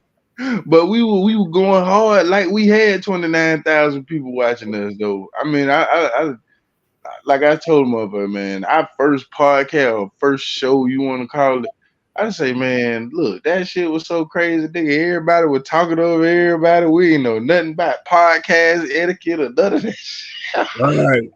That's why I say, man, we done came a long way. And like I say myself, I done back that just because of the same reason you said, you know what I'm saying? A lot of this stuff we done set up here and done talked about, cross reference. And right now it's a to me, it's like a funny ongoing conversation. You know what I'm saying? It's like motherfuckers is just like you say, like they late to the party and you really seeing everybody catch up. Cause I remember, man, I got so ridiculed when motherfucker was sitting up when I was sitting up there talking about, yeah, man, this was before Trump had done took office. Mm-hmm. Man, motherfucker was stomping my ass. Motherfucker was stomping my ass. I was like, bro, what the fuck?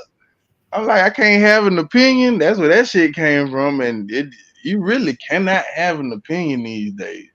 You either down, no man, you down with the crowd, or your ass is you the person who just don't get it. I don't know. That's why I say it come from the 90s where being an individual was popular. You know what I'm saying? But now it's like if you ain't doing the same thing the other person doing it, you like you not you. I don't know. This world is, I don't know. Maybe I'm getting old. You tell me. Like I always said, man, I can't do the get along gang type of shit. I'm like, I'm always have to stand out because like if I'm seeing some fucked up shit, I'm gonna speak on that shit. I'm not gonna just keep saying or laughing and saying that's cool. Nah, some fucked up shit. But there's a lot of niggas now, they're so sensitive, they can't even take constructive criticism, but they will use it as a hate. It's used for hating for everything. It's like this nigga so infatuated with the word hate. It's like an affirmation. I got haters. I got haters every day. But it's like most of the time you getting constructive criticism, and he can't differentiate the between that. So now it's like, you know what I'm saying, when you start speaking that word so much, then you start to become the biggest hater yourself. Yeah, basically getting programmed. You know what Yep. I'm saying? And that's a lot. That's a lot of the reason why I'm like you. I sit back in the background and I just kind of watch because the shit that's going on now is just like it's unapprovable. You know what I'm saying? That's just like I say, they show the newcomers, right? Now Mm-hmm. in my regular time or whatever, I don't know what I'm saying. As far as what I mean by work and stuff like that, I done came across newcomers. You know what I'm saying? Now people today, I think they get personal and generalization mixed up on purpose. I think they do that on purpose. And you know how you having a conversation with somebody and you generalizing something, but then they'll take it personal and they be like, "Oh no, I'm not taking it personal," or you know what I'm saying? It's a weird vibe. You know what I'm saying? Because it's hard to have an intellectual conversation. When we had conversation, the whole key to it was not to get offended. You know what I'm Mm-hmm. saying? But now you know what I'm saying. You got people get offended, so it's hard to be in a position to say anything, depending on what gender and what race you is. Like if you a black man right now, there's certain things you can't say or you can't do because you know what I'm saying? You don't want to be quote unquote outcasted. I mean, but then you have people like myself who don't really care about all that stuff. So I mean, I done seen myself step back and become a lot more preserved, a lot more conservative because of the simple Mm-hmm. fact that you know what I mean, the PC now this shit is it's crazy dog because I ain't even gonna lie, man. I'm gonna tell you a situation. Just actually happened tonight. You know what I'm saying? Like the thing with the feminism thing, you know what I'm saying? And the playing the victim and we gotta say what we say. Like I said, I ain't trying to get nobody canceled or nothing, but we see the phenomenon going on with women and stuff, right? Yep. So it's hard for me to speak to my mom about it because I'm like, this here, mom, you one of them. You know what I'm saying? But Mm-hmm. let her tell it. She be like, nah, I ain't like them girls. I ain't like. I'm like, y'all sit up there and y'all don't realize y'all had the same conversation.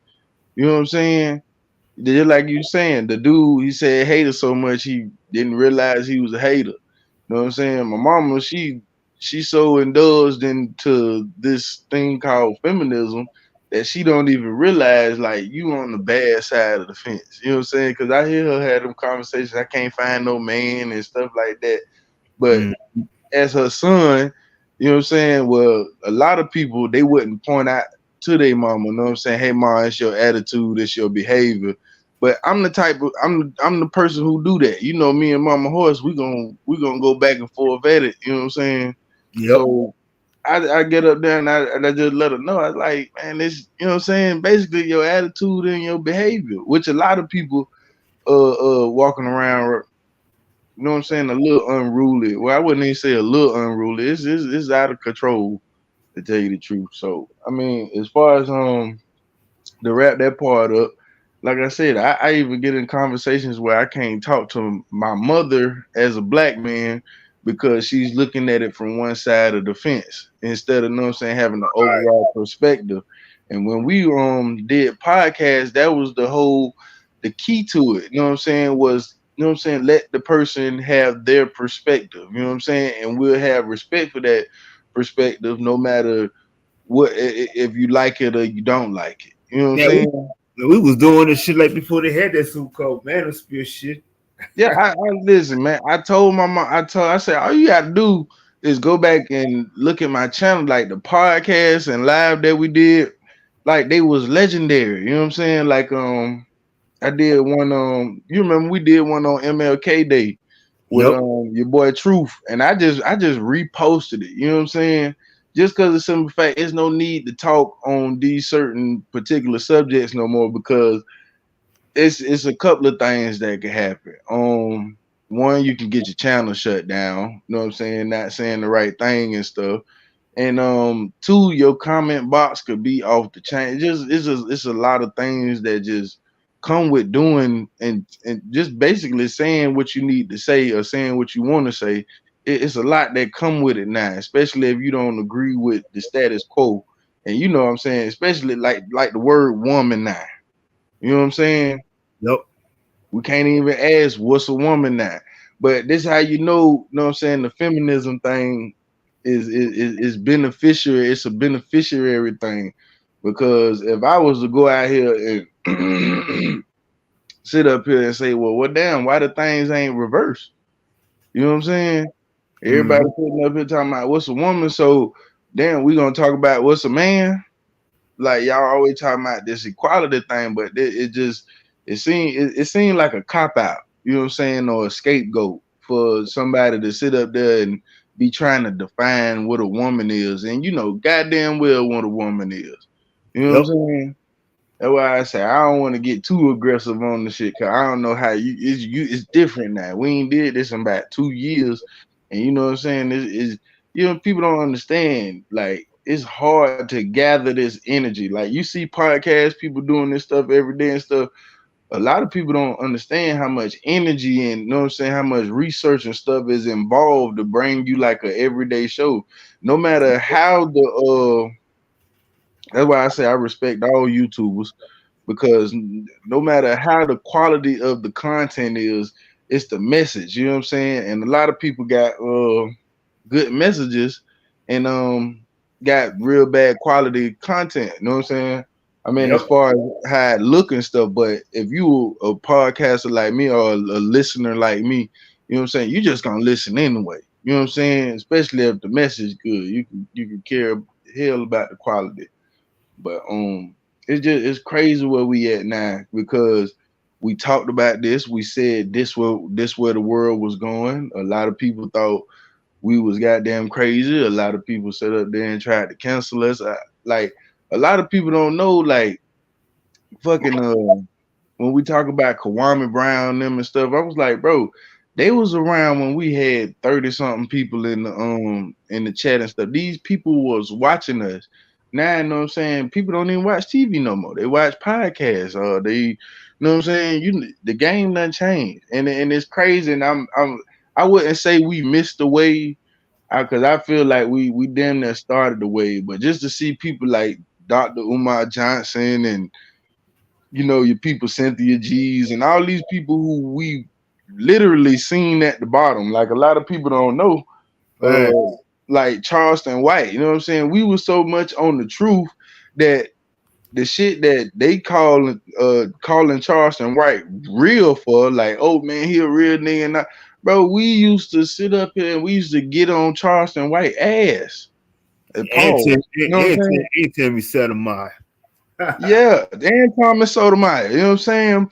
But we used to get on their ass pause, you know what I'm saying? And a lot of people, and it's funny to see people glorify their quote unquote perspective, because we were so real, bro. We didn't agree with Charleston's perspective, and you know what I'm saying? We was the type of people, we get on his ass about that shit. So, but you got this weird division where you got people getting along with him now, and then you got people you know what I'm saying, that hate him. And really, if you hate Charleston White nowadays, you know what I'm saying, it's because of the simple fact that you most likely not listening to his message the way that and it could be the delivery or whatever.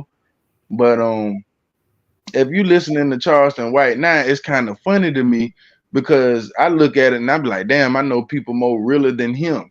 You know what I'm saying? Because they look, damn, he got a real perspective. He got a real perspective. That's just one perspective.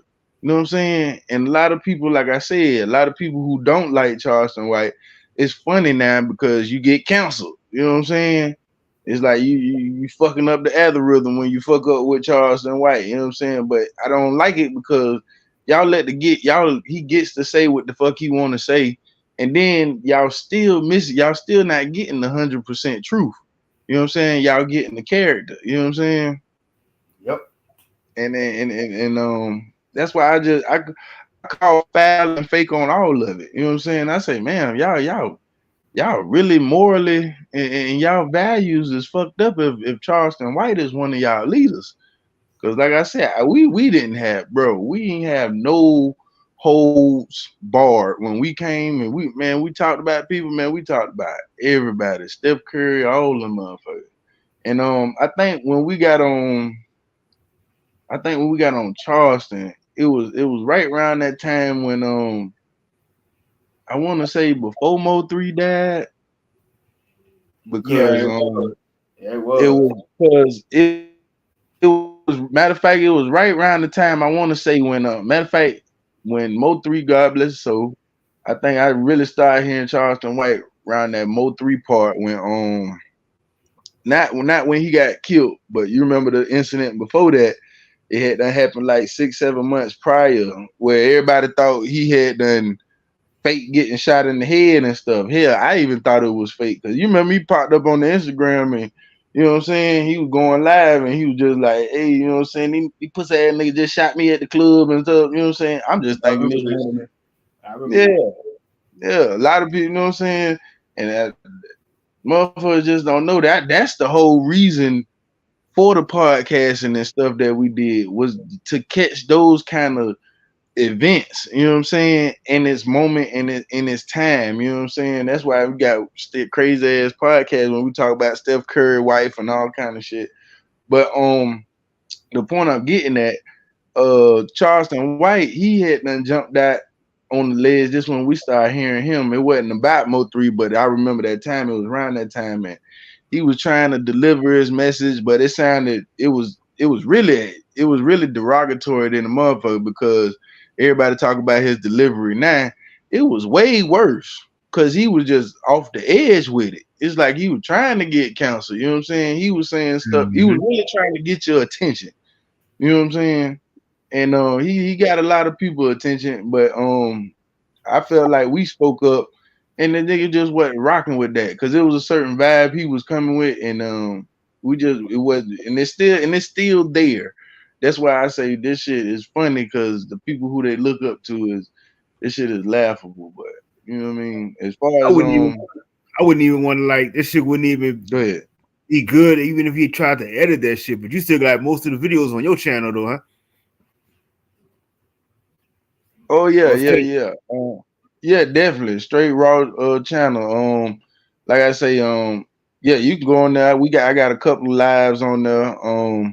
I got a couple of little skits and stuff we did. Like I say, I remember when we talked about Kwame, I remember the Judge Joe Brown, Dane Calloway thing. That Yep. I didn't know that shit was big. You know what I'm saying? I think the only thing with us though, because like I said, we was too real. So I think out of that whole spawn of the thing, like we missed that as far as like the, I guess you want to say the popularity or anything. But if anybody knew us, we didn't care about that shit anyway. You know what I'm saying? All we cared Right. about was getting our perspective at. But it's amazing to see what the shit has become now. You know what I'm saying? It's almost to the point now, like when I sit up here and talk about it, motherfucker look at my ass crazy like, nigga, you ain't talking to no Judge Joe Brown, nigga. You know what I'm saying? Like these, I'm looking at these people like y'all looking at these people like superstars. I'm just like, nigga, it was just 2 years ago, nigga, they was in our backyard. I'm like, look at Dr. Umar Johnson. I'm like, he one of those gotta hate him or love him people. I'm like, we hated them, period. Like all these people we already, you know what I'm saying, quote unquote, hated We because had of their, you know what I'm saying, because of their perspective. And with the algorithm of YouTube and stuff, you know what I'm saying, it seems like that's all that anybody is left with as far as a Charleston White, or you know what I'm saying. But a lot of people you don't see no more. You don't see no Tommy Sotomayor no more. So I like when that change came, like when we stopped doing shows and stuff, and that whole little changing of the guards happened. There was a lot of people didn't make it on the other side of the river. and Tommy done made his comeback, but you know he should be getting flagged. But it's like them niggas was begging to come on the podcast. We had Joshua Brown was begging to come on the panel. We had Tammy was Sotomayor was trying to get on there, and we had Kwame was begging to get on the podcast. Yeah. And then I'm looking like God, that they blew up though. That's the trip thing that just got me. I remember one day I'm sitting up there and this is about the first time I ever watched I think the Fresh and Fit shit. You know what I'm saying? Shout out to that podcast. But I watched the Fresh and Fit shit and I'm like, only reason why I watched it because I seen Tommy on that bitch. I say, how the fuck this nigga here get on a podcast like this? Cause it was the first time I had done seen where they started taking the little studio setup, which I call it cheating, letting the motherfucker, Mm-hmm. and I call it cutting budgets, cause you motherfuckers we just turn on the camera, you know what I'm saying? But nowadays these motherfuckers have a whole crew of motherfuckers trying to capture a moment, you know what I'm saying? Like it's like a whole, yeah, it's like the TV studios done took a budget cut and it's done. You know what I'm saying? We're gonna do it like this now. You know what I'm saying? Like to the news has podcast now.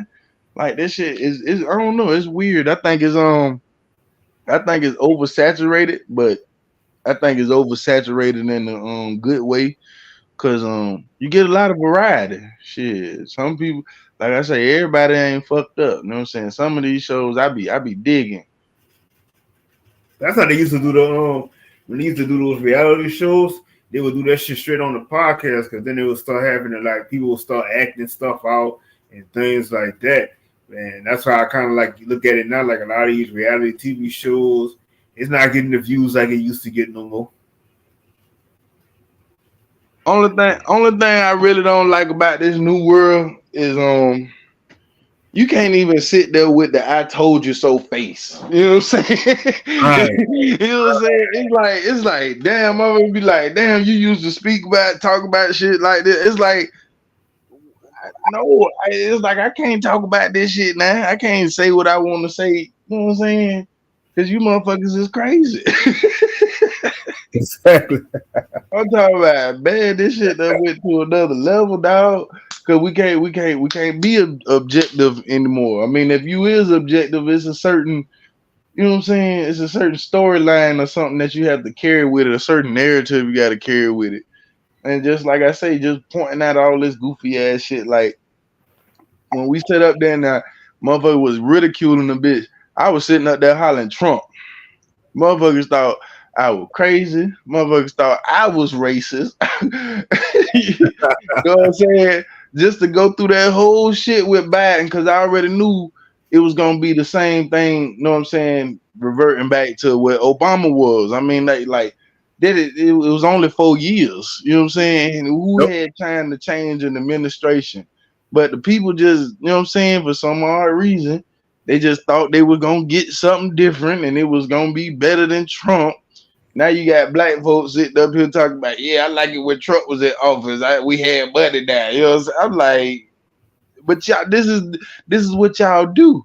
Y'all claim to want to be leaders and you want to have your own perspective on the world, but y'all steady follow. You know what I'm saying? I'm talking to my mama, and we like the thing with Fannie Lewis. You know what I'm saying? I mean, Fannie Willis. That's her name. Yep.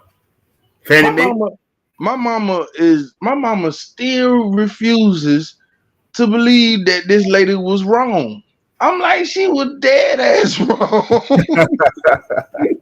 But you know what I'm saying? It's that Democrat mindset, man. You know what I'm saying? I you know what I'm saying? I really call it a loser mindset, because you still want to eat the, you know what I'm saying? I'm looking at my mama like, why do you still want to eat the cake? You know what I'm saying? You still hollering Democrat, and I didn't, you know what I'm saying, just personal talks and just pointed out things to where why this candidate or this candidate would be better.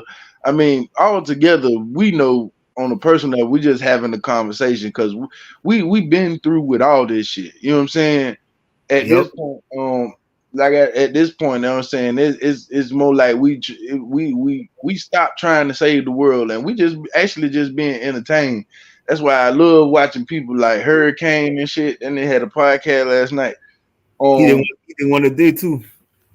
Yeah, that's what I'm saying, man. I love to see him still going hard. I seen Art from the Norm coming back. Like I say, even though me and Low Key don't get along, you know what I'm saying, I still go back on his channel and watch what podcast he got left up, because I'm like, bro, this is the only way I can get some satisfaction when I really want to hear the truth. You know what I'm saying? I had to go back to them old cuts. You know what I'm saying? And we were so on point, and this shit was so, dog, like when you sit up here and you talk about a George Floyd or something like that, and just to see like that podcast was still relevant, I'm like, damn, this shit still, and that shit be going hard. So I definitely be watching the old shows and stuff. But yeah, I ain't gonna lie, man. I spend a lot of my days on. I feel like a retired football player. I spend a lot of the days just looking at old clips and stuff like that and YouTube and stuff. But like I was saying earlier, a lot of that stuff, it really took energy, it took planning, it took communication, because like I said, we did damn near almost, I think we did almost 100 episodes, you know what I'm saying, before we called it quits. But we was there every Sunday just like a regular show. That's why I'm amazed to see what the podcast world became now, because you have channels that's they follow a strict schedule. You know what I'm saying? That like they're on at this time, and then you know what I'm saying, you still got those channels who just, you know what I'm saying, just follow the original YouTube rules, which is just turn on your camera and say some shit. But a lot of people now, it's they done really just took the TV studios and put them in the room. You know what I'm saying? Like the perfect example, that girl Pearly Things. You know what I'm saying? Yep. She couldn't run that show and get it popping the way it was by herself. You know what I'm saying? She had to have a producer. She had to have man, I remember Low Key used to do all that shit. Motherfucker sit up there the whole day, nigga, when we ain't even know what thumbnails was. Like, people don't understand this. Like, we was really doing this shit. We just did it on the fucking phone. What, bro? I'm sitting up here, I'm tripping so hard because, like I say, I go back and I listen to the old podcast and then did the shit with Cat Williams, right? Uh-huh. I was like, man, we been pointed at Cat Williams as far as like a person who, know what I'm saying, was on the truth sideline. You know what I'm saying? We pointed out him so hard because we found his flaws.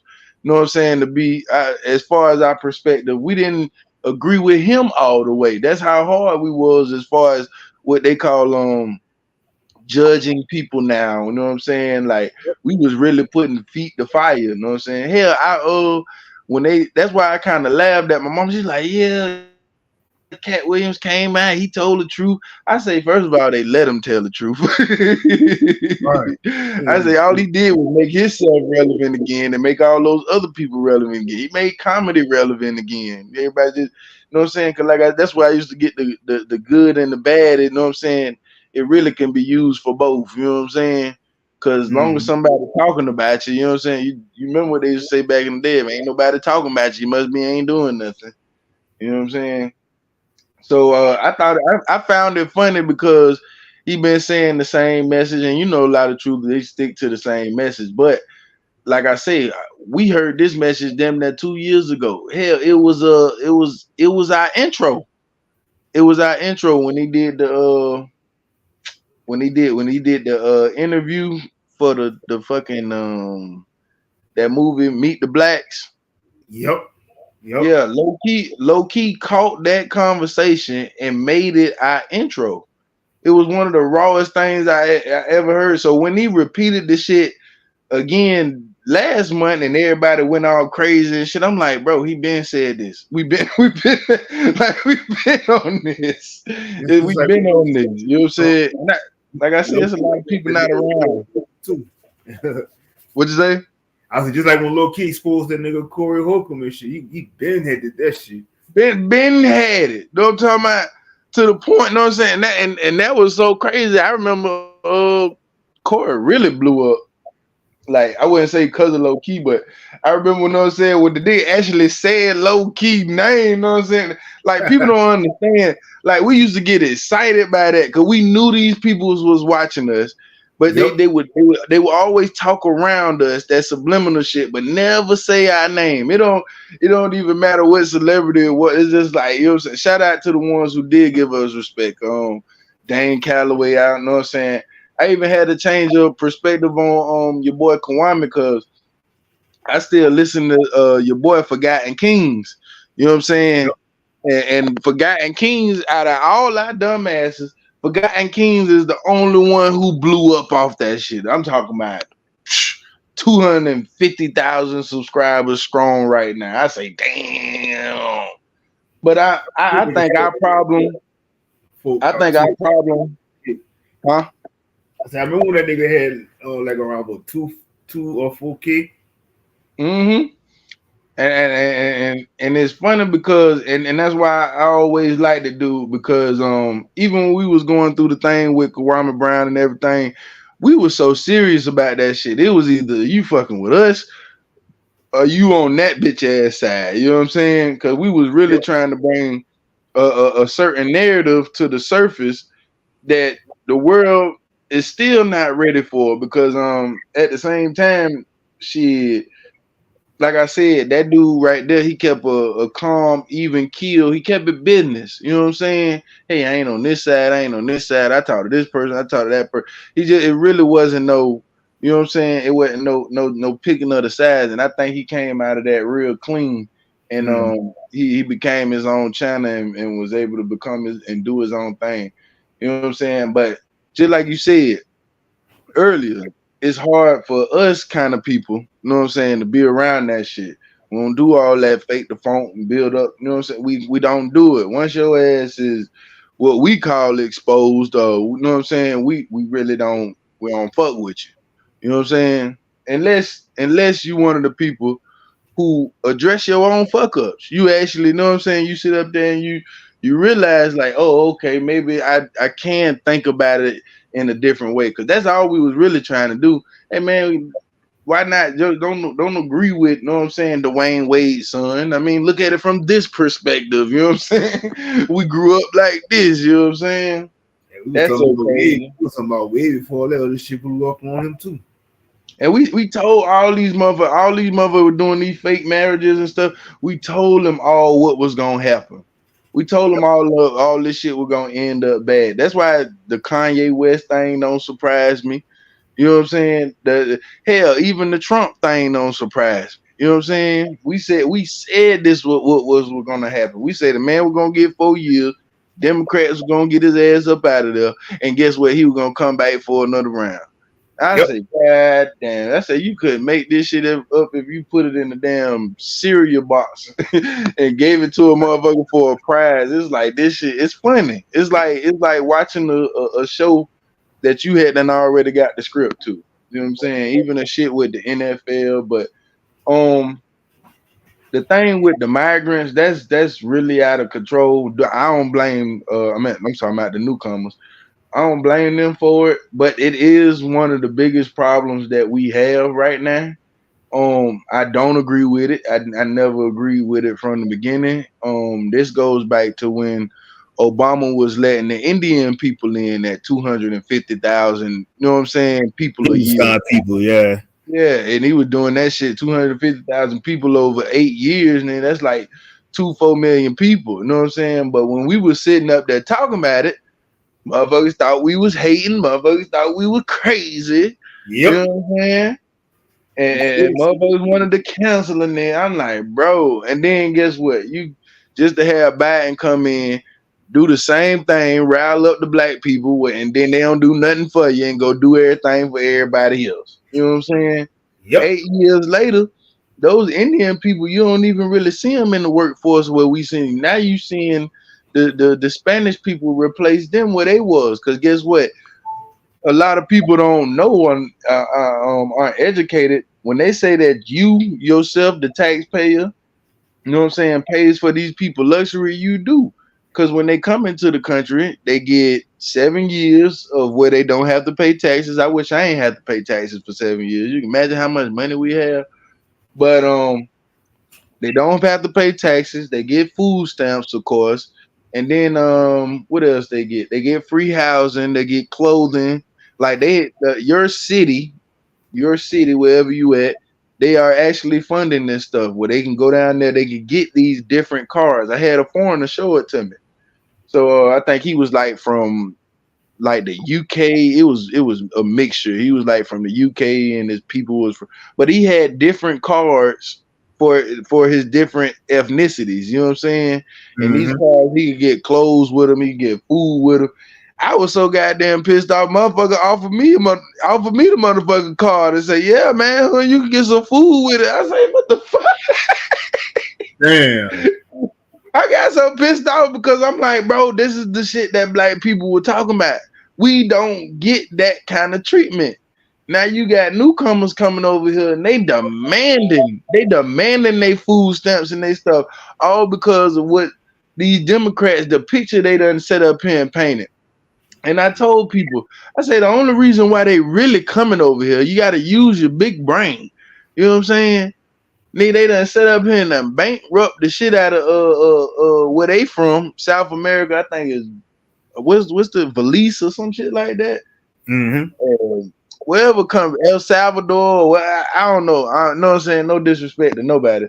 But you know what I'm saying, that little country down there. And what people not understanding, the United States, you know what I'm saying, is being so slick because they sitting up here and Kamala Harris talked about it. They sitting up here how they buying up all them people land.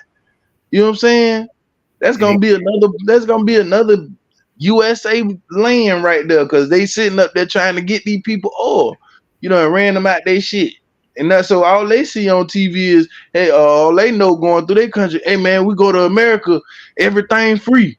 Everything free. You know what I'm saying? We go work at everything, like the luxuries and shit that they claiming to come get. Those are tax shit that we have to pay for. We're taking the brunt of that shit. While the fucking corporation is steady buying up their land. You know what I'm saying? You getting ready to use their oil, getting ready to use their resources. Like they have resources and shit to come up off of. There's no reason to say I wouldn't sit up here. That's just like them people who was on that black wave and shit. You know what I'm saying? That went and moved their ass over there to Africa and shit. Now your ass stuck and shit. I don't want to go. I don't want to leave home. As fucked up as this shit is, You know what I'm saying? Like field mom, nigga. That's all I know. You feel me? Yep, ain't no place like home. Ain't no place like home. You know what I'm saying? I think I can die and still be magnified back to this same place because this what I know. You feel me? That's Yep. why I be so strong about it. You know what I'm saying? And like I say, man, it's just weird, man. That people having these different perspectives, and you know what I'm saying, because it's really like this where that social shit done got us, and we used to talk about that shit all the time. That's why your boy Bernie Sanders ain't making it in there, because you are a socialist, and socialists believe that they can solve everybody's problem. No, that shit is aggravating. Especially you might not even be a person who want a solution right now. You just might want to just, know what I'm saying, sit in your realm and just kind of like figure it out yourself. But everybody nowadays, everybody got a solution. Everybody's an expert. And it's just hard to talk to people nowadays. So you know what I'm saying? I find myself and you know me, I had a big old squad. I had a big old squad. I ain't with none of those people no more. You feel me? None of them people no more. Because over time, like I say, people will show you who they are. You know what I'm saying? All the time. Yeah, and you gotta believe it. You know what I'm saying? My whole thing is, yeah, people fall out and everything else. And you know what I'm saying, on the kind of respect key that we have, you can come together and agree to disagree, because we, you know what I'm saying, this is how people like me and Chris Cyphers get along. You know what I'm saying? Yeah. Mm-hmm. And we at the point now to where we don't have that. You know what I'm saying? We don't have that no more. And people will try to put you down to make themselves feel good. This is like really where we at now with it. So it's real careful, even in real life. You know what I'm saying? You being careful about what you say and who you say it to and who you deal with. You know what I'm saying? Because these people don't like you. You know what I'm saying? Hell, a lot of the people who they don't like themselves. You know what I'm saying? Hell Like no. we living in a real messed up emotional time. You know what I'm saying? And a lot of people lacking emotional intelligence. That's why you miss that community, like with Brother Hemmett and them. You know what I'm saying? Bobby Hemmett and them. And oh man, shout out to Panic. You know, he had done crossed over. You know what I mean? Yeah, man, that shit right there. When I found that out, I was like, damn, man. I was Yeah, like, last of a dying breed, man. And man, I ain't gonna lie, I was so happy to catch that wave, because mentally it helps you out a lot, especially dealing with emotional intelligence.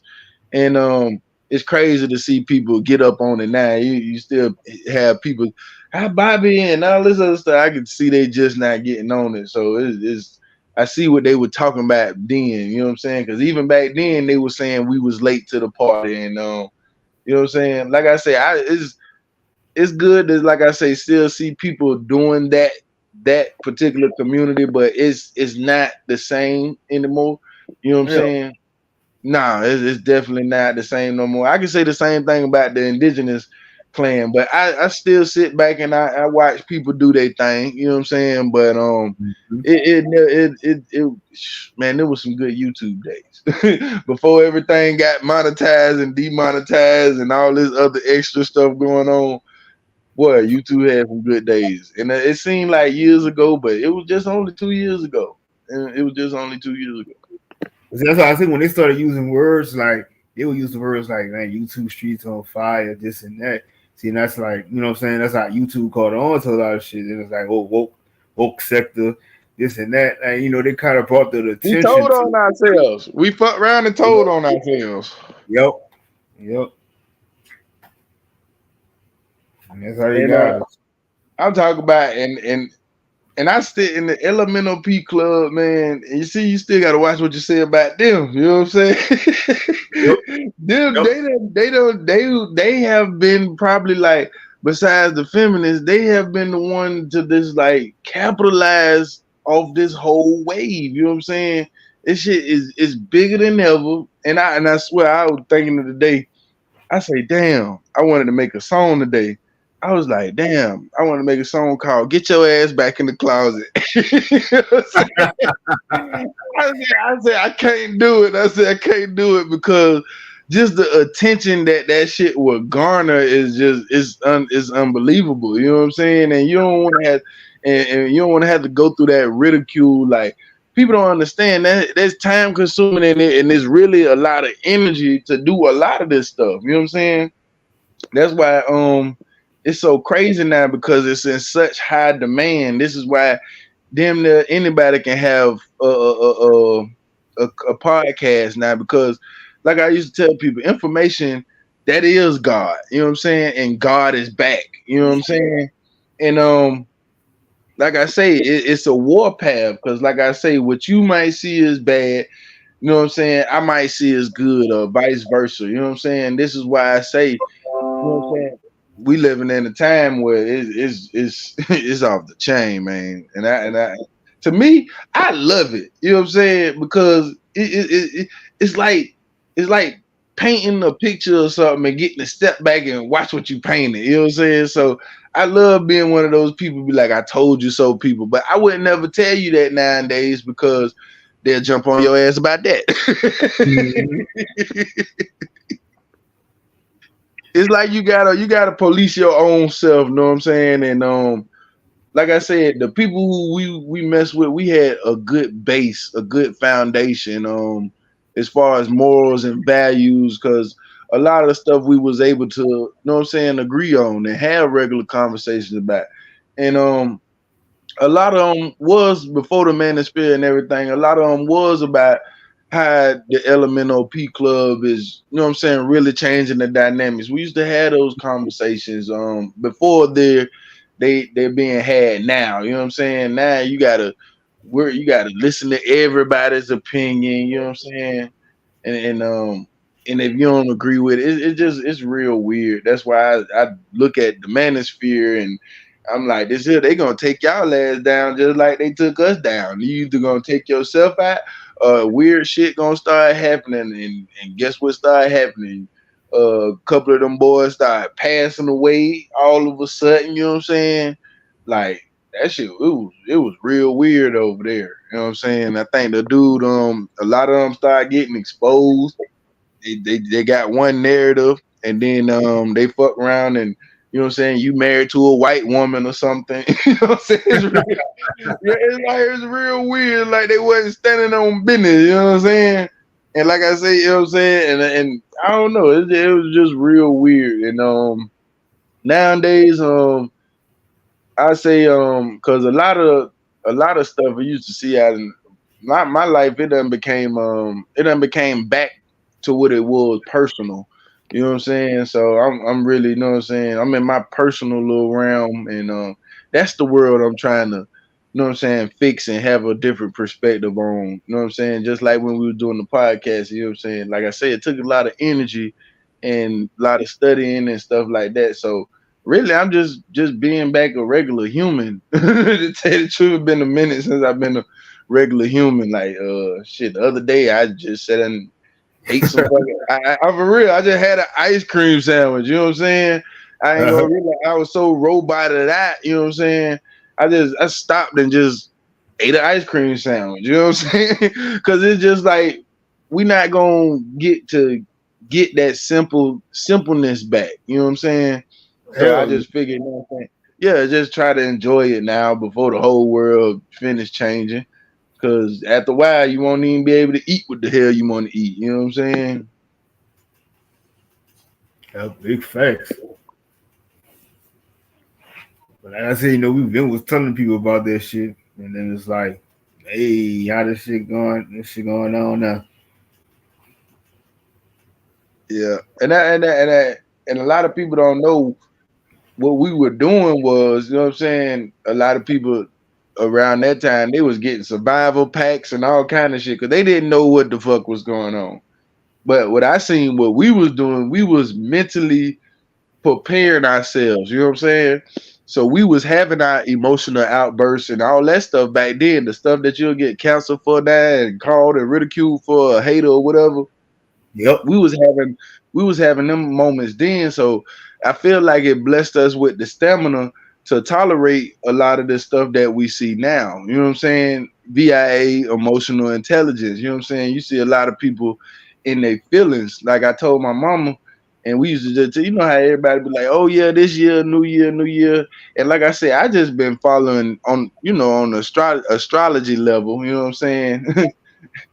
I've been following how the frequency been going. And like I told her, I say before it get better, it get worse.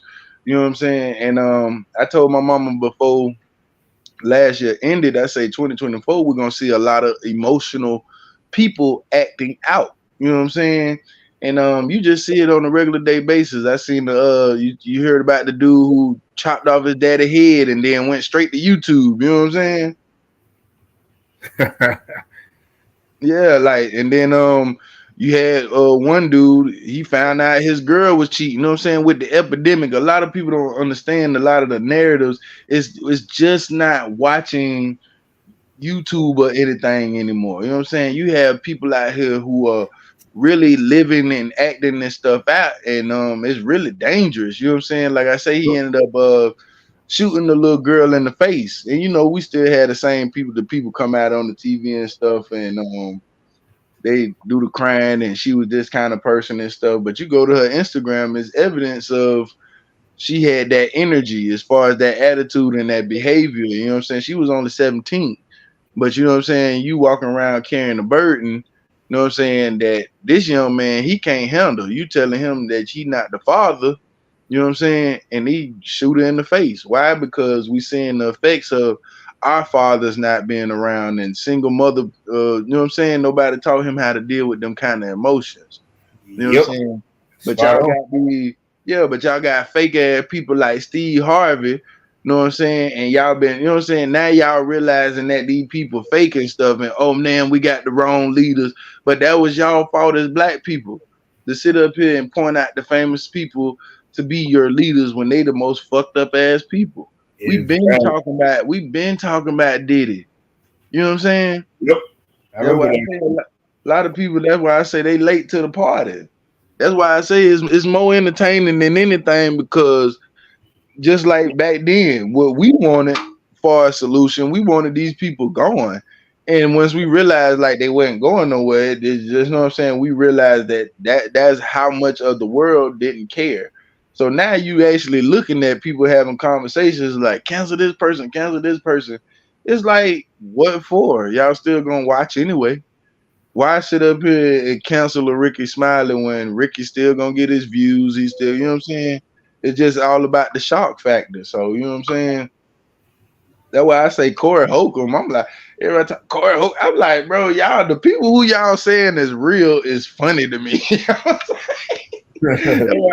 That's why I say I miss the old podcasts, man. I'm talking about we was going.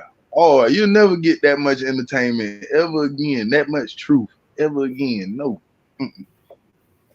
It'd be That's detrimental. Dying Breed doing this shit. Hell yeah. So as far as because I just feel like it's they call it Super Tuesday. You know, because I really been, you know, I dip and dab out of some of everything. You know, I look at all of it, but politics been really catching my eye with this, because I'm just looking at this man, like how this how you know they got them puppets on the string. I'm like, this man is not competent enough to even be my granddaddy, let alone the president. Like, and we still making an argument like this is where we at with it, like. And I just see like nobody don't want to progress or anything. Everybody just want to, you know what I'm saying, call a sheep a goat. You know what I'm saying? just be comfortable and that's it. Yeah, everybody just want to accept it. You know what I'm saying? And you supposed to accept it. If you go out here and say you like rainbow colors and stripes and you eat this kind of food and somebody don't agree with you, you know what I'm saying? That's an argument or something. You know what I'm saying? And why they should be eating this way. It's real weird, man. That's why I say people mind just done turned into straight goop. You know what I'm saying? And that's why I say, once again, shout out to, you know what I'm saying, people like Bobby Hemmett and them, man, just equipped us with that emotional intelligence, because he was giving us, he was one of the first persons that just like give you that shock value. You know what I'm saying? Like, I can't believe what the hell this nigga said. Because the first time I got on Bobby was I was in that goddamn that damn what that Pan African shit, man. With them boys Sinetta and them and shit. I was that's how I got the young Pharaoh and I knew all them people and stuff. And I'm sitting up here tripping cause I'm like, God damn, what's my point I wanted to get at? Oh, I lost my damn train of thought. But no, no, but Bobby, oh yeah, okay. Bobby scared the shit out of me. You know what I'm saying? Because I wasn't on that yet. You know what I'm saying? I wasn't on that yet. I was like, this nigga sound crazy. That nigga went to talk about the Buffalo Man and everything. I'm like, what the fuck? I remember we used to go in and check. But now you know what I'm saying. Now, but what it really was him giving us a different perspective, and I appreciate it because it left me open and strong enough to invite another person's perspective and without judgment and ridicule.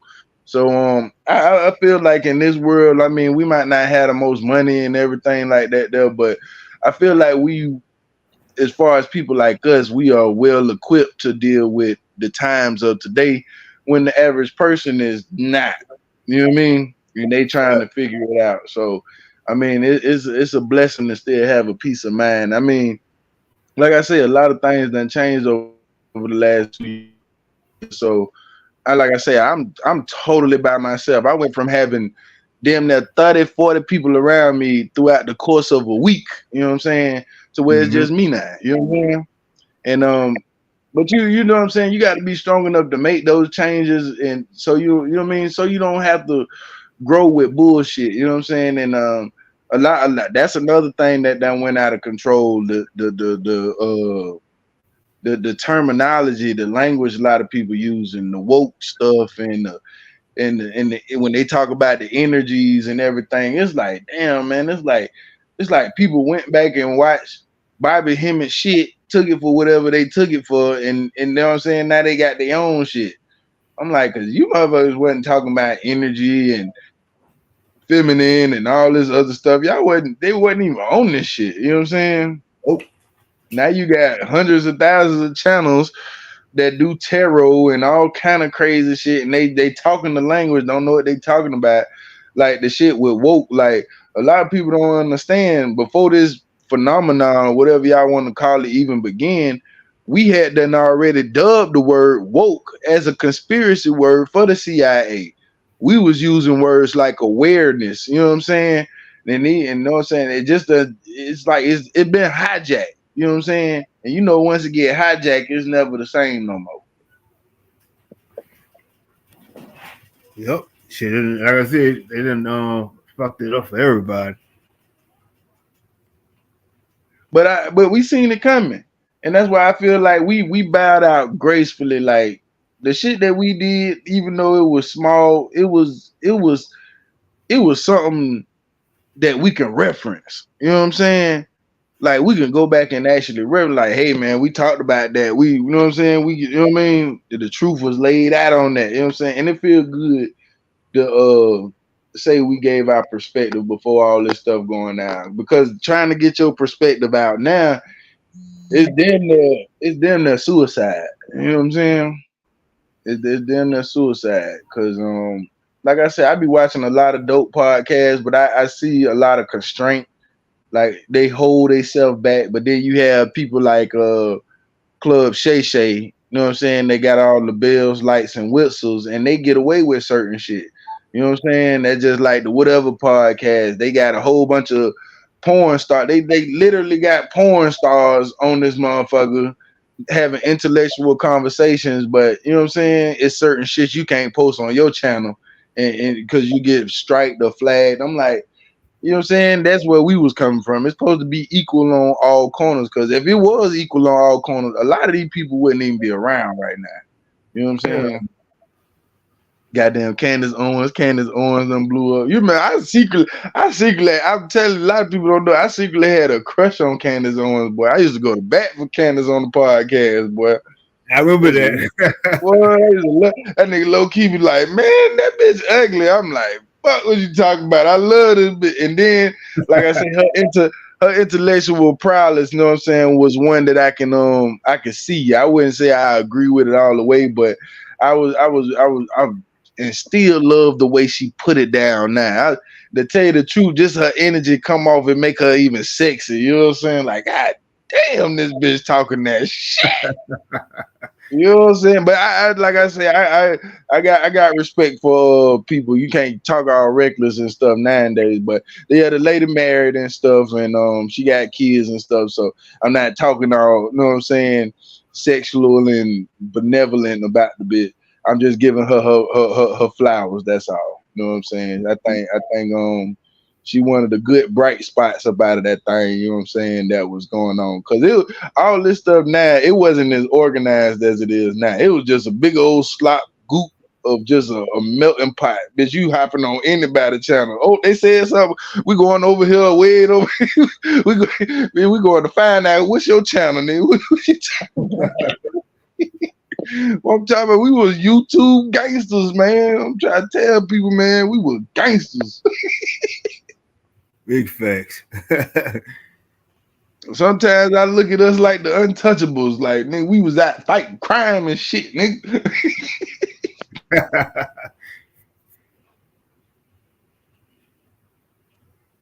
But yeah, man, I'm glad you were still able to make this live. Cause I ain't gonna lie, I've been waiting on it since you had done pulled it up. And I just like, I know Brian, like, and I knew it was gonna be something big. I knew it was gonna be something big. That's why I missed the people that was in here. I wish I would have caught the people that was in here, cause I say Brian's gonna talk about the last 3 months, all the current events. I know it's going down. I gotta watch it.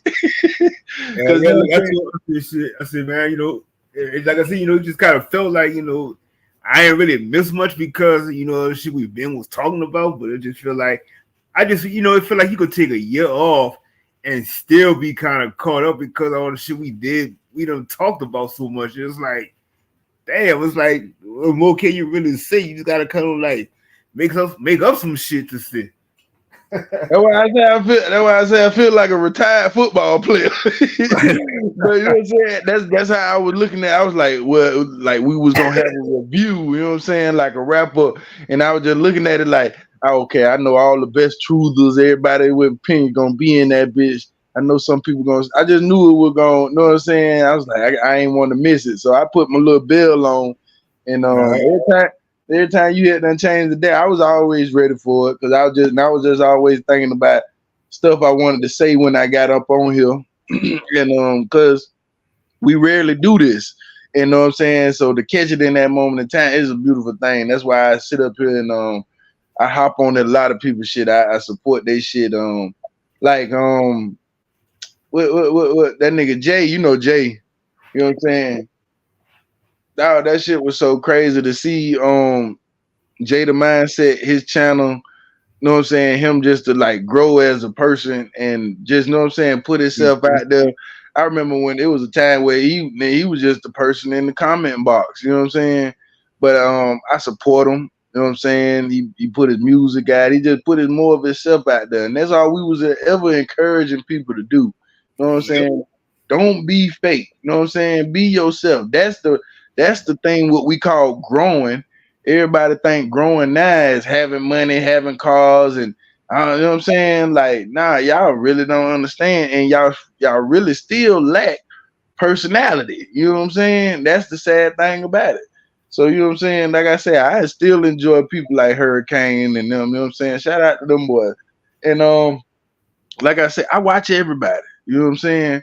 I just don't do the videos myself, but I still get a subscriber here or there, and like I said, I got classic videos. So like I say, sometimes hell, I go back and watch my damn self. Not to toot my own horn, but them videos was the shit.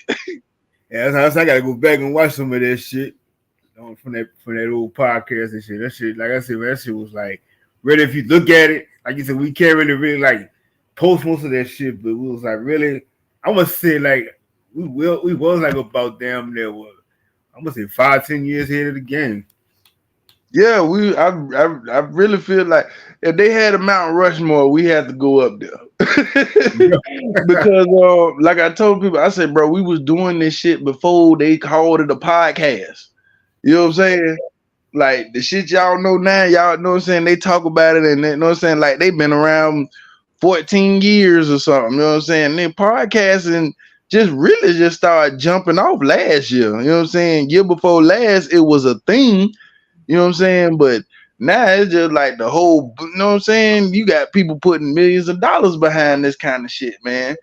And to me it's a beautiful thing, but I can just see a lot of it's a war, man. It's like I told you, it's a mental war. Like you got people like just say Wendy Williams, they didn't make it. You know what I'm saying? A lot you look around, a lot of people that was relevant, you know what I'm saying, around those times and stuff, they didn't make it. You know what I'm saying? Now you the story. Now you the topic. Now you the, you know what I'm saying? It's real weird now. You know what I'm saying? Yep. And she used to be the bully, but now she getting bullied on. You know what I'm saying? People like Madonna, she getting bullied on. You know what I'm saying? And it's because what we call it down in the South, you don't woe out your welcome. And I felt like when we ended our show, that was the perfect time to end that show because we wouldn't be here talking today because our shit was too graphic, it was too raw, you know what I'm saying, and we wouldn't have made the algorithm. We probably wouldn't have no channels to tell you the truth. So I think we stopped it just in time. Yep. Like I said, John, I'm gonna get back into the groove of it. I'm gonna do my shit every weekend now.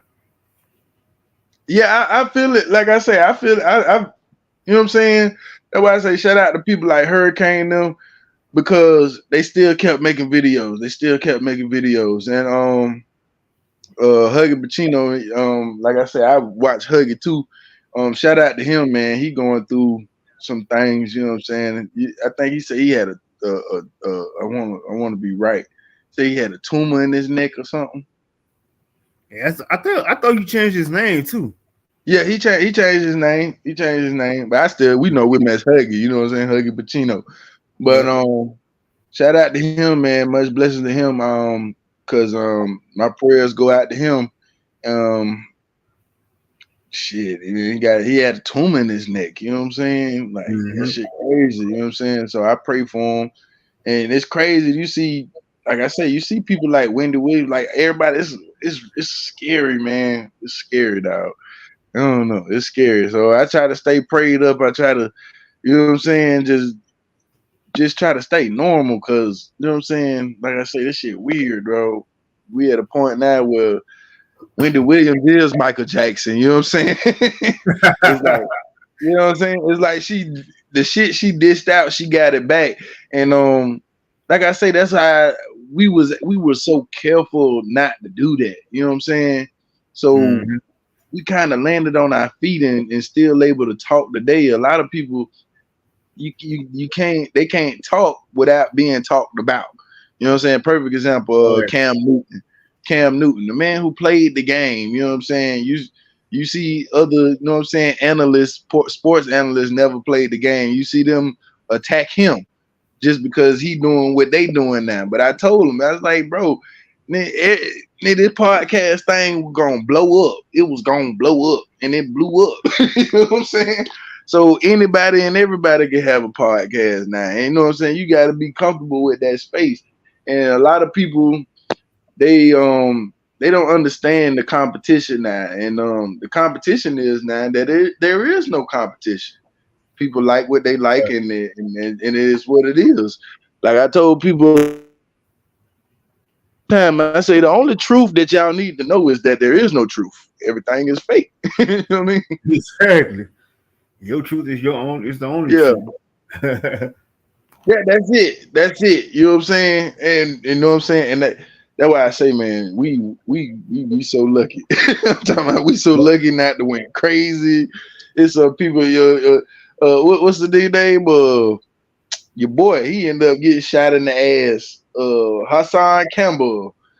Yep. You know what I'm saying? We used to talk about that cat all the time, and it's just like we knew that energy was gonna come back. You kept putting it out there. Yep. And shit came back. I'm in the hood every day. Yeah, okay. Now they found you and shot you in the ass. Hey, what was that movie? He say, "Oh, it shot me in the ass." What movie was that, man? That was a damn movie. Oh, Training Day, when they shot Denzel in the ass. Yep. Yep. That nigga said, "I'm coming back. I'm putting cases on all you bitches." Shoe program, nigga. That nigga played the shit out that. That nigga Denzel was a motherfucker, man. Oh yeah, but yeah, a lot of shit does is watered down now. And Tyler Perry, they coming for his ass. They coming for all of them. For But real. it's a beautiful thing, you know what I'm saying? I don't think we're gonna get the justice that we want, but you know what I'm saying? They got Diddy. You know what I'm saying? Diddy took his little lick, you know what I'm saying? But we knew that these people connected to who they were connected to, they weren't gonna be all the way canceled. You know what I'm saying? Like Steve Harvey off the chain. You know what I'm saying? So much shit that happened around him, and he just steady on the morning show every morning. So you know that lets you know how powerful the people who back their ass up is. You know what I'm saying? Yep. Big facts. Yeah, yeah. So I don't really cause you remember me, I used to do a lot of arguing about, you know what I'm saying, the shit that was out there, the shit that we were forced to look at. And now I just got an opinion of where I look at all of it, you know what I'm saying, just take it all in and just kind of just look at it and have my own perspective. And Yeah, it gets to the point where you don't even have that energy too much to really argue about it anymore. Like I said, it's like you already know what was coming. yeah, just like that Dr. Dre song, been there and we done that. You know what I'm saying? Yep. So yeah, I'm not gonna argue with nobody about their preferences. And, hey man, if your ass wanna be a cat dog, go ahead and be a cat dog. I don't give a damn. You know what I'm saying? Yep. But I'm letting you know that, you know what I'm saying, hey, it's something mentally wrong with you, but it ain't my place to say that. That's basically where we at with it now. You know what I'm saying?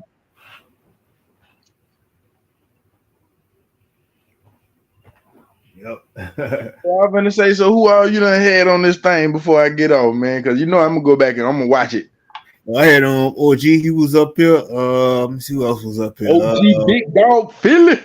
He Yep. been around for a minute. Yep. Lil Yos, he was up here, and Realize TV, he was up here. Okay. Yeah, man. And Zoo and Zoo. Okay, yeah. Cause the economy is so bad, man. It's hard to do things like this now, man. And shit, motherfucker be working so much, be tired and shit. And For real. yeah, be too tired to do shit. You know what I'm saying? Like it's been so hard for me to get back doing my videos because it's a certain narrative you already know that I want to come with as far as the Yep. commercial law. But you know what I'm saying? A lot of people don't know, like, even before when we did podcasts and stuff, it's a lot that goes into it, time, energy, effort, research, just to be able to say what you want to say. You know what I'm saying? And like I said, I've been doing commercial law, and I thought it was gonna be a quick thing, and before you know it, man, 2 years done passed. I been studying this stuff 2 years, and I'm really just not getting started as far as the action. You know what I'm saying? Because I really had to understand the concept. Like I had to put myself in position to to start that particular, you know what I'm saying, journey that I was on. You know what I mean? And that's what I wanted my channel to be about. So this is why I haven't made no videos, because that's what I want to come with as far as a new narrative. And you know what I'm saying, we was always about getting the good information that people can take and actually, you know what I'm saying, do something with it, real solutions. You know what I'm saying? We was always about real solutions. So like I said, I've been studying that stuff for 2 years, and I'm just now really getting started because I had, like I said, I had a these last 2 years for me have been like 4. You know what I'm saying? Because Mm-hmm. like I said, I done went from up to down to up to down, like just on the personal level. You know what I'm saying, in life. So, but to still stay focused on what I'm supposed to be focused on is commercial law. You know what I'm saying? That's what I've been doing, and like I say, I just take it one day at a time, and I know I'm gonna get back on there eventually as far as what I'm supposed to do. But I don't want to bring the people no bullshit ass information. You know what I'm saying? Facts. So That's what I yeah, was telling. so But that's why I was telling, like, when you go, I guess you could go back when you go back and listen to it. But like I was telling Zoe earlier, I said, I did the thing with the trust thing because, like I said, I went on there, I called them up, I told them, I said, doing like a good faith based trust, and it kind of like had the mhm. person, it had the operator. She was kind of like throw it off a little bit because she was like, God damn, this nigga know that information. So I was like, I kept saying it. So she sent me the information in my email. I filled that shit out, but before I called, before I submitted everything. I still was asking them questions, everything on that paperwork and stuff. So basically saying now it's like, I got my own little church business going on. You know what I'm saying? And your ass, see, that's why I love you, bro, because your ass always on some underground wave, boy. You don't Yep. mind tapping into anything, you feel me? And Yep. damn, I gotta go look that up. You say good faith trust? Yeah, you can just call your trust. Yeah, call your trust a good faith based trust. Any trust you want to make, Oh, make it to. you talk, yeah. Oh, okay. You talking about our actual trust that the government gave us. Yeah, well, I just use my company name and I just made it like say I'm gonna open up a good faith based trust in it. I said it just like that, and it was kind of Mm-hmm. like they know they had when you say shit like that, they know they got to get that information because they're like he know too much, he know that shit now. What I'm talking about, bro, it ain't got so bad with that shit. I know that shit. Like, I just recently like stopped. I would, what we call it, we stopped studying, but you don't never really stop studying. But I was stop being heavy on it because now I told you I got my mama on it. So now Mm-hmm. she at where I was. She at where I was, and she going through the difficulties of what I was. So she called me and, hey, what this mean? You know what I'm saying? Like 2 years ago, I didn't know what securities was. I didn't know what equity was. I didn't know what interest was. I didn't know what a set to K by trust. You know what I'm saying? But I know my capacity for learning is, you know what I'm saying, my desire for learning. So I took that and I just applied myself, and I know so much shit that the average person, you know what I'm saying, the average person to be looking at me like, man, you speaking Chinese. But you know what I'm saying? Just that's why I say everybody got this thing to where they can learn something new. You don't have to be the same stuck person. You know what I'm saying? And that's really where I took that narrative and I ended up because I was always looking for solutions to the bullshit that we was talking about. And towards the end, I realized like, okay, yeah, our problem is financial. It's something we missing here. Something we missing here. And that's how I got into my realm of commercial law. So when I come back, you know what I'm saying? I be speaking like in a conspiracy type language, you know what I'm saying? How because that's all I know. But I won't be doing those kind of videos. I'm gonna be trying to get these solutions out and trying to break it down as easy as for the easiest person to understand. You know what I'm saying? I feel like that's where I'd be more helpful at. And instead of just on here like all these other people just looking for attention and just trying to say the thing with the shock value and you know what I'm saying? I'm not Corey Holcomb. You know what I'm saying? I give you know what I'm saying? Corey Holcomb, he give you the truth, but he don't give you no solutions. You know what I'm saying? Yep. And that's where his channel is entertaining, but it's not useful. And that was a thing that low key used to get on his ass about. You know what Yep. I'm saying? He used to get on his ass. Yeah, you got a good entertaining show, motherfucker, but it's not based in any solutions. Know what I'm saying? No solution ideas. You know what I'm saying? You just talking shit about people. And like I say, tomato, to each his own. It is what it is. But we did have that era where you had good people like us who really cared about what the media was pushing to the rest of the people who didn't know. You know what I'm saying? Which was our people who didn't know. And hell, even our people thought we was crazy. But to sit back and not be a part of that shit and not to be half crazy and not to be arguing with a chick with a stick, you know what I'm saying, and all kind of Mhm. crazy shit, you know what I'm saying. I'm glad, you know what I'm saying, because these people are crazy. Everybody is like mentally retarded right now. Yeah, they only do is argue all day. Yeah, man. Hey, my black people, they got it the worst, man. Like all this evidence and stuff you got going on, and you still a Democrat. That shit is baffling as to me. You know what I'm saying? No offense to anybody who is still a Democrat, but you obviously not paying attention. You know what I'm saying? Yeah, you know what I'm saying? Only reason why I scream the other side is because I just would like to see a change, man. I'm just, I'm tired of going through the same black people stuff, man. We go through the same black people stuff. Hell, it's Black History Month, you know what I'm saying? And we don't do the same old song, man. I'm talking about this shit. It's bad, man. You know what I'm saying? It's bad. We sit up Use the, here and use the lift up same old things. African colors. Yeah. The only thing I really don't like now is you got different races and everybody calling themselves black and shit, but ain't nobody going through what the fuck we going through. You know what I'm saying? Because people don't understand, it's an underlying silence of what black people go through. Like black people not just talking out their ass. It is a certain way when you hear a regular average black person say, "Oh, the white man run the world." Not necessarily. You know what I'm saying? We know that not necessarily in general, but when you go into a personal, a black person's life personally, you see what they have to deal with. They have to go work at these factories where you see these newcomers at. You know what I'm saying? That and their boss or their manager is still, you know what I'm saying, a white man or a white woman, somebody telling them what to do. You know what I'm saying? So in their perspective, no, the world hasn't changed. You know what I'm saying? Yeah, the world's still racist. You know what I'm saying? Because you still dealing with the same everyday problems that you dealt with what damn near 30 years ago. You know what I'm saying? Like I just the other day my bank account was fucked up. You know what I'm saying? I had to go to the Arabs to cash my check.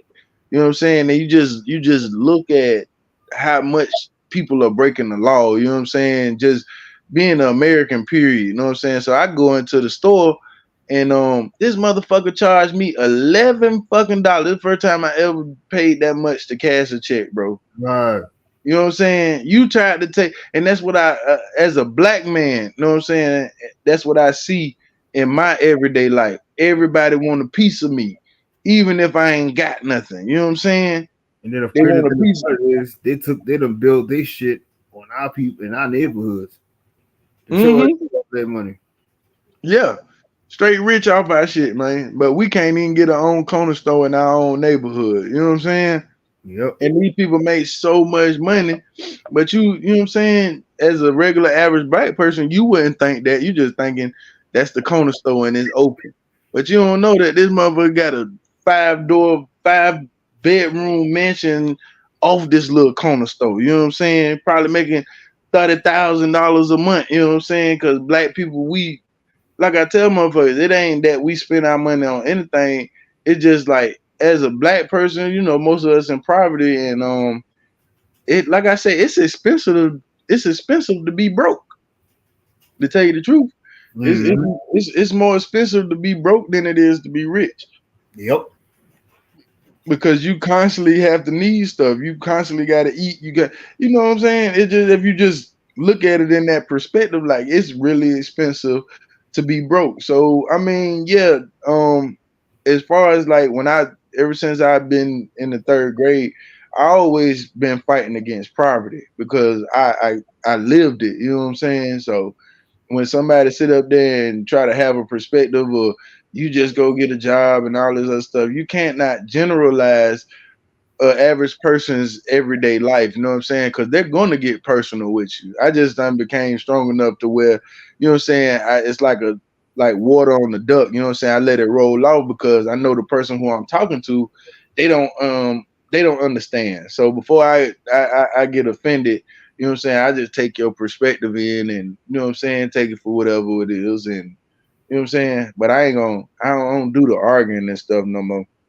Cause like I told my brother, I said, man, I was Charleston White before Charleston White was Charleston White. Yep. Literally. I was Kwame Brown before Kwame Brown was Kwame Brown. Like literally, I'm talking about down to the T. I so much till I feel like motherfuckers stole my swag. You know what I'm saying? Like I would say, I used to look at Kwame Brown channel. I'm like, this motherfucker had to see my videos. Cause I'm talking about motherfucker came out where I'm like, damn.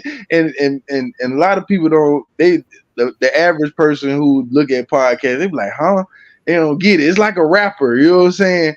You can't bite. You know what I'm saying? And Get off like a I lot say, of people's swag and shit.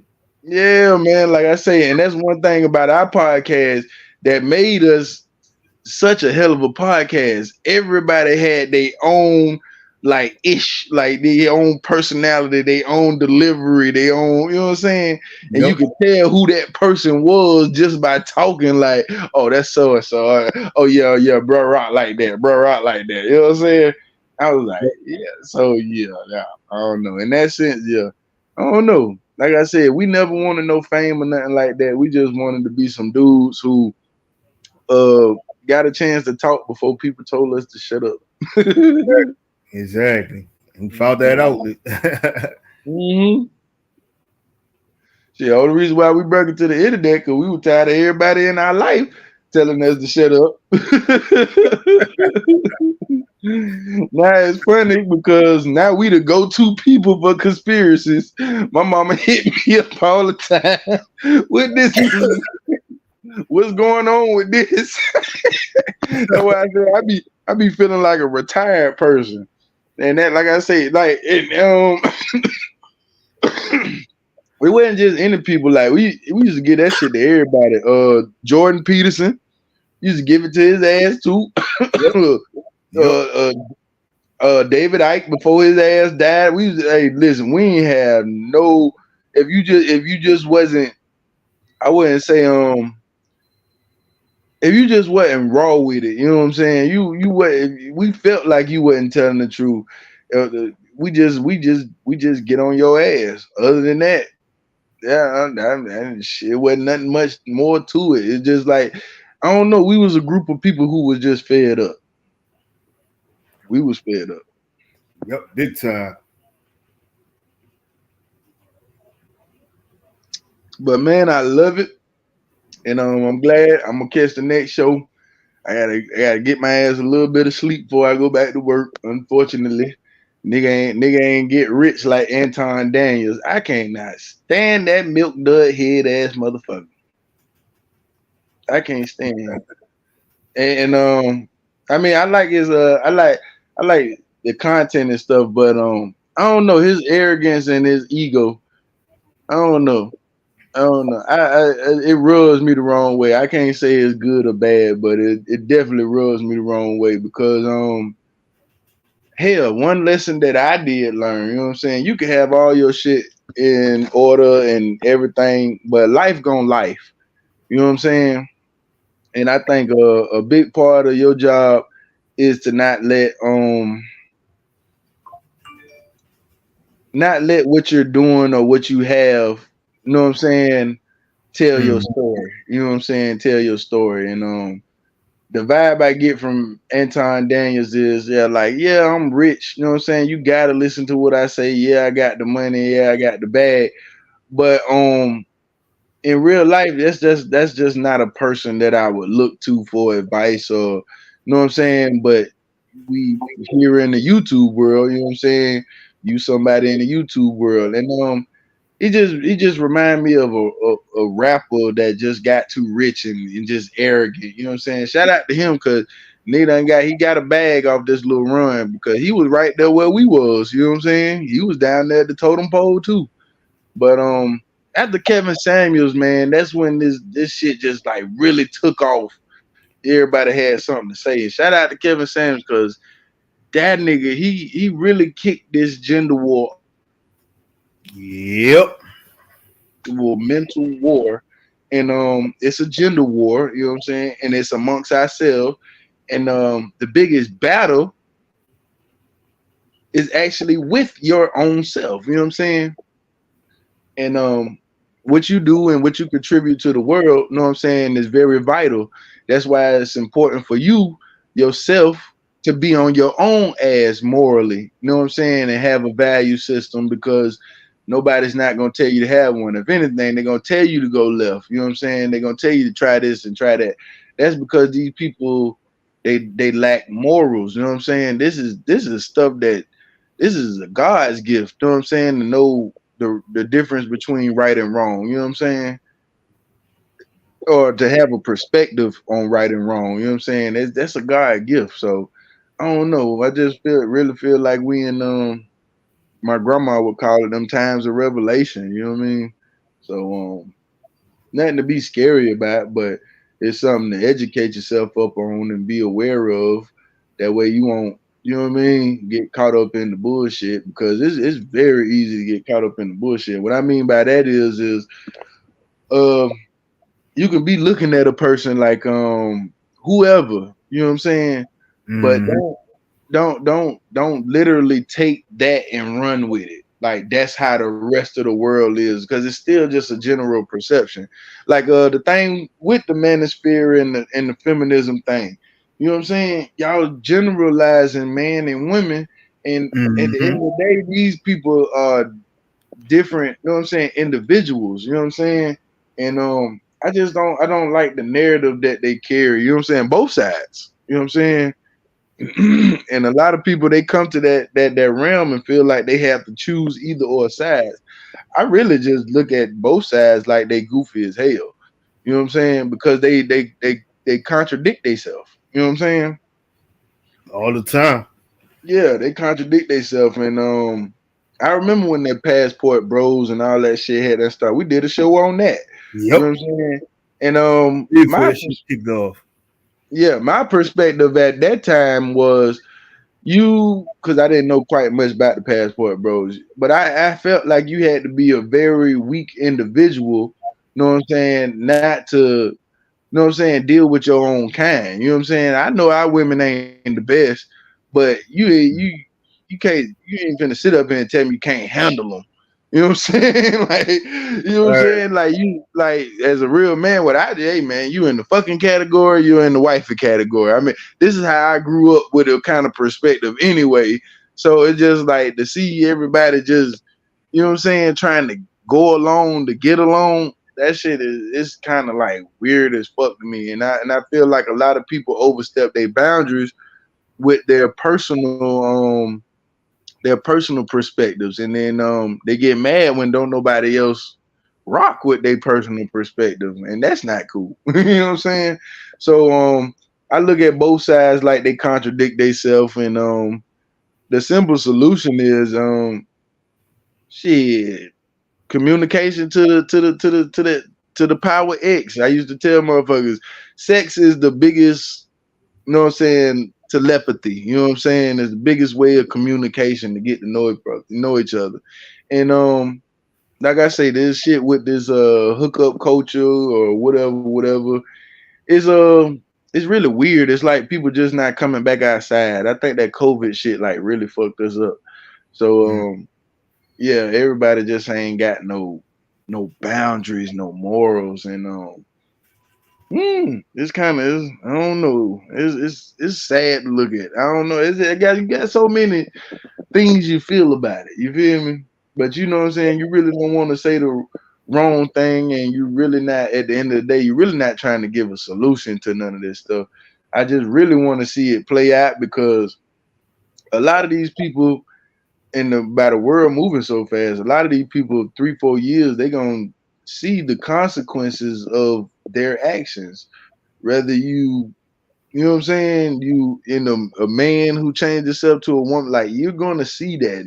Whether you a lady who got a whole bunch of tattoos, and you're gonna see it later, you know what I'm saying? Like they Yep.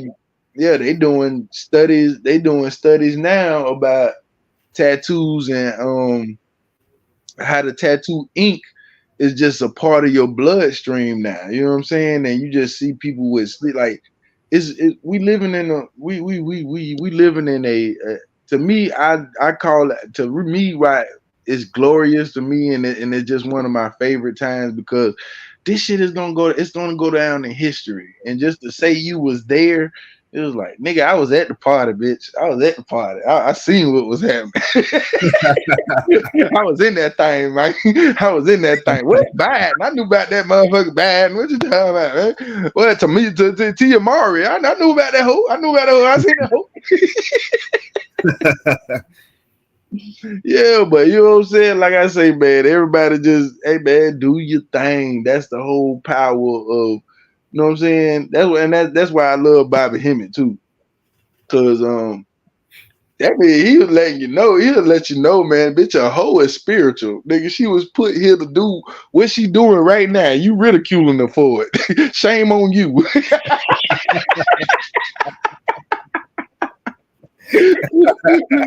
For real, you know what I'm saying?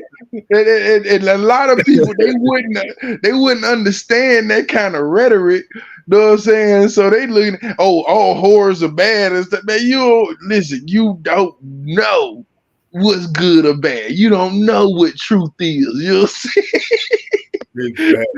That's why that nigga said that shit in that movie. They just say the truth. You can't handle the truth. Yeah, for real, man. Cause once again, man, the truth is what you make it, man. You know what I'm saying? That's just like let's just say Whitney Houston, for instance. You know what I'm saying? You wasn't finna tell Whitney Houston she wasn't functional, she wasn't crazy. You wasn't finna tell her that. She sat up there and told Oprah, you know what I'm saying? Hey man, crack is whack. Bitch, I might do drugs, but bitch, you know what I'm saying? I got some morals, I got some values, bitch. You know what I'm saying? I'm snorting. I'm still be. You feel me? But I'm still, and that's why Whitney Houston will forever go down as one of the realest bitches of my lifetime. You know what I'm saying? Because that was the first time like we seen a person just, you know what I'm saying, be just poked and prodded from the top, and that's our biggest problem too. We look at our celebrities and everything, like just say a Lil Wayne, and be like, damn, what is the top of the people of our food chain and all this stuff? But really, these people are they're less than. They're like the poor people of rich people. You know what I'm saying? To have wealth and then having to flaunt it, and then everybody know you got it, and you quote unquote a public figure. Man, most people get their money, they want to live in the private. They don't want to have to deal with it. So I look at these people and what they do and how they do for money. I look at them like they disgusting. I mean, no offense to them, but you know what I'm saying? I look at a Madonna, I look at a Snoop Dogg, I'm like, y'all disgusting. You know what I'm saying? Because not only it just I don't it's only so long you can carry narratives, and then you switching up narratives, and you know what I'm saying? Like Snoop Dogg to everybody else, that's probably like one of the most famous people in the world. To me, nigga, that's Poop Dog. You know what I'm saying? You've been doing this, you've been degrading the generation for years. You know what I'm saying? Like, you know what I'm saying? Yeah, I like your music or whatever. Yeah, I'm just as guilty. You know what I'm saying? I'm just as guilty for indulging, but I realize what I'm indulging in. You know what I'm saying? And from that perspective, like, you disgusting to me. So do I listen to the music and stuff like that? Hell no. And once you realize that, you actually kind of wean yourself off that shit. Like everybody talk about Tupac and all this other stuff. It's been years since I listened to Tupac. You know what I'm saying? When we sit up there and we talk about McDonald's eating sodas, I've been drinking sodas. I don't drink sodas no more. It's been about 4-5 years. I haven't. If I did eat McDonald's, it was very sparingly. I can probably count on one hand how many times I ate McDonald's last year.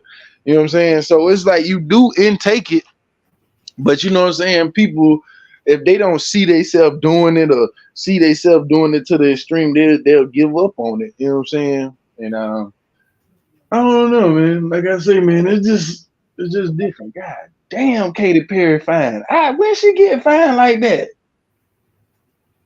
I'm looking at Katy Perry. I mean, come on now. I mean, damn, God damn, this bitch got titties and everything. I'm sorry, I'm looking at Entertainment Tonight, y'all. Yeah. But I'm gonna tell you this too, John. You know how much they made off of that shit. They show you how this shit go. You know, when she was with by her being there, and they tell you how this shit's so big, but it's like they made 335,000, no, 335 million off of her appearances and stuff for Kansas City. But you know, at the same time, the NFL still owed the state of Missouri for the Rams moving. So that was kind of like almost paying their debt off towards them. And then especially got around in the Super Bowl, if they win a Super Bowl and shit, that's a really complete on the payments because shit, it's been over. Like I'm saying, I think it was like about maybe 500 million or some shit like that since they moved. And I think this is like the finalizing of the payments now. And it go back to man, that's crazy. It's always a bigger play. It's always a bigger play. That's just like with the newcomers coming over here. If these people leaving a whole bunch of land that's very valuable in resources, why y'all not looking at? Y'all got to follow the money. Look at who buying up the land. You got America buying up their land. You know what I'm saying? So I mean, America and China. Yeah, so it's been a plan from the get go, probably before you was born, 9 times out of 10. You know what I'm saying? Yep. Yeah, so I mean, to be mad at it, no, I'm not mad at it, but I recognize the changes that are going on, and America will never be the same, and because y'all got to understand, man, once these people here, they're not just here to say they're here. They're here to build a life. You know what I'm saying? They're going to have their children. They're going to go back and get their family. And you know what I'm saying? We looking at the end of America as we know it. You know what I'm saying? We've been looking at it like that for the last 3 years, you know what I'm saying? And what I mean by that is like, no, it's not gonna disintegrate or no shit like that. But just the perspective gonna change. It's not gonna just be about American people. We are inviting the world in. So we're gonna be a worldly nation. You know what I'm saying? We are a worldly nation. You know what I'm saying? We try to tend to everybody and we miss everybody. You know what I'm saying? We try to yeah. I think we a big ass walking contradiction.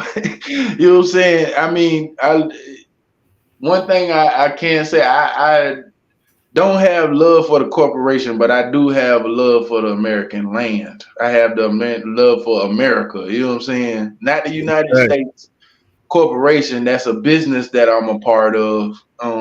VIA, they call it the Matrix, but I am a child of God, and I do live on this land called America, and whatever it was called or whatever it will be called, it doesn't change that fact for me. You know what I'm saying? To be a human being first instead of everybody else, because everybody else mentally ill right now. Everybody need a big ass bottle of Ritalin. That's what everybody. We need to bring Ritalin back. Because everybody off the chain. Everybody got ADHD. Bring Ritalin back. Real. But shit, John, I'm about to be ready to run this shit down, bro. It's like on that 5 hour mark right now. Hey man, I love it, man. I appreciate it. This John Horse, y'all, and I catch y'all on the next round whenever it may be. But like I say, man, everybody have a great morning, good night, whatever it is, and I encourages your brain to think, and mainly think for itself. But other than that, this John Horse, man, I just got an opinion. I'm definitely not here to save the world. Yeah, wow, my nigga. How wow, Grand Rising, man. Hey, man, I just want to thank everybody coming through, man. You know, boy Brown's back in the building. So I'm gonna make sure I try to keep it going every weekend. You know, all day. You already know, flat motherfucking power all fucking day. And so, you know, and my solar return is this Thursday, but you know it is what it is. I might kick up a live. You know, and big shout out to my to my little homie, Infamous Ty, on these 2 tracks, man. I still gotta doing an interview with him soon. You know, we from up from New York, and brother got some good music. And definitely always shout out to my nigga Dangerous Music. You know, he bringing that heat like he always do. So, and you know, much love to all y'all, man, checking it out, and all the new subscribers and everybody who shared me out and whatever. Man, much love to all y'all. We're gonna keep it going. And like I said, man, you know, Triggers is on its way. You know, that's like Triggers was like my baby. You know, it was always, you know, that's what I started off with, and you know, gonna keep it going. So hitting up maybe I think it's 26 or 27, but yeah, you know, that's coming back. And you know, like I said, man, always be you. Don't do the get along gang. Stand 10 toes, and you know what I'm saying. Just be the best person you could always be, and your truth is your truth. You know, don't go always looking for. You gonna always go looking for something you want. You might not like what you see, but at the end of the day, you gotta always trust your own judgment. Cause can't nobody tell you, you know, no better than who you know yourself. Like I say, we manifest around here. We always put into perspectives. So, like I always say, man, love, peace, blue, red, purple, green, orange, hair grease, and catch y'all on the next one, baby. We out.